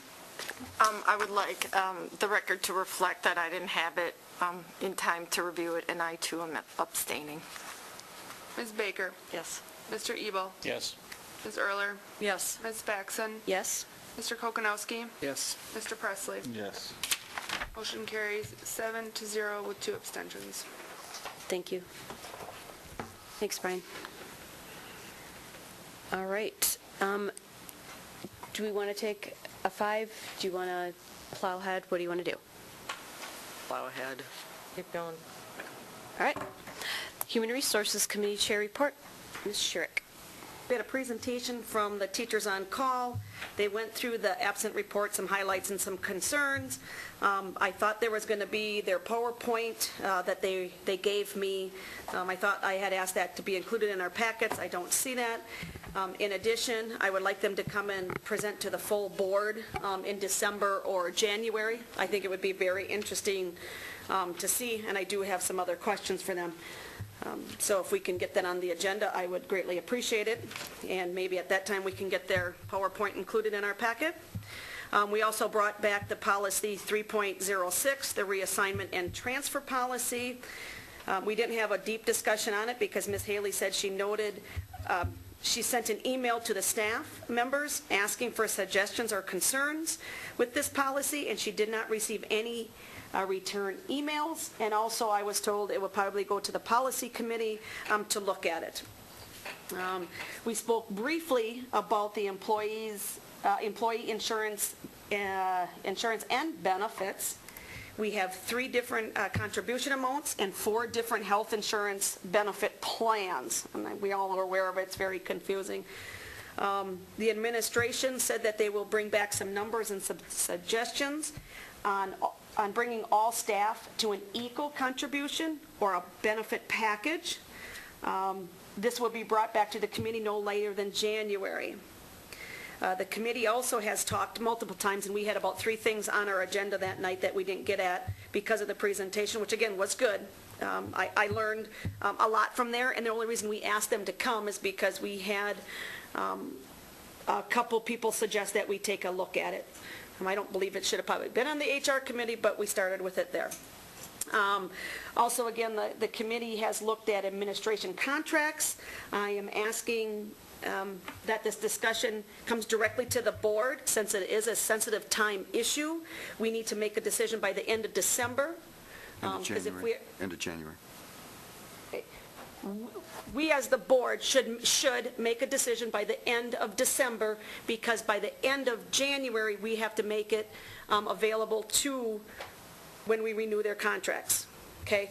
So I do have a request for on the agenda, so it doesn't be forgotten, that we bring the administrative contracts directly to the board. And also, well, I'll bring that other one back later. I guess that's what my report was. Okay. Then we have a recommendations for employment, which is an action item. Move approval. Second? Second. Question? Yes. With the retirement, will the position be posted and filled, or is it being eliminated? No, it's going to be posted and filled out. Okay. We have 11 positions due to retirements, I think a couple just separations. We interviewed for one on Friday, which was one of the head custodial positions. So I think that there are, including this one, there are 10 more out there that we are waiting for the board to make a decision about the Carlson-Detman study before we fill those, because we don't know what wage price point to start. So we are going to refill those with district employees. Okay. I'm sorry, was there a motion for hiring somebody? No, Just this? Yeah, that should have been in the conversation because it wasn't on the agenda, but. Okay, so the only thing is this personnel recommendations? To accept that retirement. Yeah. Okay, all right, good, thank you. Any other questions? Okay. Roll call vote, please. Ms. Sherrick? Yes. Ms. Totten? Yes. Ms. Baker? Yes. Mr. Ebel? Yes. Ms. Erler? Yes. Ms. Faxon? Yes. Mr. Kokonowski? Yes. Mr. Presley? Yes. Ms. Scott? Yes. Motion carries 9-0. All right. Policy and Legislation Committee Chair Report, Meg Erler. The agenda's the report, because we basically at the meeting took action with respect to, didn't take action, but recommendations are being forwarded to the board with respect to the policies we looked at committee. There's one a minor correction that we put at your places. It's policy 185, and we put at your places a clean copy. This is for first reading, and then behind it was the red line copy. There was a paragraph that was inadvertently not deleted that should have been, and that's reflected in the new copy that you have at your places. And just for references, that paragraph was under the rule, letter A, and that was paragraph, it was the very last paragraph that should have been deleted and was not, but you'll see it on the red line. Begins with board officers. So that should be in place of the one you have in your packet. I will note, just for everyone to be aware, we had Lisa had brought forward a number of recommendations and comments at the last board meeting.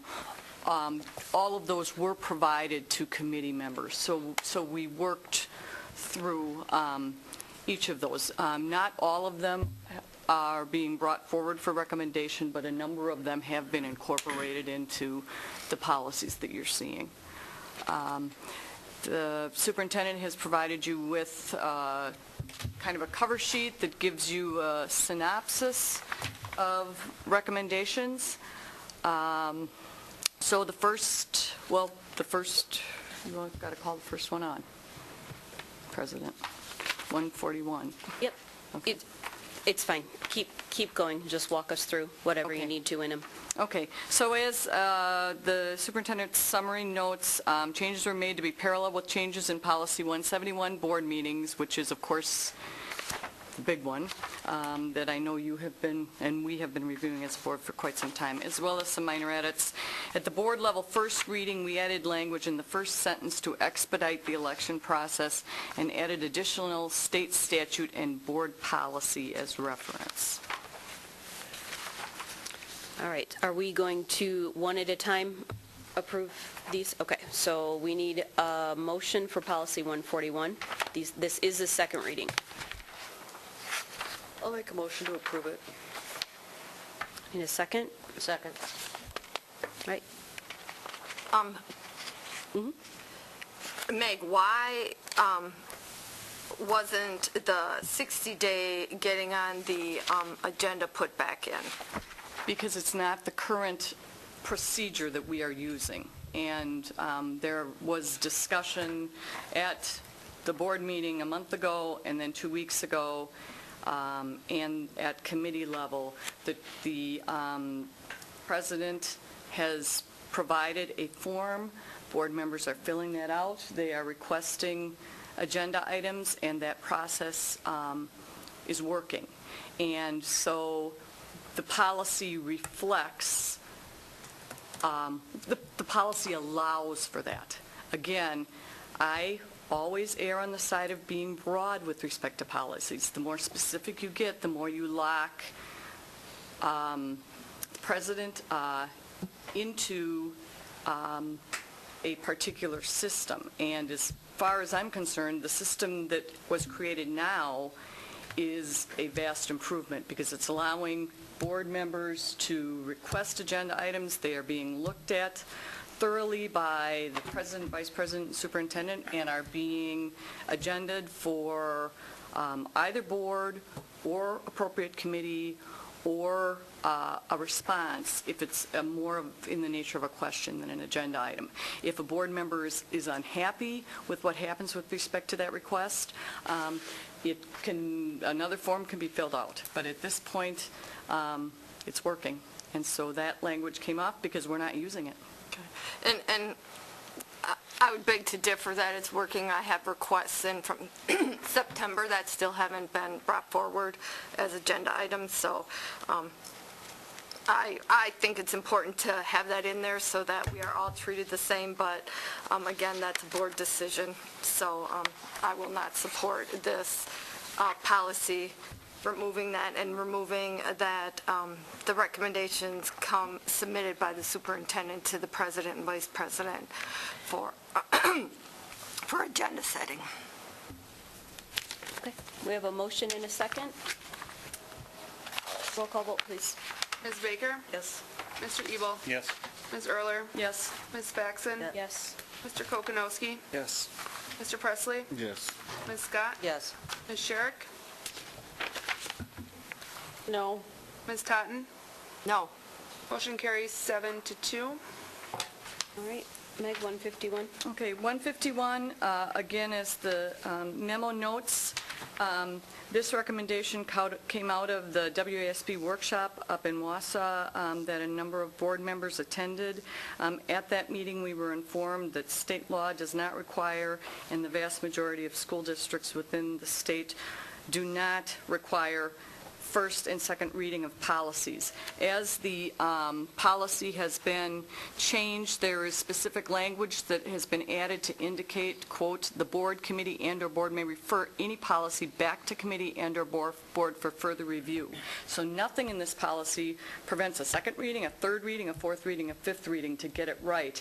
But it will allow this board, where a policy, the board is in agreement on changes in a policy at first reading, to be able to pass that and to be able to expedite where the board feels it's appropriate to do so.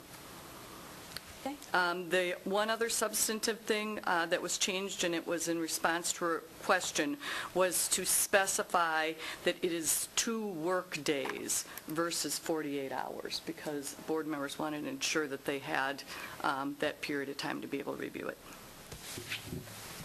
Lisa?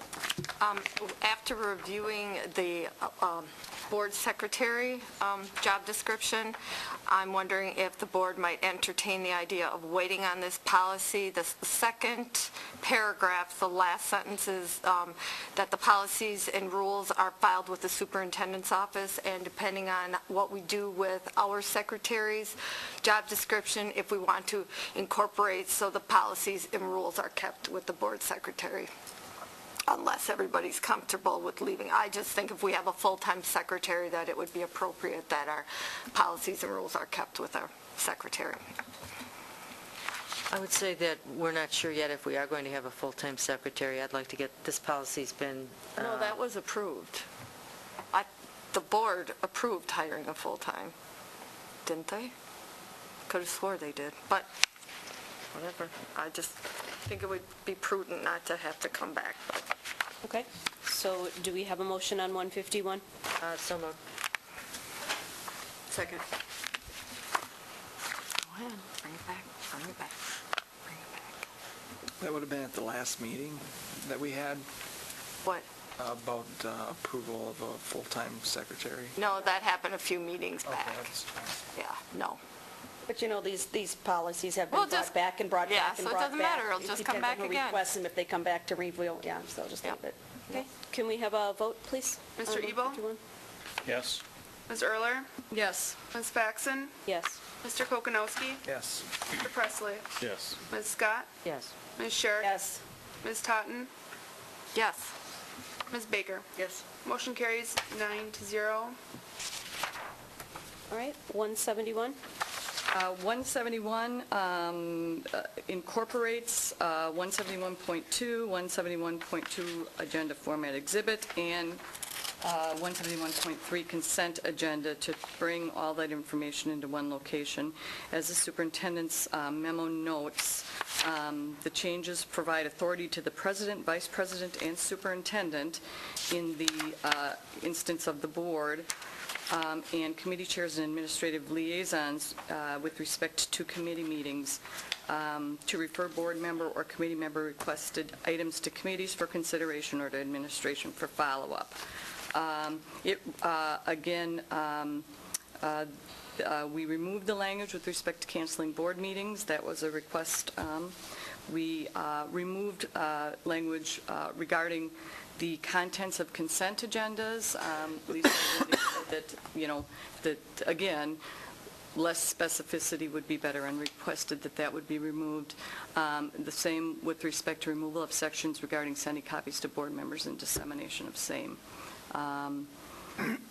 So with that, I guess I would turn it over. The committee recommended that it be forwarded to the board for approval. Move to approve 171 as printed. Second. Did you have a question? Yeah, I don't like that the vice president and president and superintendent have the power to take an item and throw it to a committee. As a board member, I don't know what was all requested. I liked when I knew what other board members were requesting to be put on the agenda, so then if I had a question about it, or thinking that knowing someone else has a question about it, then I could either re-ask or get some more information. I like that it came to the board, and then the board decided if they wanted it to go to a committee or not. Because I don't know what all comes into you in what's missed. Because if some board member says that it's missed, how do we know it's going to be he said, she said, via an email? But if I hand this to you, then that's why I'm doing mine in the public and requesting it that way. I probably will never email you a request. I want everybody to know what I'm requesting. It also allows the public that opportunity to hear it through our media. Yes. I guess the discussion was, anything that's agenda for a committee item that information is provided to board members. Any item that undergoes action at the committee level comes to the board. So the board will have the ability to review that. The whole concept of committees is that it allows for work, it allows for, frankly, 2 times for input, for clarification, for amendments prior to adoption. So that's, so it's going to, the flow-through is from committee to board. So by moving it to one versus the other, it isn't preventing it from... I don't think that's what they're saying. I think it's more of knowing where it's at, where there is no communication as to where it's at. I think that's Kim, would it help if we attached the requested items? I think we've asked that before, yes. Yeah, we have. We've asked that to be on the board. I mean, attach the actual form. I think. No, there could be a running list. I don't need the whole actual form. There could just be a running list. Right, I think it would simplify it. Go ahead, Amy. Well, we had tossed around the idea of including on the bottom of the president's report a running list of the agenda item requests and where they can be found on this agenda or when they would be addressed, just as like a bottom of the president's report. And was there a reason why that wasn't liked or why it wasn't implemented? It just hasn't. This was like midweek and Angel was out of town, so I would suspect if that's what her desire is, it would be on the next one. Got it. I think part of the reason was to expedite this.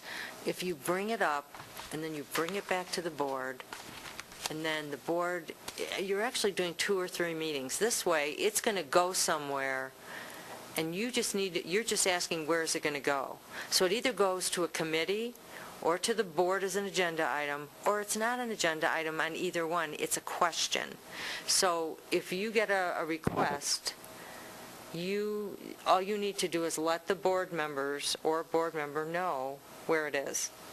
We're sending it to committee, it's coming on the board agenda, or it's a question that administration's going to answer. That's Those what are Amy the just 3. said.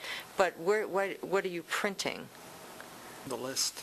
She's putting it on Every the time a president. list? You know how she the does her list? president's Yeah, list? I know what you're saying, at the end of the list. That's what she said. So you want it on there so Where that it is, where it currently is. This is the requested item. Right now, it is going to HR. It is coming before the full board. It is, I think what's happening, this is my thought. They're not getting lost. I'm thinking that they're answered because they're answered in a different forum, or they're answered in a different setting, not a different meeting, but they're kind of wrapped into something. A good example is with Alex's when he wanted to talk about listening sessions. What I thought he meant was the superintendent listening session, so I didn't put it on an agenda. Filling out the form thoroughly is really helpful, so I know exactly what you're talking about. I don't know when you feel, for instance, Lisa, one of yours right now is transportation. Since you submitted that, it was an agenda item, but I don't know if it answered your questions. Is there something specific about transportation you want on an agenda? I don't know. transportation was on and there was a discussion, but I don't know if it addressed your question. I think that's where things are getting lost. Well, wouldn't sending an email or making a phone call saying, I want this information, I mean... It would, but actually the paper helps. Or paper, I mean... Jeff and I, only because there are times I'll get on my email and I have 27 new emails. Right. I mean, so... It would still be nice to know where it goes, because if I put in my request, I don't even get a response saying it's going to be on the next agenda or it's going to a committee. Yep. Or if I'm interested in learning more about an agenda item, such as the Life Skills Center, I mean, I came to the end of the business meeting, and all of a sudden, there's information that supposedly the board approved to go to the committee. Well, the board, the wording of it, the board didn't approve it. The president and vice president put it on your committee. You know, so when the board approved it, the board didn't approve it, and it just kind of threw me for a loop, then at least if there's some agenda item I want to listen to, or I'm interested in learning more about it, though I can't make it to all the committees, I know where it's at. That's all I'm asking. So what I'm hearing is you want a status of where the requests are. What requests have been made. Okay. And where they're putting. I mean, it's as simple as can be. A roadmap. Thank you. Because it's like you've requested something, Alex requested, actually, I owe Alex a public apology because he specifically asked something to go on the Business Services Committee, and I simply forgot about it. And if I had seen that on, at the tail end of one of our last agendas, that this has been sent to the Business Services Committee, I wouldn't have forgot about that. I knew there was something else that was supposed to be on the agenda, and I could not remember what it was, and I asked Carlin, and she didn't know what it was either. It's like... That's all right. I actually didn't request it to go to the Business Council. I requested the agenda item, and that was sent to you, and I think that's where it was dropped. Yeah. Right, yeah. So anyway, I think that would be helpful. So do we have a motion on 171?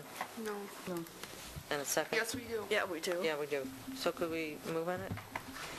Yeah.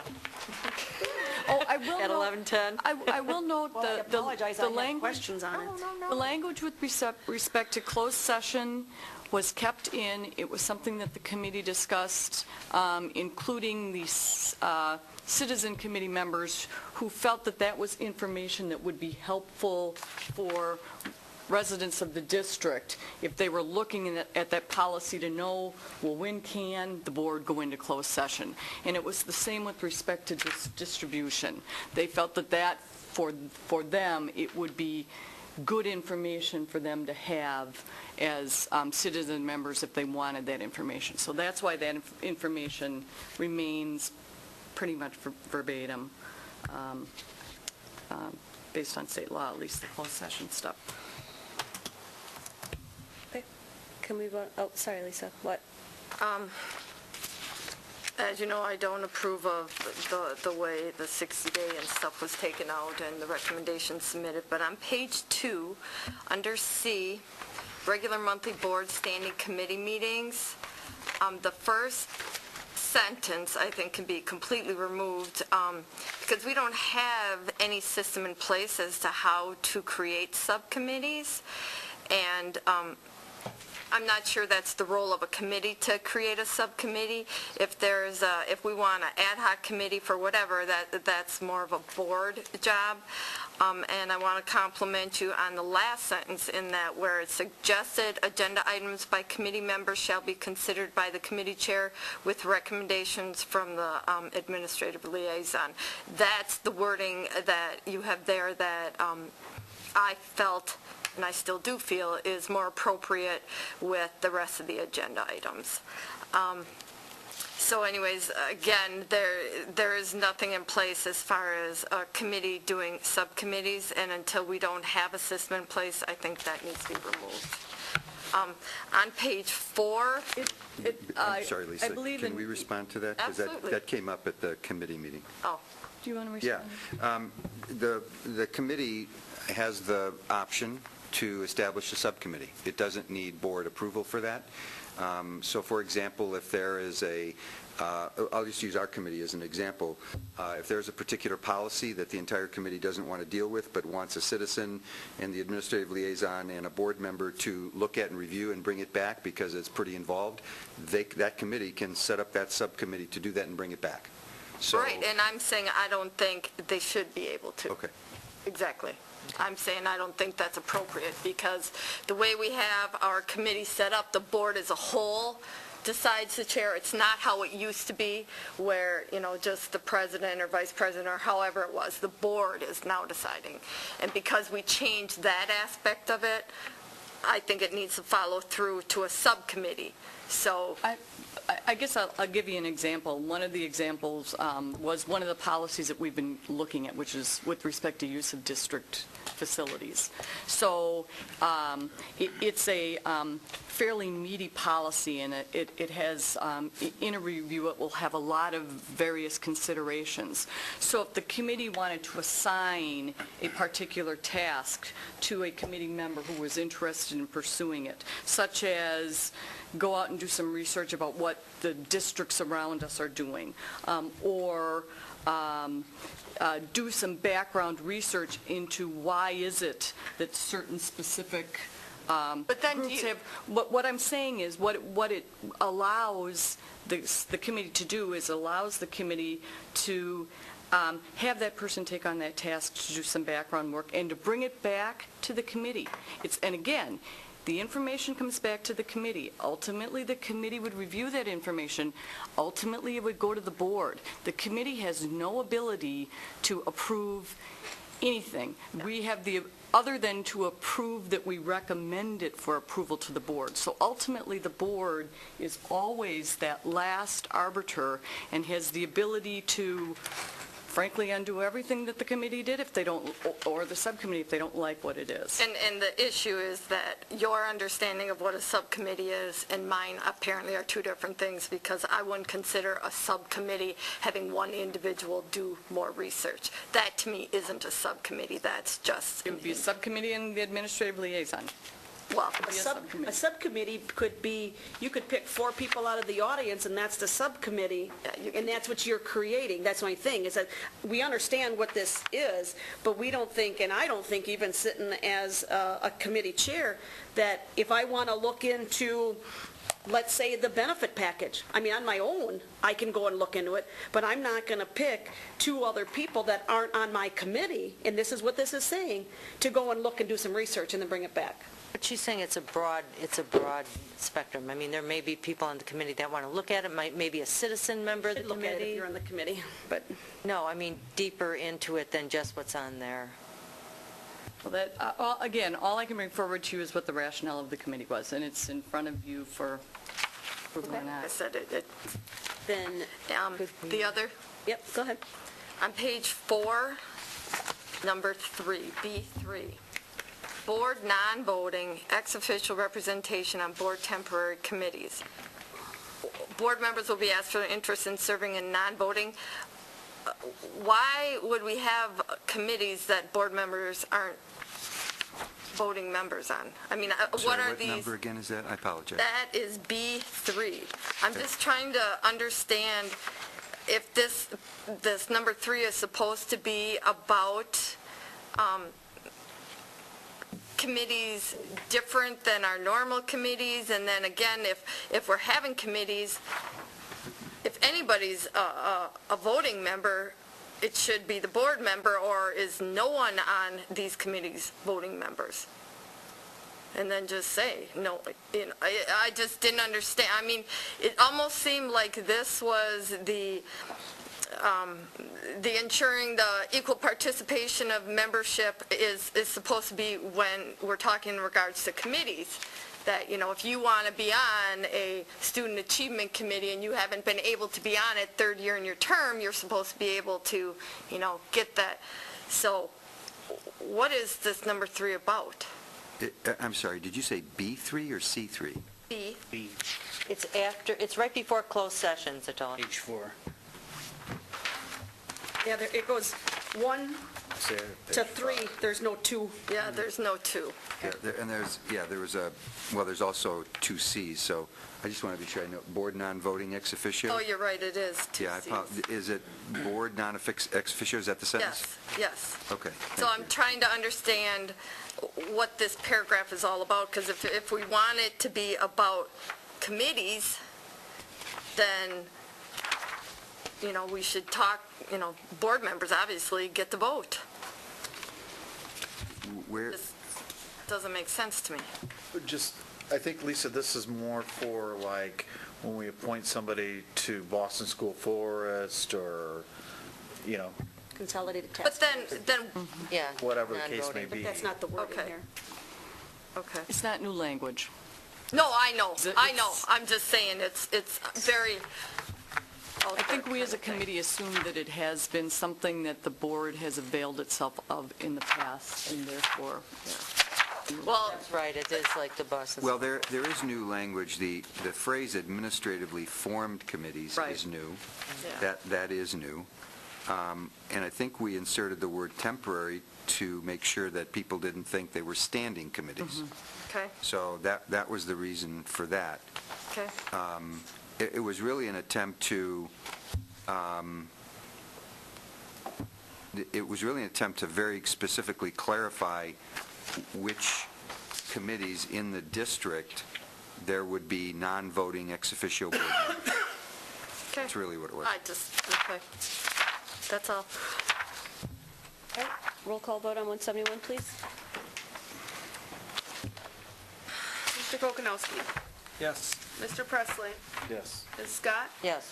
Ms. Schertz. Yes. Ms. Totten. No.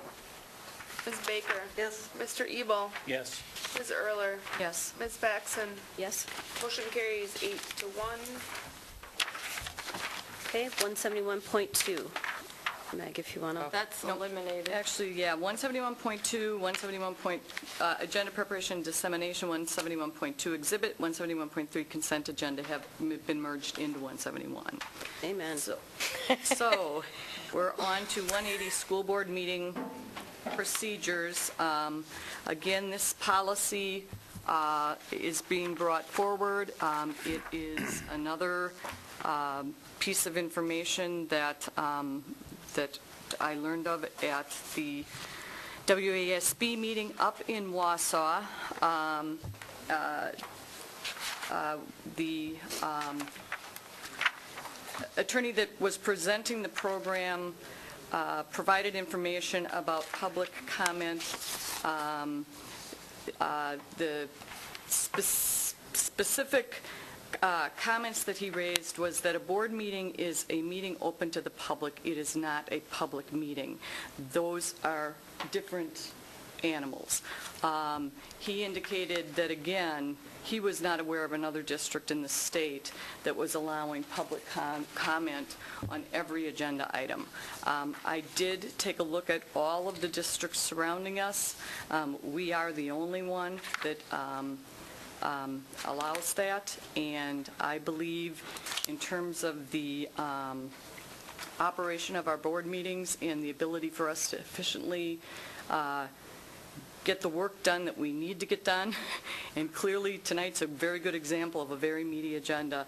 The main recommendation coming out of this is to allow for public comment at the beginning of the meeting at the public comment time. Again, it is what is allowed by all the districts in our area other than Wausau that allows a public comment for agenda items at the beginning of the meeting and a public comment for items not on the agenda at the end, and Wapaka, which does not allow for public comment at all, but allows board members make themselves available 10 minutes before the meeting to speak individually with any member of the public that would like to provide input to a board member. All at once. So, and we, I guess the other change was to allow public comments for 3 minutes in length with discretion by the board president for an additional 2 minutes, depending on the length of the agenda and our number of speakers who are signed up to speak. Move to approve Second. the clean copy of 180. All right, do we have questions or comments? Lisa? While I heard everything you just said, I'm not sure it's the best action to take for this board to only let public comments at the beginning. We've claimed to try to be as transparent as possible and to welcome public comments. So I don't think that that needs to be in there. I think, if they want to speak at just the open public comment section, I think that's fine, and I also think it's fine if they want to speak at the agenda, because a lot of times this stuff goes long, and that way I, as a board member, don't have to remember what was said at the beginning. I can hear it later. I can hear it on a timely fashion and know what's going on. So I believe that that should be changed. Is it possible that our agendas can somewhat be, before they're approved, moved around to accommodate the people who sign up to speak on specific items, so that it's addressed and it's done earlier? No, I think we've tried that a million times, and it just doesn't work. There's one other thing I have to say.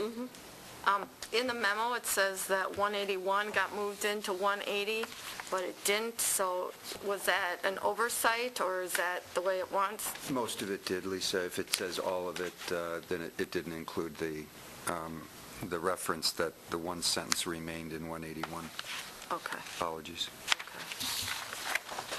Kim? Oh, I'm sorry. Kim, it does say 181, changes include eliminating the rules section of this policy and incorporating it into policy 180. So just what do you mean by the rules section? There was a section underneath the first sentence that was rule, and you'll see it at the end of 180, letter C. It's the procedure for Procedure part? agenda. That was the rules section. Got it, Yeah. okay. I thought rules of order, the rules section. No. I'm like, it's still here. Yeah. Okay. Kim? These policies come back almost every year, every time we get new board members, and depending on who's in charge of the policies or what they'd like or don't like, we've went both ways. We've let the public talk at the beginning, we've let them talk at the agenda, and I thought at one time we decided that I, in fact, like when they talk at the agenda items, so then I can put the two and two together, because as numerous of you guys have mentioned how long our board meetings are, I'm supposed to try to remember what someone said at 7:30, 4 hours earlier. I take notes of what is said. I like that they speak at the agenda item. I'm here for my public. I'm here to hear my community. And I can't say I heard this, so that 10-minute speaking of the community in beforehand doesn't work, because certain board members won't listen to what their friends or their community says. They don't respect it.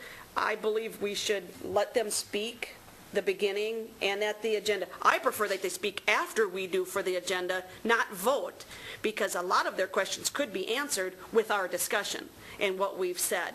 So I don't like that. I want them to be speaking at the agenda item also. Yep, Alex? I'm in favor of not limiting the public participation, so if they want to speak during those agenda items, I am in favor of that. Did we do a motion yet? Yep. Yeah. The one thing I'll add to this just is that our legal counsel also suggested that we switch this to just speaking at the beginning of a meeting. And why? Consistency. For starters, in the state, we're the only board that allows people to speak. And in terms of liabilities, I don't want to put words in his mouth. Sorry, Mike, if you're watching. It allows for everything to be in one section that we're hearing from the public. So like we're all completely tuned into what does the public want right now. This is their time. This is their section. They speak and we know, and then we kind of conduct our business as opposed to the back and forth. And so it kind of opens a door for banter, I guess, is kind of where I was saying, where this doesn't. This is kind of like public, and then our meeting is basically where I was going with it. So sorry if I misrepresented you, Mike. That was the gist of what I got from the conversation. Does he know that we don't talk with them? Yes. My question is then, are we gonna, if, say, someone comes up and speaks and they want to speak to a couple different agenda items, they still only have 2 minutes, to talk to 7 agenda items, or is it going to be 2 minutes per agenda item? I believe it was 3 minutes. Oh, and 3 with- minutes. With discretion of, if they have more to say and there's time. And depending on who 5 they are? minutes. Not depending on who they are, Kim. Well, That is your perception, but as you look at the audience in the last, I don't know how many board meetings, there's not like usually 10 people, there's usually a couple people. Okay, so I could see if there's not a lot of things on the agenda, I don't think it's picking out your friends to come and speak, but we have a lot of work to do, and the public... And I understand, I'm going to cut you off so we can move on with this. Fine, that would be great. We have a motion and a second on that. Yeah, but I think we're limiting our public, and I think that's unacceptable, because that's who put us here, and the public will have to speak then, when the new election comes around then. So is it a member from the public will sign up to speak on whatever they have in their time frame? Anything that's on the agenda. Can they also then sign up on the agenda with a specific heading? Nope. So they can... One time. So it's just one They time? speak once, so if they have a couple of things, clearly if someone wants to speak on a couple of things, that's when the discretion of the 5 minutes makes the most sense. I think the most powerful argument that I've heard about having it, whether it's at the beginning or at the beginning and during the meeting, is this. As elected officials, the public has avenues to you. The board meeting is not the only avenue for the public to speak. The public can speak to you at any time. And the agendas are posted, and documents are out there Thursday evenings, and so they can contact you as an elected official. They can give you their peace of mind. The board meeting, the way, again, the most powerful way it was said to me was, the board meeting is a meeting of the board to do its work. It's not the opportunity for the public to speak. It's one opportunity for the public to speak. A majority of the time of the board meeting should be the board doing exactly what you're doing right now. And it's not limiting the public at all. It's saying you have an opportunity at our work session to speak to us, but you can contact us at any time you want as individual elected board members. Kim? Just one last comment. We're trying to do what everybody else is doing around here.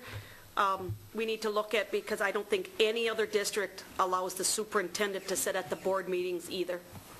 So if we want to get like the rest of the, and that was something that Renee Scheibele did when she was here. She did a little survey of how many boards allow their superintendent to sit at the table. That's not on the agenda, sorry. Could be. Okay. Can the solution be to limit the length or the agenda items so that we are not putting the pressure on the public to try to squeeze in all their comments that they might like to make during a meeting? I would say we have to do what we have to do. I mean, we definitely don't pack the agenda with any more than we need to. Items on there that we need to talk about. Is that what you were saying? Like limit the amount that's on the agenda? Well, if this, I'm sure things come up during the week, but, I mean, even just policies, limit it to 5 every meeting instead of, what is this here? Well, some of those, Alex, 12? all together, though. Some of those are like 3 or 4 in one policy, so it's really only one. But even presentations, the administration, anyone should have the expectation your presentation cannot be longer than 10 minutes. We need to set those boundaries.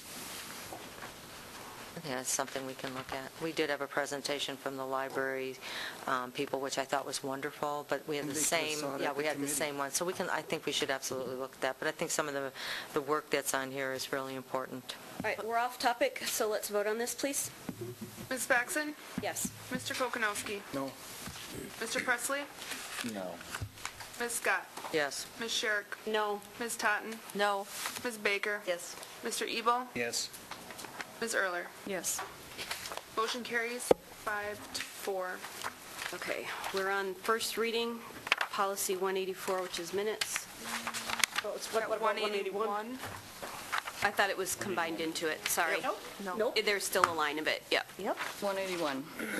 181, what we did was we moved the rules section into the previous policy we just approved, and the indication of Robert's Rule of Order is what that policy is now. Motion? Yeah, move to approve 181. Second. All right, roll call vote, please. Mr. Presley? Yes. Ms. Scott? Yes. Ms. Sherrick? Yes. Ms. Totten? Yes. Ms. Baker? Yes. Mr. Ebel? Yes. Ms. Erler? Yes. Ms. Batson? Mr. Kokanowski? Well, Maybe. so motion carries 8-0 with one abstention. All right, now we're on first reading, policy 184, minutes.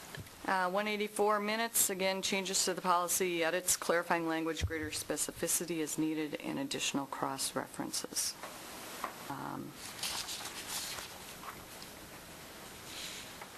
Meg, are there any of these that you're recommending, what you just talked about, that this would be the first and second reading?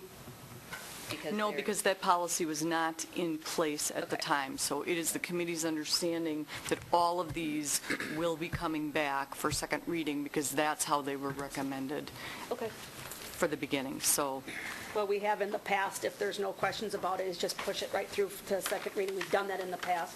that's up to the board. That would be exciting. I'm just saying we've done it I before. have comments, so Yeah, would be highly imagine unlikely. that. Nice. Yeah, it's fine. It's the first Okay. reading. Hey, I keep being told policies are a big part of our job, so I go through them. Go for it, Lisa. Well, do you have detailed things? Yeah? Can you submit them to the committee in writing?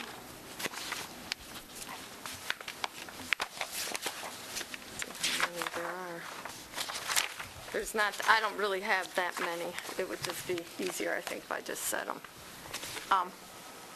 Again, with these minutes, I think it would be prudent to wait until the job description is settled, but I know you guys don't want to go that, but I'm going to say it anyways. The last sentence in the minutes, it says the minutes will constitute the official record of proceedings of the school, of the board, and then the board secretary will later on, it says the minutes will become permanent records of the board. It's almost a duplication in the first paragraph, and then after the 1, 2, 3, the second paragraph. Because when it becomes the official record, it is a permanent record. So that should be reworded to, do you see where I'm saying that, Meg? Right, so you're feeling that the language is duplicative and Yes. should be combined? Okay. Yes, yes. And also with, when it says official copies of the board and committee minutes shall be stored at the district office, that, again, the board secretary. Electronic copy. I don't understand what you just said, Lisa, I'm sorry. That was when I brought up before about the job description, whether or not it would stay in the superintendent's office or if it would stay in the board secretary's office. At the district office simply means somewhere here. It doesn't mean the superintendent's office. Okay, all right. The electronic copies of board and committee minutes may be used as substitutes. I don't understand why you have to point that out. I mean, I think in today's world, I think that's We can check on that. goes without saying, but that's all I have on that policy. Can we do accept all these for first reading at once, since they're all coming back anyway? I mean, can Lisa go through a list and we can accept them all for a first If reading? board members are fine with that, then that's fine with me. What do you want to do, Or do one you at want a to do time? these one at a time? I think that makes sense, though, for efficiency, just to move through them and then Okay. adopt them all at once. Yep. Go ahead. Okay.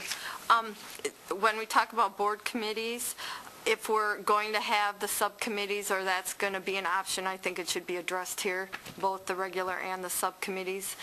So when it says the function of the standing committee, standing or subcommittee, I think, it should be stated there. Where, should be stated where? Well, in the second paragraph, it says that the functions of standing committees shall be fact-finding, deliberating, taking action Sure, upon, okay, I that got it. we should include both. Right. And then when it says taking action upon items within the scope of the committees, can you give me an example of when a committee would actually take action? I mean, they make recommendations to the board, but when, That is the action. that is the action? Okay. And then you did the duplication thing that, on the Yeah. new thing, yep. Good. Yep.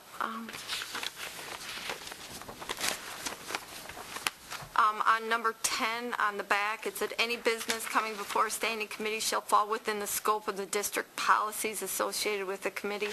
It'd be nice for whoever is going to be reading this policy to know what policies in addition you're referring to. They're listed at the bottom? So you just, maybe just say as listed below or something. I just think that is odd. And then that was that. Can I Committees. jump on that one? I can tell you at the county level, any citizen member of a board is approved by the county government, by that legislative body, and not by the chairperson of that committee. I'd like to see that as far as when we have citizen members of our committee, that it is approved by this board and not by the chairperson. I would agree with that. I would not agree with that at all. Take it back to committee and see what they say. That's the same thing I was going to bring up, Jeff.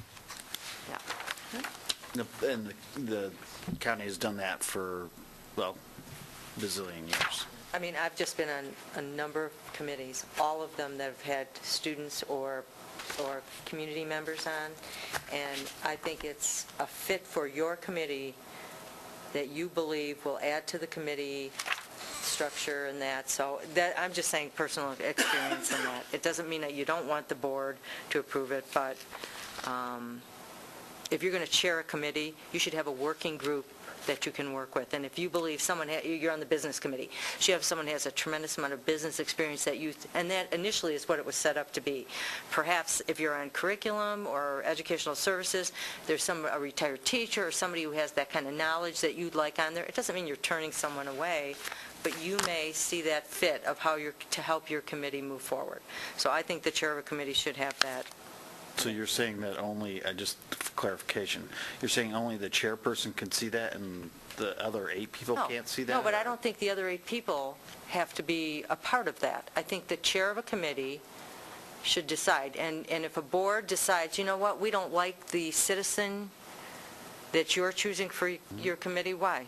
The board's not dealing with that person, the chair of the committee. But they're doing the work of the board at the end of the day. They're doing the work of the committee. You asked the question. The question was why. Yeah, So, okay. I mean, that gives the whole board a chance to deliberate that, because maybe there's a valid point that you're not seeing, or we're not seeing clearly, whoever, is the chair of the board.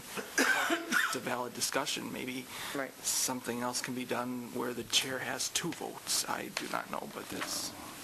Okay. I think it's a first reading, so I think points taken that needs some more discussion. Yeah.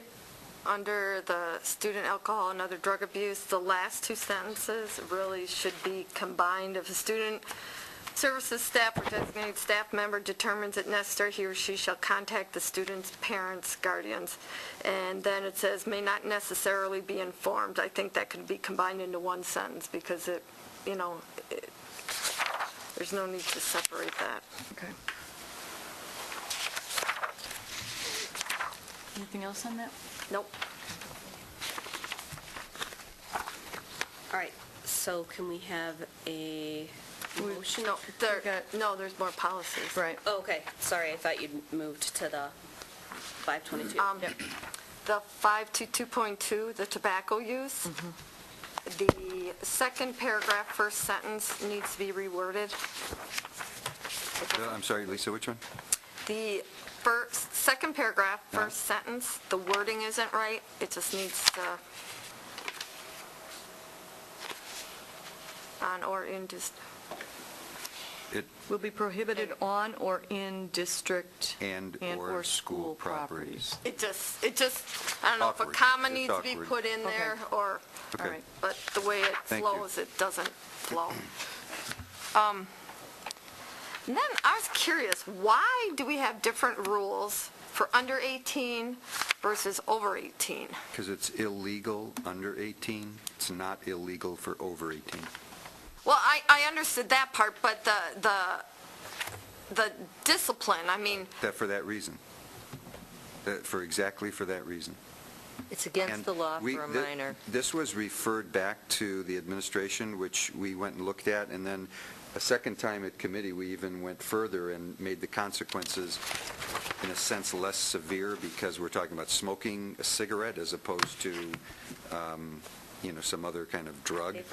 And I'm just thinking, if it's a school policy that you don't do it, you're a student, whether you're 18 or not, these are the rules. That was just my thinking when I read it, so. It's a difference with respect to the under 18 illegal, there's referral to the police. Over 18, it's not illegal. There is the requirement at second offense for the student to meet with the principal. Yeah, it's policy versus illegal. So 1811.4 B3, just make sure whatever, and this was my statement before I got the revised, that whatever is in there matches up with policy 185. Okay. So make sure those match when it's decided. And then in number 4, it says, in the interest of encouraging broad community participation, a citizen member may only sit on one standing or temporary committee. So I think it needs to also reflect in there for what time period. I know later it talks about in the guidelines that they can't serve more than 2 consecutive terms. I think it should be 1, particularly after this year when we've had more interest than we've had spots. Then we end up shutting people out, so I think it should be a 1-year term. Lisa, just so that you know, this sit on one standing or temporary committee, that means at a time. Yeah. Doesn't mean, where are we? It doesn't mean forever. Before. It just means at a time. Okay. Or at the same time. So we could insert the language at the same time. That would help. Okay. That would help.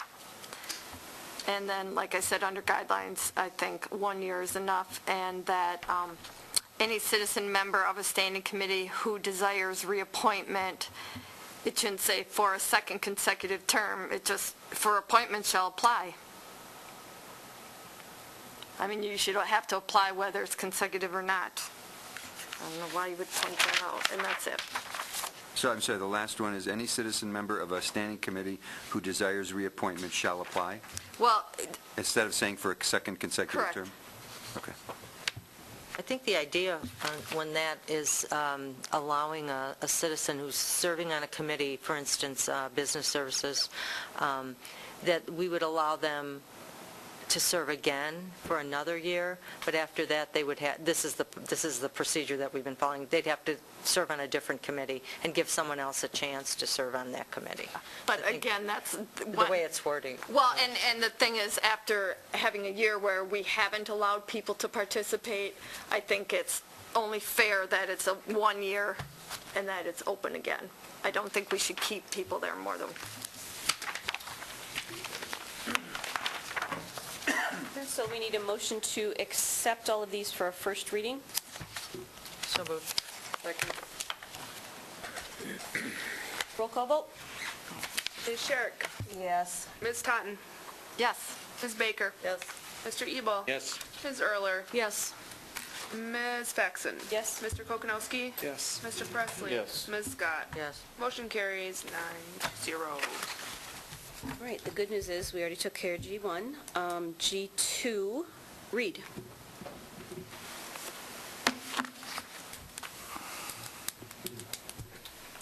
Everybody awake?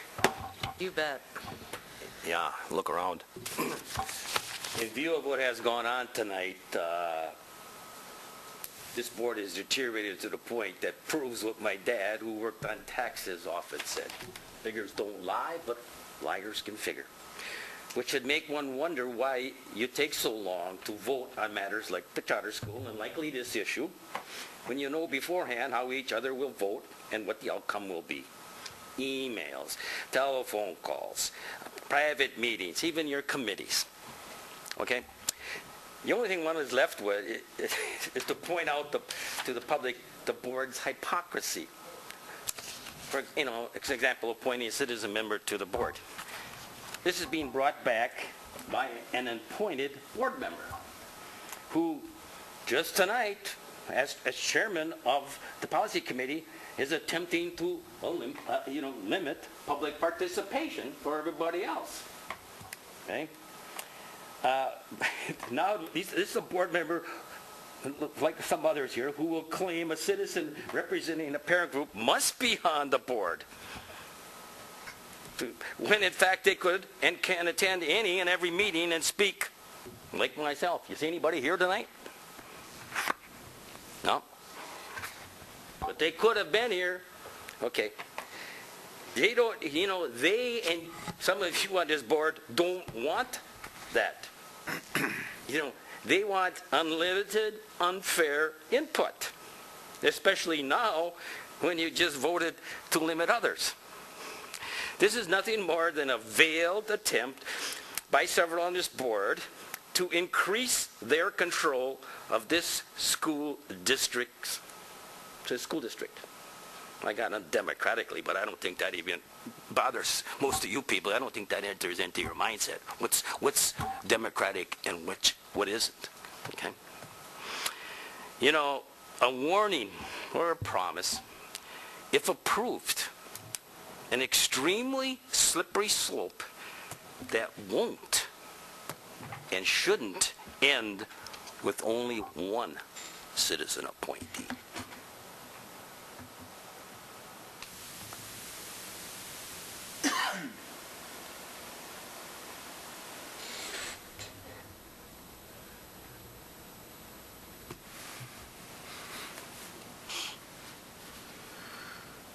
Are you done? I'm letting it sink in. Seeing that you're limiting public in the future, I won't have to stay so late, will I? And let you bunch of phony wimps who continue, ho, ho, ho, and we'll get to the bottom of your little... All right, your time's up. But have at it, boys. All right. Approval of the addition of a non-voting board parent representative.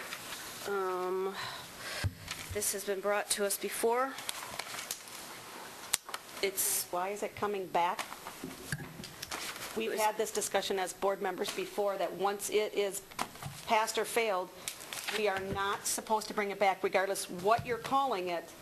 It failed. It should move on about it. They're bringing it back because they have the votes now. Plain and simple, that's all it is. And also what he said, why are we limiting to one? If we're going to do this, why one? Why not a staff member? Why not a business leader? We are limiting them up there, but we're going to put someone here. That does not make sense. It really does not make sense. We don't want to hear them, but we want to hear them here. One person we want to hear, but not 5 to 10. Unacceptable. I mean, this should not even be brought back, period, because guess what? I'm going to find a way to bring something back that I want to bring back again. Well, no, you won't, because the president won't put it on for you. And again, this is ridiculous that this is back here. Do you want to answer any of your questions, or did you just wanted to say what you wanted to say? Answer them. I note for the record... I didn't ask you, I asked her. Well, I will note for the record that this neither passed nor failed. It died as a tie vote. It failed. That's why it's being brought back as an original motion. If you take a look at Robert's Rules of Order, it's an original motion. The only other point that I will make is the way that this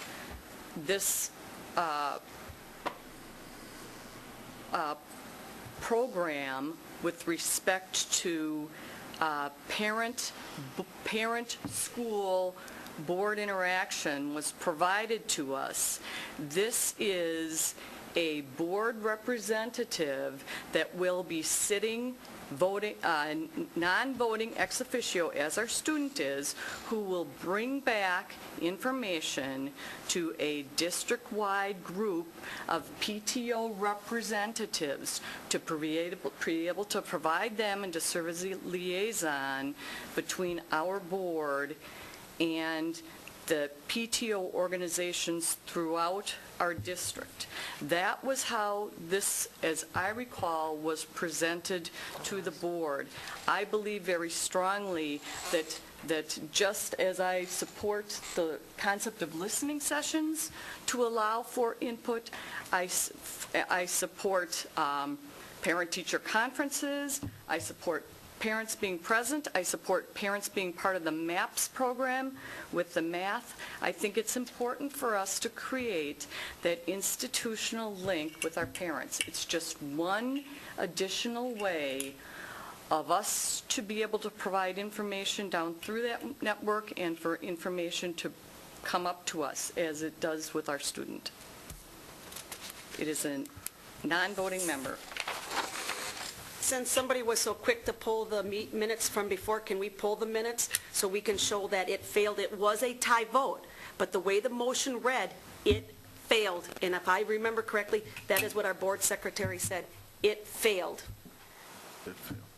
It failed in a tie, but if it had failed with a majority, it would have been a different fail. Correct. Failed. Then it could have been rescinded. Yes. But it couldn't be rescinded because it was not in the affirmative. Yes, and that's the thing, that's the problem I have with this, so.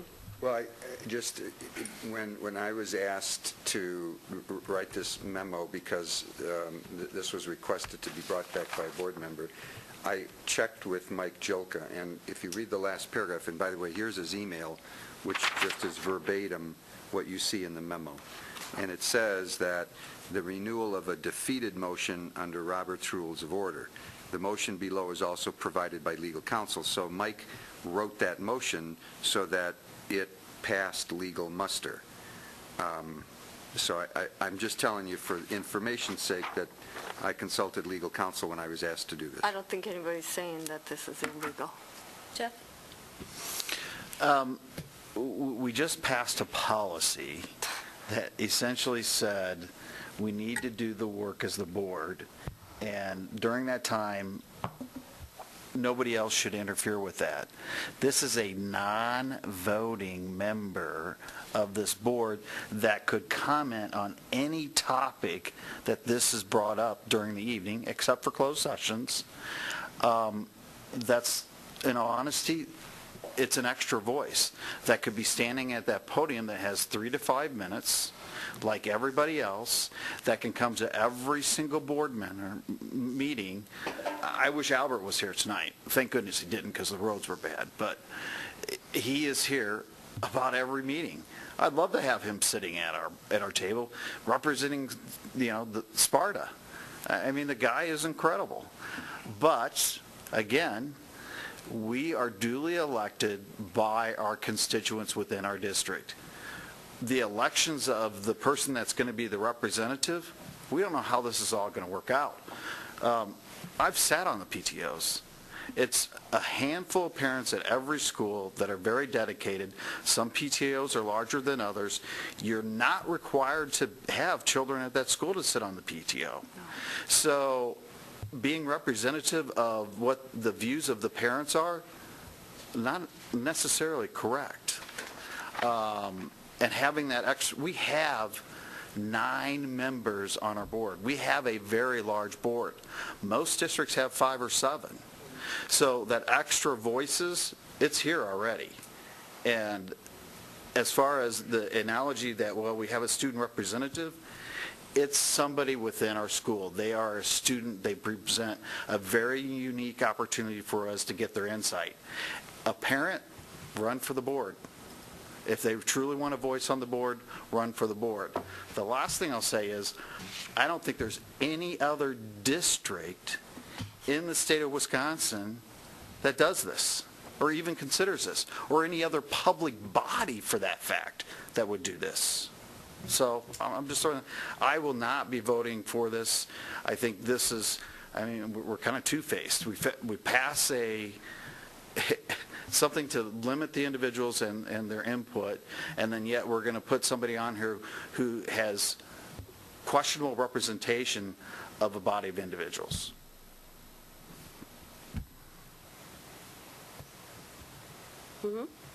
Jeff? I get the feeling that you don't want my vote. I was unable to be here when you took the vote, and somehow I get the feeling that I'm like chopped liver or something here. We're glad you're here. I would like to have the opportunity to vote on this issue. As far as the representation that you're talking about, it is completely different than the representation and the voices that we hear behind the lectern. People that can come in and speak to issues. This is deliberative. This is they have the ability to participate in a discussion, not just maybe making a statement or making a point. I do appreciate representative governance of this district, and I think that there are a number of you that have expressed a very deep desire to get more community people involved. This is an opportunity, and the representative is not determined by this board. We don't get to pick who sits there. Same thing as with our student representative. We didn't get to decide who's going to represent the students. They did. And now all the examples that were made here were about people that you wanted, and yeah, sure, everybody's going to bring in their representative that's going to support their position. So I think it's a neutral point of view. I think parents have a very important voice. I think it would be great to hear their perspective, and I think it would add beneficially to the discussion. Alex? Lisa was first. And Sorry, go ahead. actually, Chris had her hand up too. Oh, You're in my peripheral, they weren't. Go ahead, Lisa. Attila just said in the last discussion, the public has avenues to get to us. So if we're going to use that argument on our last vote, why aren't we using it here? You can't pick and choose where you can use arguments. The board meeting is a meeting of the board to do its business. Okay, we are an elected body. You don't appoint people to an elected body. I contacted WASB. Jeff is correct. There's nobody else in the state who does this. And where you pointed out that we won't pick these people, that's actually, in WASB's, it's a big hurdle is to decide or develop the process of deciding whom to appoint. It's not something you just let anybody appoint. And deciding their roles, their responsibilities, their expectations. They, like I said, they have no information because this is just like, this is undemocratic. This is not the way it is. We want community input. We limit it when, that's the, quote, normal way to do it. And then we come up with this. And like when we talked about the superintendent's office, there's other offices in the state, and some people weren't willing to entertain it because there weren't enough of them in the state. Well, here, there's none. What is it that we're hoping to gain by this? It makes no sense. Chris? I just wanted to say, and it's the history thing, I'll keep it really short. When I first got on the board, before I was on the board actually, I was on a district advisory with Emery Babcock, who was the superintendent. The board committees consisted of 4 board members. No citizen members, no students, no anybody. That was it. The committees only had board members on them. We worked with a group of administrators and parents and spoke to the superintendent and he said, I would like to get citizens on those committees. We voted to have 3, and have the number be unequal, citizens be part of those committees. And I asked to have one of those be a student. I mean, that's representation of the community.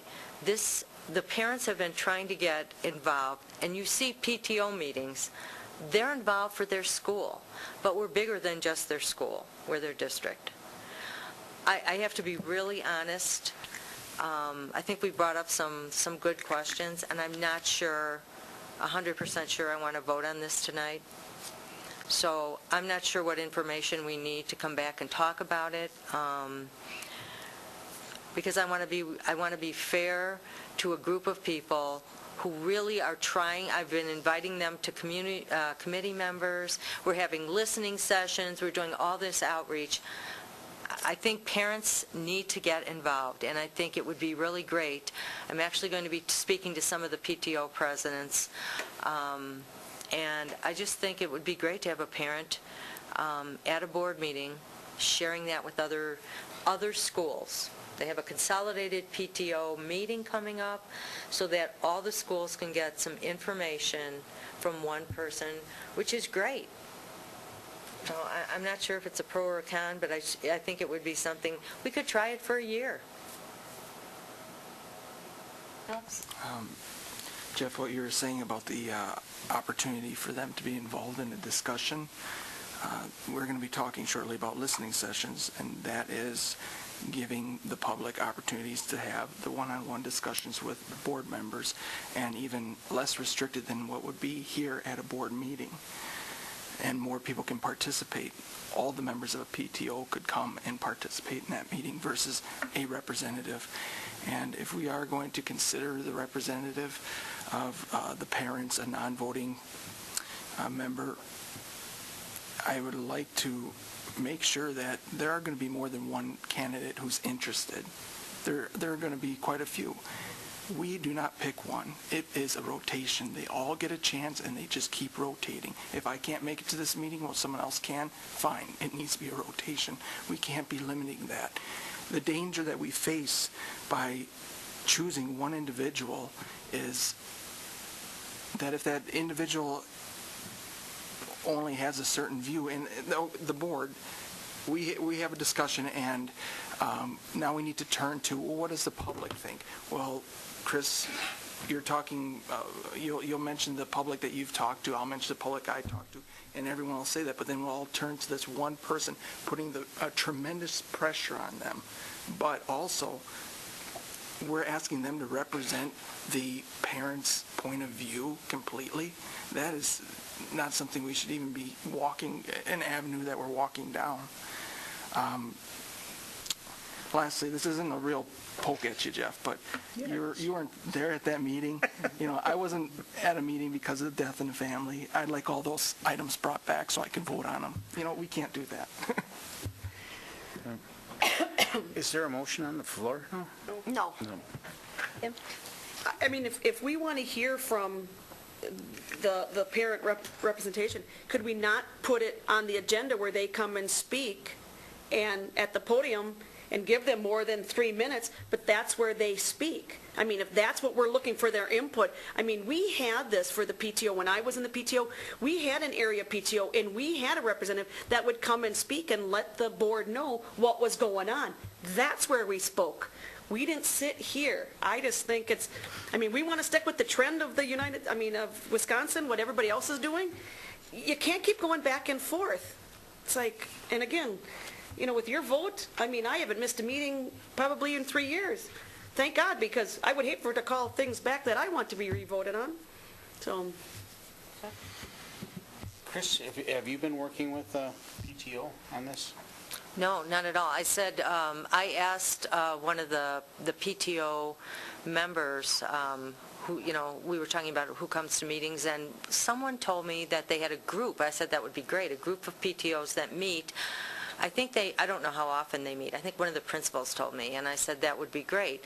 But they have like an executive meeting, and I don't know how many PTO presidents or vice presidents, I don't know who shows up in that. And she said, whoever it was said, weren't you involved in the district as a parent before you became a board member? And I said, yes, I was. And they said, would you come and talk to us and just tell us how you got involved as a parent, volunteering and all that, and just a few minutes of, and I said, yeah, I'd be happy. I have no idea who's coming or what PTOs, but they said, we'd like to have a PTO parent, if we have someone sitting here, to bring back information to those groups. of board discussion, and I don't even know that it's necessarily giving their own opinion, but sharing that information with the other PTO for all the schools. But they can do that from the audience or just by watching the video. And I would welcome more people to come. I mean, are the PTO members here tonight to come speak at the podium because they're interested in this? They only would come. How many PTO people and not a single one Right, showed well, up? how many go to the meetings at school? I saw Amy Gargalack in the audience, and she was not here any longer. I asked her to leave because I knew it was going to go past midnight. Sure, but I'm sure she had an opinion on this, and... Yeah, she was the one that actually, it was her idea.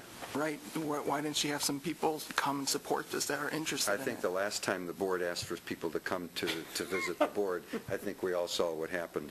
I think you're going to find a very reluctant group of people to come in front of the board anymore after they've been invited.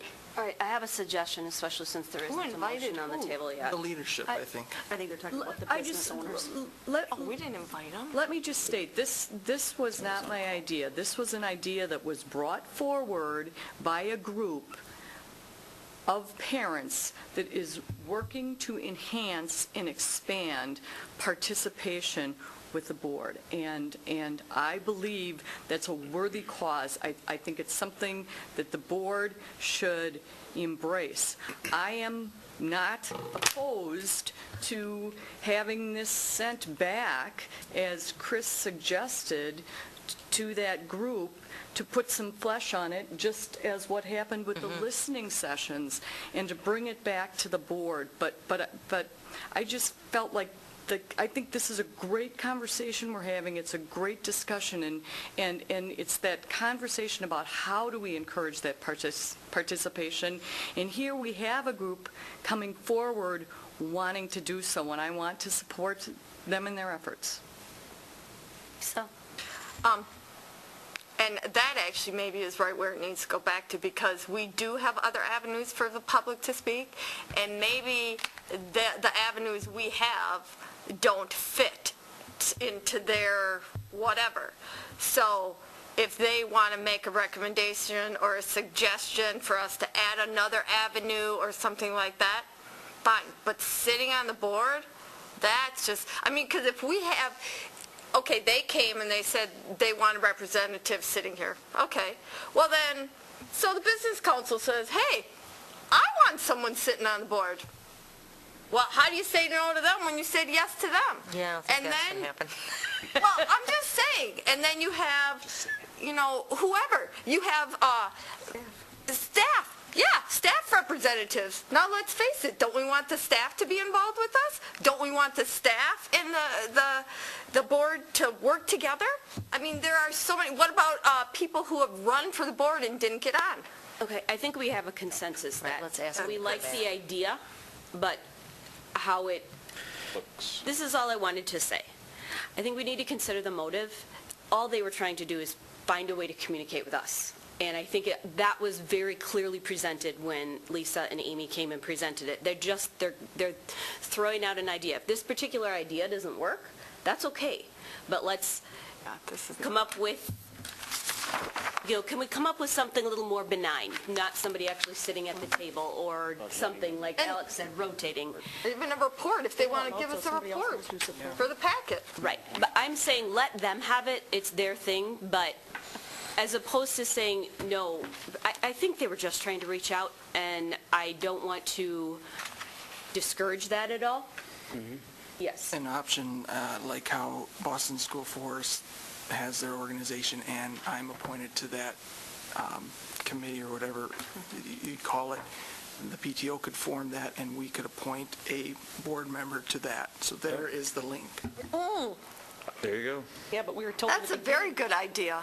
Say what? We were told in the beginning we couldn't go to PTO Well, I know, meetings, but maybe this board will that's change. 5 years ago. I like Kim's idea about record. actually invite them to give a presentation to the board. And I think it would be nice to invite them, get them in, start seeing how they participate. I think they would feel less intimidated being able to come here and give a 5-minute report or a 10-minute report if there was a lot of content to cover than to have to sit here till... Well, maybe that's a conversation, maybe that, I've only got a few minutes that I was going to speak to them, their board. I could make mention that they can watch the meeting, or I can just say, we had the discussion, we do want, your involvement, can you come up with a plan, or just talk to them a little bit and say, what are other options if this is the option you really want, we need to see a structured plan. If not, the board might look at some other, and just give them some Or what they thought about ideas. coming and addressing it that way, where Right. they have a certain Right. agenda item where this is their time to speak. All right, so I think, I just want to kind of piggyback on what Alex said. I really like that idea of where we have a representative who is that liaison. Again, I'm going to use the county as an example because I'm more familiar with that. I was a liaison for the lake districts within Portage County. So I would literally go to their meetings as the representative and bring that information back to the Land Conservation Committee. So that there was that communication between all the different lakes that we have and the Land Conservation Committee. It's a great idea. I think so too, I think Alex. since you've had the experience, maybe you'd like to be that Or even if it's a rotating. I was board, Yeah, it can rotate. yeah, I was president, of the PTO for Madison for a couple of years. I enjoyed So it. is Kim, so is Love to go I. back. so, Chris, if it's all right with everyone, would it be all right if Chris, she's going to speak to that particular group anyway, would it be all right if you represented kind of our ideas in this? I'll just give them some input and ask for their input and ask them to come back, that we're excited that they Come up with a wanted to do hybrid of that. sorts? And yeah. Is that all right with everyone? What I understand from discussion, the PTO board members, or the top end of it, they all get together once in a while and they have their meetings. I don't, Alex, I don't Well, I even mean, know. But Yeah, if I'm not even that's what sure they, how they if do it. that's what they do, networkers and there. they're trying to have one individual be a part of the board, they're still getting together, and that one board goes to their little committee that gets together. Because otherwise, we're asking each PTO to have one person on this board. If they Yeah, don't, exactly. if they don't communicate already, and if they are communicating back and forth already with their own meeting that's all jointed, then that is just a logical step to have elected official go there to be the liaison. My understanding, and I could be wrong, is that they reach out to all the PTO presidents and maybe vice presidents, and to come to a general meeting. And last time, I think they had 3 schools, 3 PTOs show up. So it's kind of like a PTO meeting, who shows up. So I don't know. But I think that they reached out and would like to get involved, and I'll just have a general conversation and see what they say. See where it goes. See where it goes from there and bring it back. Also, if you would then ask them if they would be, if it does happen, it's a rotation, it's not just one individual. Okay. All Well, right. if you have any thoughts or ideas, email me Just those. and email them make to a note. Chris. All right. It's 12:15. We're almost done. I can taste it, people. Framework for board listening sessions. This was spelled out.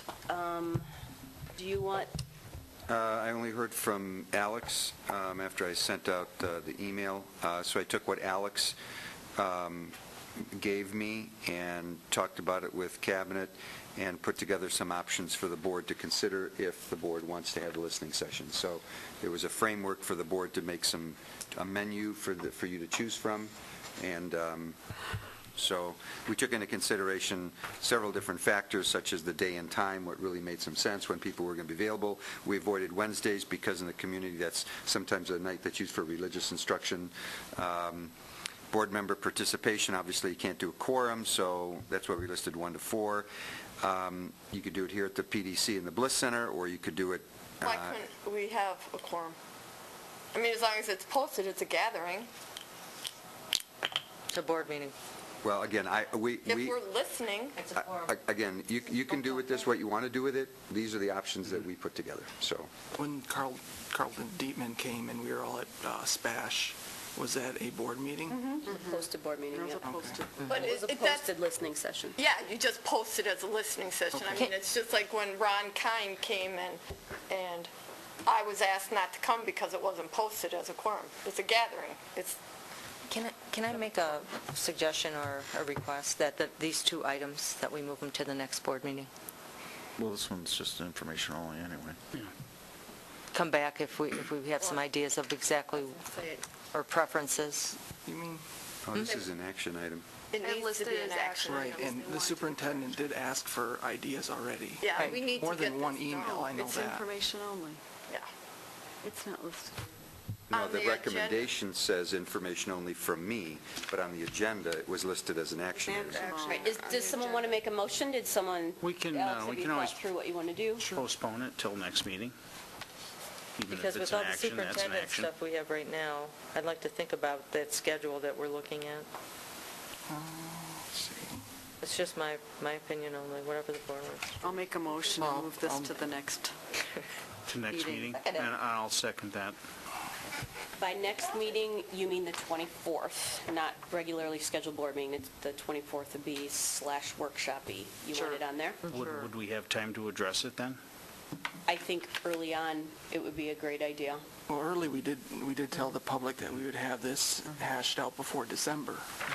So now, 4th is before December. right, but is it going to be decided upon, are we going to be able to hold the first meeting in December then? Well, I don't know, even if...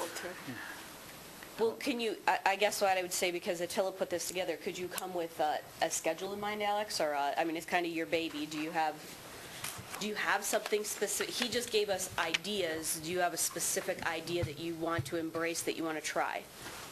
As far as the first sessions? Mm-hmm. Okay, I can tell you what the public already is interested in hearing from the public gatherings that I held privately. Start times and sleep deprivation is one topic that many parents wanted to talk about. That's huge. Building stronger ties with Midstate for our seniors graduating, that was another one. Board communication was another one that was at the last one, mostly talking to Judy Renau.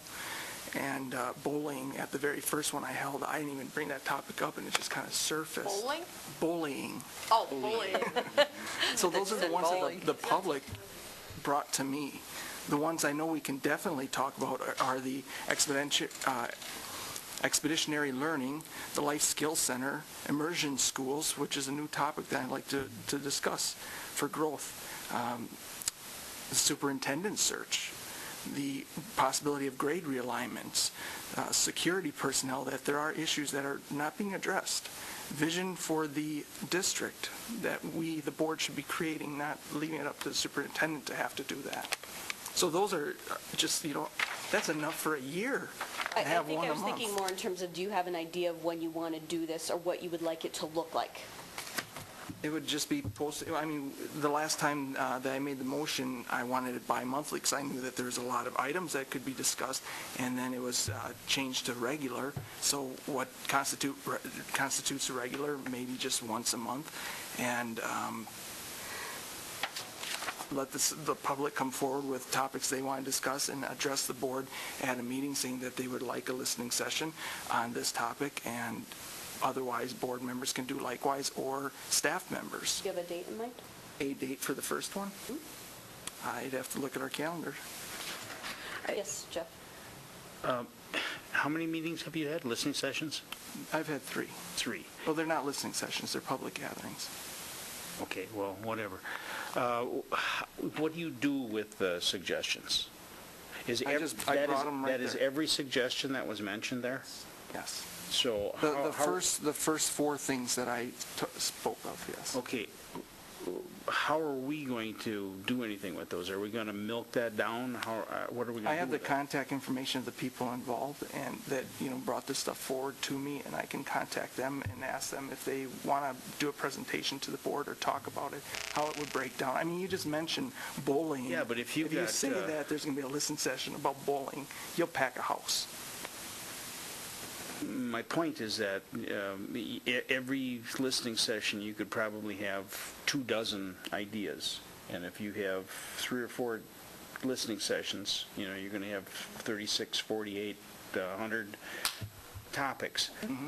What are we going to do with that much information? We have to be able to, milk it down, prioritize it, and then be able to, because this board can't handle that massive data. It needs to be condensed somehow. But the process for doing that needs to be defined. So, I mean, is it you that are going to decide what's important to bring to the board, or It's about is the it? public having their opportunity to voice. I know, but what are you going to do with it? That's what my question is. That so everybody comes up and everybody says their thing, and you have, like I said, maybe 50 or 60 or 70 good ideas. How do you decide which ones to bring to the board? Or you can't bring them all here. We can't address them all.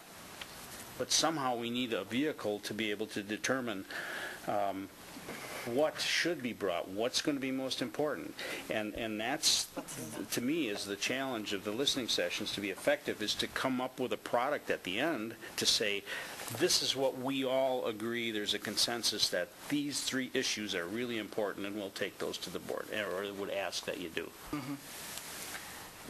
I think it would also be helpful if we're going to have it on the agenda on the 24th, if either Angel or Superintendent Wenninger had a conversation with Mike Jolko, just for us to have an understanding of what open meetings would require. So if we're moving into listening sessions and we're looking to have a quorum there, what public notice requirements will we have, and how will we address items that may be brought up that weren't on that notice? Again, I think it would be helpful to just get a sense of what our abilities are if we are looking at a situation where we may be having a quorum of board members attending these. And I think it would be helpful, and that might help us determine how we want to structure them. Did you already talk to Mike about this because of the language of the motion I made? I think you said you were going to, about unrestricted participation. Yeah, I didn't, Alex, yet, specifically because I was under the impression that the board was going to first vote on whether or not to move forward. So we can certainly do that, but all I did was put together the framework, and I did not ask him about this. I did not. Well, the school district has had listening sessions in the past. Yeah. We have a motion And we on the listened. floor. Yes. We listened. We didn't. Sure. We didn't. Motion and a second to I postpone. mean, we didn't respond. If we had a topic that we wanted public input, we could just put it out there and just That'd be the listen. way to do it. And that's fine. focused. The Q&A, we do not have to do. Right. And it can be a lot speedier process, possibly. And maybe, Attila, when you call the attorney, you can ask what a structure would be for a Q&A if we decided that that's what we want. I think that would be the Not more just effective when way to you're do talking it. to 'em. Yep. Narrow the focus. Okay. Anyway. All right, so this is coming back on the 24th. Well, we have a Talk to motion and a legal second on counsel. the floor. You want to ask for consensus? Oh, sorry, to postpone it? Yeah. Okay. Can we So amend next it to meeting. postpone it to the 24th? Yeah, that was the motion. Yep. Motion. Is it just that item, or are we going to do the consolidated too? Because we have She 3 made both. closed session, right? Both? Yeah, she Did said both. Okay. Do we have a consensus? Did you want to postpone the school board separate? No, I'm too late. Yep. All right, those will be both put on the 24th.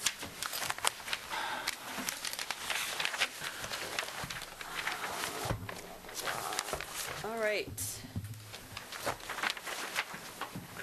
See if there's anything else. Let me just give you a quick rundown. Do you want to do the school board secretary thing? Yeah, Jeff had job moved that in. description. Oh, that You was, want to go over the job description, or you want to postpone that till the 24th? Postpone it. Just move it to next. Okay. Do we need to make a motion about that, or do you? I'll move to postpone it till the 24th. Second. Consensus? Yes. All right. Yep. So that particular piece is moved to the 24th. We need to move the meeting into closed session. 19.85, parent 1, parent C, considering the employment. Angel, I'm going to interrupt you. I want to do 10B. I know it's approval board members' request, but I said I was going to always make my request public. I would like to have an agenda item request of putting on or talking about, discussing, doing a non-binding referendum on the ballot about changing the boundaries to our school, green alignment, and now I can cross off the charter school. So I would like those 2 items noted What was the other one, Kim? Grade alignment? Boundaries of our school, changes of the boundaries of our school. And just so you know, Kim, I've already also put in a request to have a referendum put on the agenda, so.